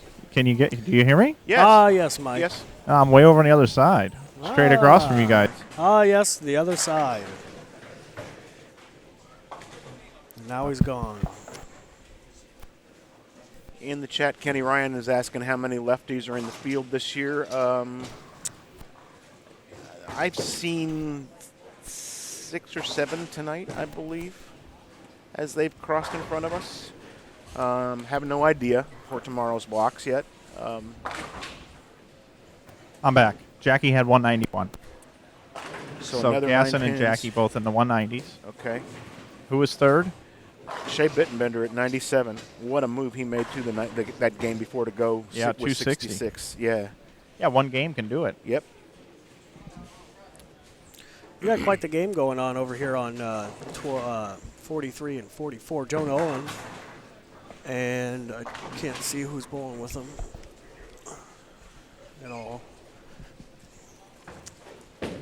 Superior Pack fan is interacting with us again. Saying that he's amusing this shot as a regular 40-foot house shot. This is Nick Yoakum, guys. Nick Yoakum. And Nice. Nick has the first 6. I got a camera down here on it. Nice catch there, Mike.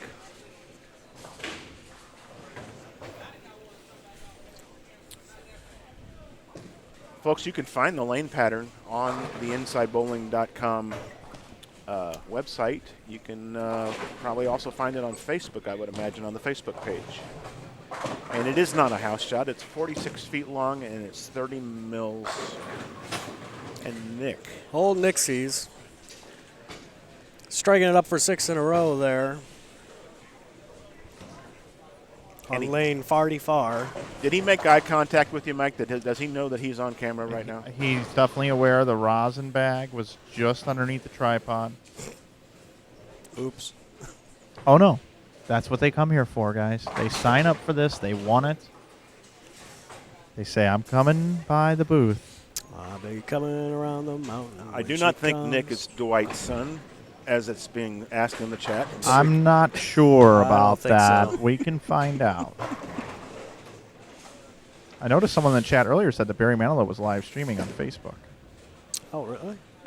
Oh! Sorry, Nick.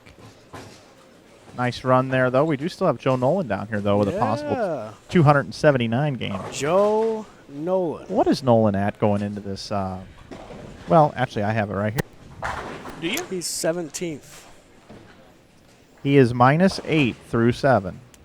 Yoakum is +11. Well, that's not the right You've got sheet. You've got a seven game standing sheet down there. I've got their score sheets. Oh, never mind. Okay, got it. Thank you. Oh, Almost picked it up. and a nice shot there too. Yes. All right, I'm going to move this camera. Okay, hold on there. All righty. Thanks to Tournament Director Ricky Matsko for putting the IB Open pattern on the event information tab underneath our live stream tonight. Yeah, thanks, Beefy. Thanks. So here we go. We've got Joe Nolan will be up in just a moment. I've moved the camera, lane 44. Game number 8. Looking for a 6-pack.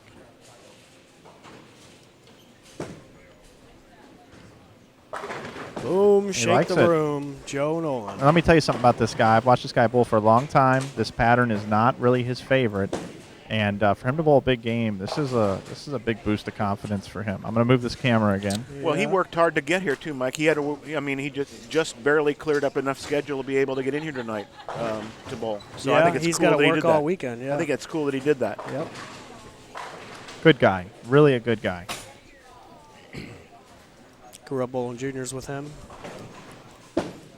Never has been able to really conquer the tough patterns. He can light him up on a house shot, but this is really big for him. This is a big growing, like big step forward for his game.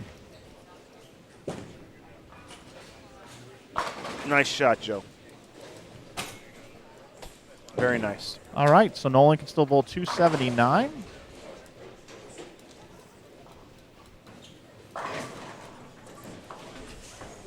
Possible 264 for Yoakum down here.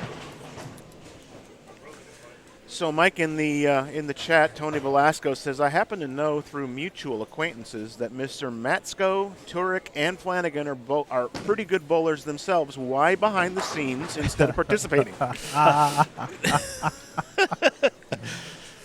Well, I don't mean to brag. I did compete in junior gold before. Yep, I did bowl a collegiate 300 game with 2 Brooklyns in the 10th frame. Then I moved.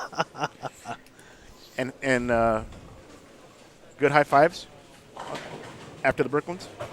My team was ecstatic. The composite average on 3 and 4 went up another pin. We're at 158.36. You have a standings update after 7? I do have a standings update. Thank but you, you got Mike. their score sheets, though. I'm going to guess Jackie Carbonetto leads, Matt Gasson second. And you would be wrong. Wow. Who took over the lead? Shakeup. 2012 champion Danny Spink is now in the lead at plus 119. Oh, boy.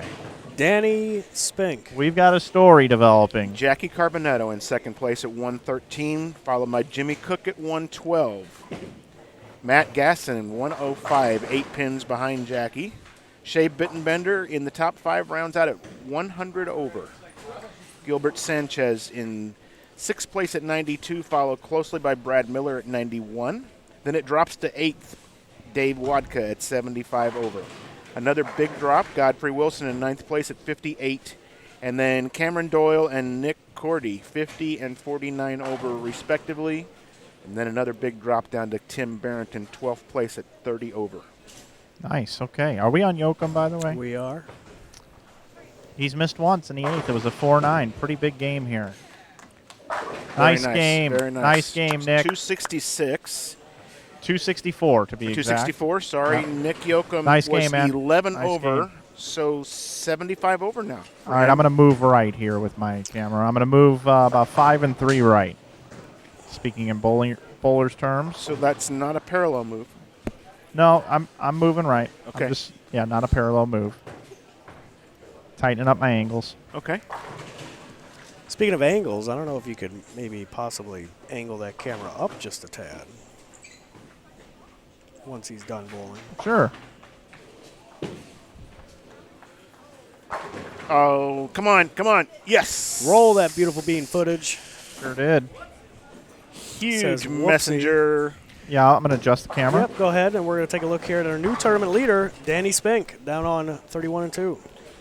And 31 and 2 has had one of the poorer averages for the day, 183.21. It is the second lowest of all the pairs right now, and so hopefully Danny can conquer that and stay in the lead of this tournament. All right, try that, Matt. I like the angle better. Yeah, it's still cutting his head off. Yeah, I got it, but you can see the pins this way. So this is Joe Nolan up for a second shot in the 10th frame, looking for 279. And last frame he tried to leave a flat 10, but the messenger got it. This one here doesn't quite catch it. He's going to go 260. He's minus 8 right now, so he'll be plus 60 if he converts this 10 pin.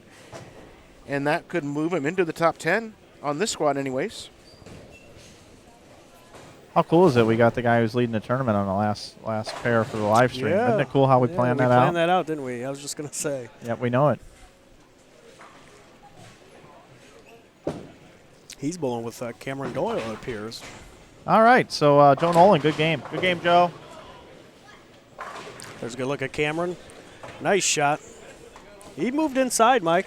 That's the first player I've seen move inside. Dennis, have you seen? I haven't. Not been paying attention too well, much. Well, no. Even the guys who have more, who are looking at the lane differently and actually giving the ball some room are still playing right. I haven't seen anybody move in. How far in is he's playing the fade into the pocket, so he's laying it down maybe 25 and right over the middle arrow. So just then playing he's the not. fade. I was going to say he's not. He's not it's deep. almost fallback then. Yeah, it's kind of fallback. Yeah. Because there's no way he's sending it out to the track at that point. No, was that Danny? That's Danny. Through the nose for a 4.67 leader. Yep, 4.67. Throws his rosin bag in the air.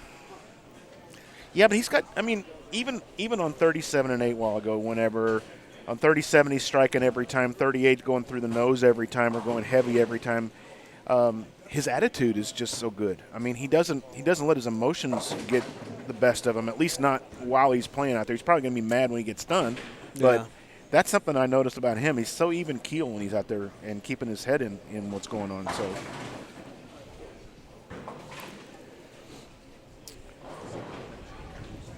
So we were talking earlier about the basement. Basement is minus 375 right now, and about 100 pins more than the person right above him. So that reminds me of my fantasy baseball league. I'm playing a rotisserie league. I hate the format. I hate it. I hate it. I hate it. What?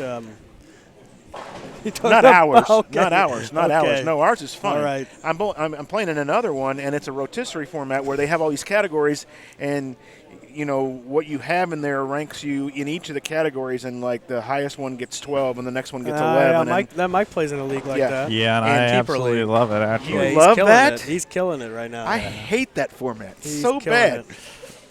I guess probably because in so many of the categories across the page, when it shows you who's above you and who's below you, below me is dashes because there's nobody below me. That's how bad it is. That's why I hate it so bad, I think. They do it's a 5-person keeper league, and I don't have 5 that I want to keep, but they force 5-person keeper league? And they force you to keep all 5. Do you ask if it's a keeper league like every week, every 3 or 4 days? No, because they make the rules clear. Okay. It's not like you guys. We had a little technical difficulty on our draft night. But Yeah, it didn't happen. well, that's Mike Sapol's fault. That's all I'm going to say.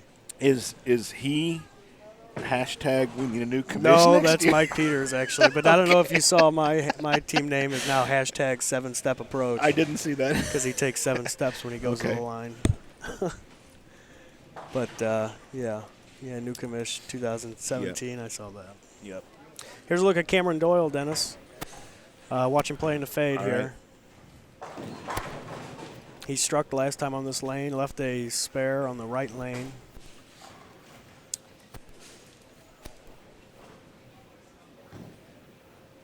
Yeah, he's not giving away the pocket No, at all. He's just that but one then got- that one. yeah, that but one was- he still broke it up. That's the Yeah. cool thing about that. I mean, it didn't smash through. And this is kind of key too for that pair, especially if you know that a pair is not giving up good scores. When you cannot split and leave a makeable spare like Break that, it up that's like huge. that. That's huge. That is a makeable spare. Yeah, based on what everybody else is trying to do. Then.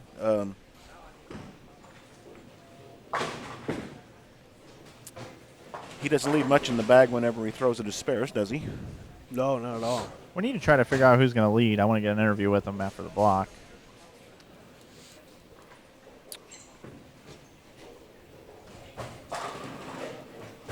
Give me that top 3 one more time. It's Danny, Jackie, and Jimmy Cook. And then Matt is within 10 pins of that. So, I mean. And you might take a look at what Shea Bittenbender's got this game. He's on the other side, right? But he was plus 100. So, I mean, he's only 19 pins out of the lead. Right. Bowling Fanatic in the chat wants to know if this is a squad, and yes, it is a squad. B Squad comes on tomorrow morning at 8 o'clock. We'll be here to kick it off with the pregame show at 7:45. We're going to bring you C Squad afternoon about 1:30, and that'll be the first chance you have to listen to Bo Burton in the booth with Dave Lamont, myself, Matt Turek, and if normal things happen, Numerous a guests. parade of special guests that we get a chance to talk with. Tonight we had Rob Gottschall and Matt McNeil, and I had an Eagle sandwich basically here. And then a side of Eagle over there on the side of the table, A and side on of top Eagle. of everything. Can I get a side of Eagle? A side of Please. Eagle. Speaking of that, here now look, we've got 2 sides of Eagles. 2 sides of Eagles? 2 Oh, sides yes, of we do. Eagles. It's all Eagles over there. Caw-caw. That's holy cow! That's a double Eagle. Yeah, it's a double Eagle. Can you believe that? That's like what? minus 4? Right? Minus. I don't know. -1's a birdie. -2's an eagle. No, -3's a double double eagle. eagle. It's -3. Over there. I don't Okay. don't golf. You don't. I don't. Well, I wouldn't mind it. Nice shot. Okay, so Danny. you guys have been watching. You guys have been watching Danny here. Yeah. Yes, okay? we did. Yeah. I think I've got some real inside information Oh, here. hashtag developing. Inside bowling information. I think so. I think it's really inside. So let's see if he shoots 199. I want to interview him because I think this might be the pair. The pair. Ah, yes, the pair. I think it might be the pair. The pair. I do. If it's not 31 and 32, it's 33 and 34. But I'm going to find out. Nice shot, Danny. All right. Hey, Danny, got a second? Hey, man, nice finish. You were leading going into that game. Hopefully maintain the lead. 2012 champion? Yeah. Danny, is this the pair? Is this the pair? Oh, from Travel League? It's one of these two. I don't remember. Is it the pair? Are you telling me it's the I believe it's the pair. Tell everybody at home what you did on this pair. Oh, a while back, we have a Travel League here in St. Louis. It's no longer in existence, but we travel house to house. And here I had an 868 series a while back. House record. House record, yeah. And you finished on our live stream here, man. Make sure you stick around. We want to get an interview with you. So after you get your bowling balls put away, don't go away. Come find us. Okay. Sounds good. Thanks. Appreciate it, Mike. Great bowl and Danny Spink. I believe that is the pair. The pair. So 199 he had that game. It puts him Yep. at 118 over for his 8 games. So who can catch him? Well, Jackie Carbonetto had 113 going into that game. Jimmy Cook had 112. I didn't see what – did Jimmy finish on 47 and 8? Yeah, no. Jimmy Cook finished at 147, I'm being told. Okay. 147. So that is ahead of Danny. Yeah, way ahead. It'll be like 30 or 29 pins ahead. Yep. And then Matt Gasson is 105, and Shea Bittenbender's at 100 going into this game.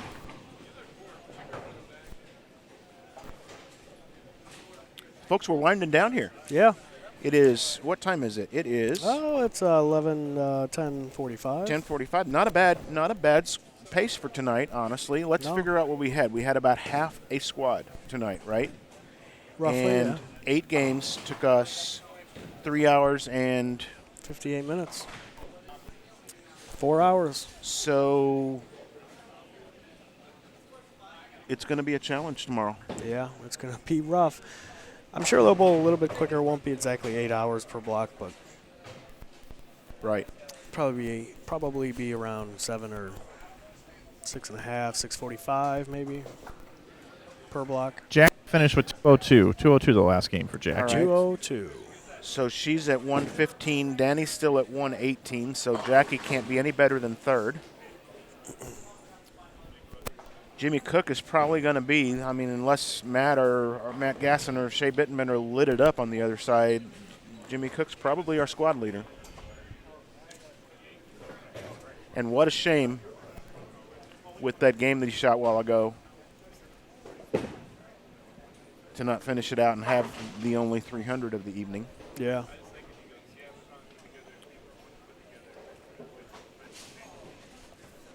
So Ryan Downard in the chat likes the jerseys. Mike, he'd like one of these.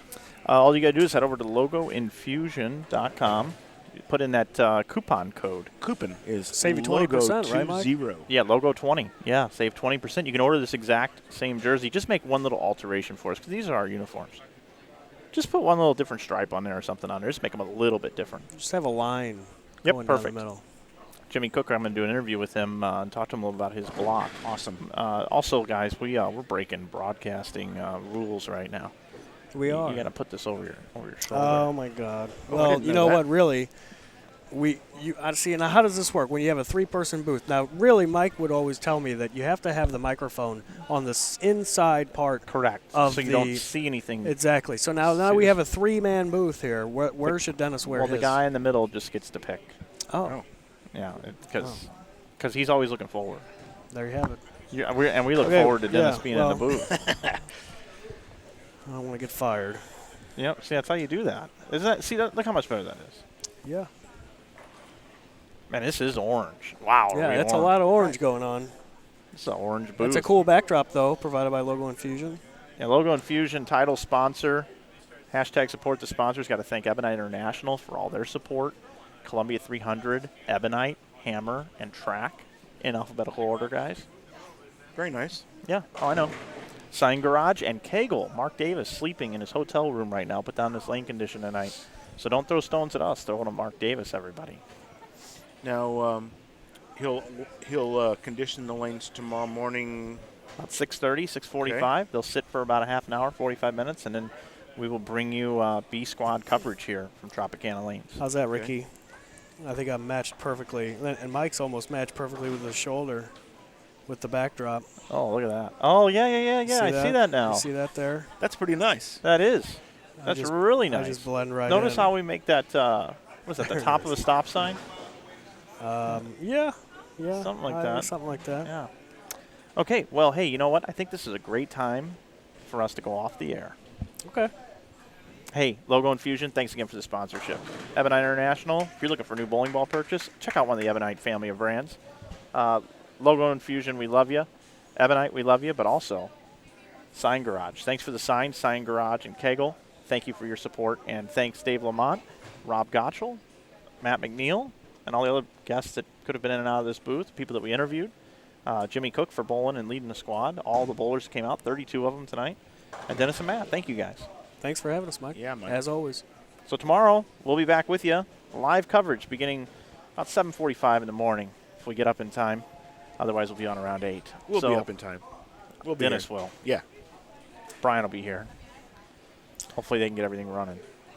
Anyway, thanks so much for watching tonight, everybody. This has been A Squad. We're looking forward to bringing you 3 squads tomorrow. Signing off from St. Louis tonight, here from the Logo Infusion Inside Bowling.com Open. Thanks so much. See you, folks. Good night.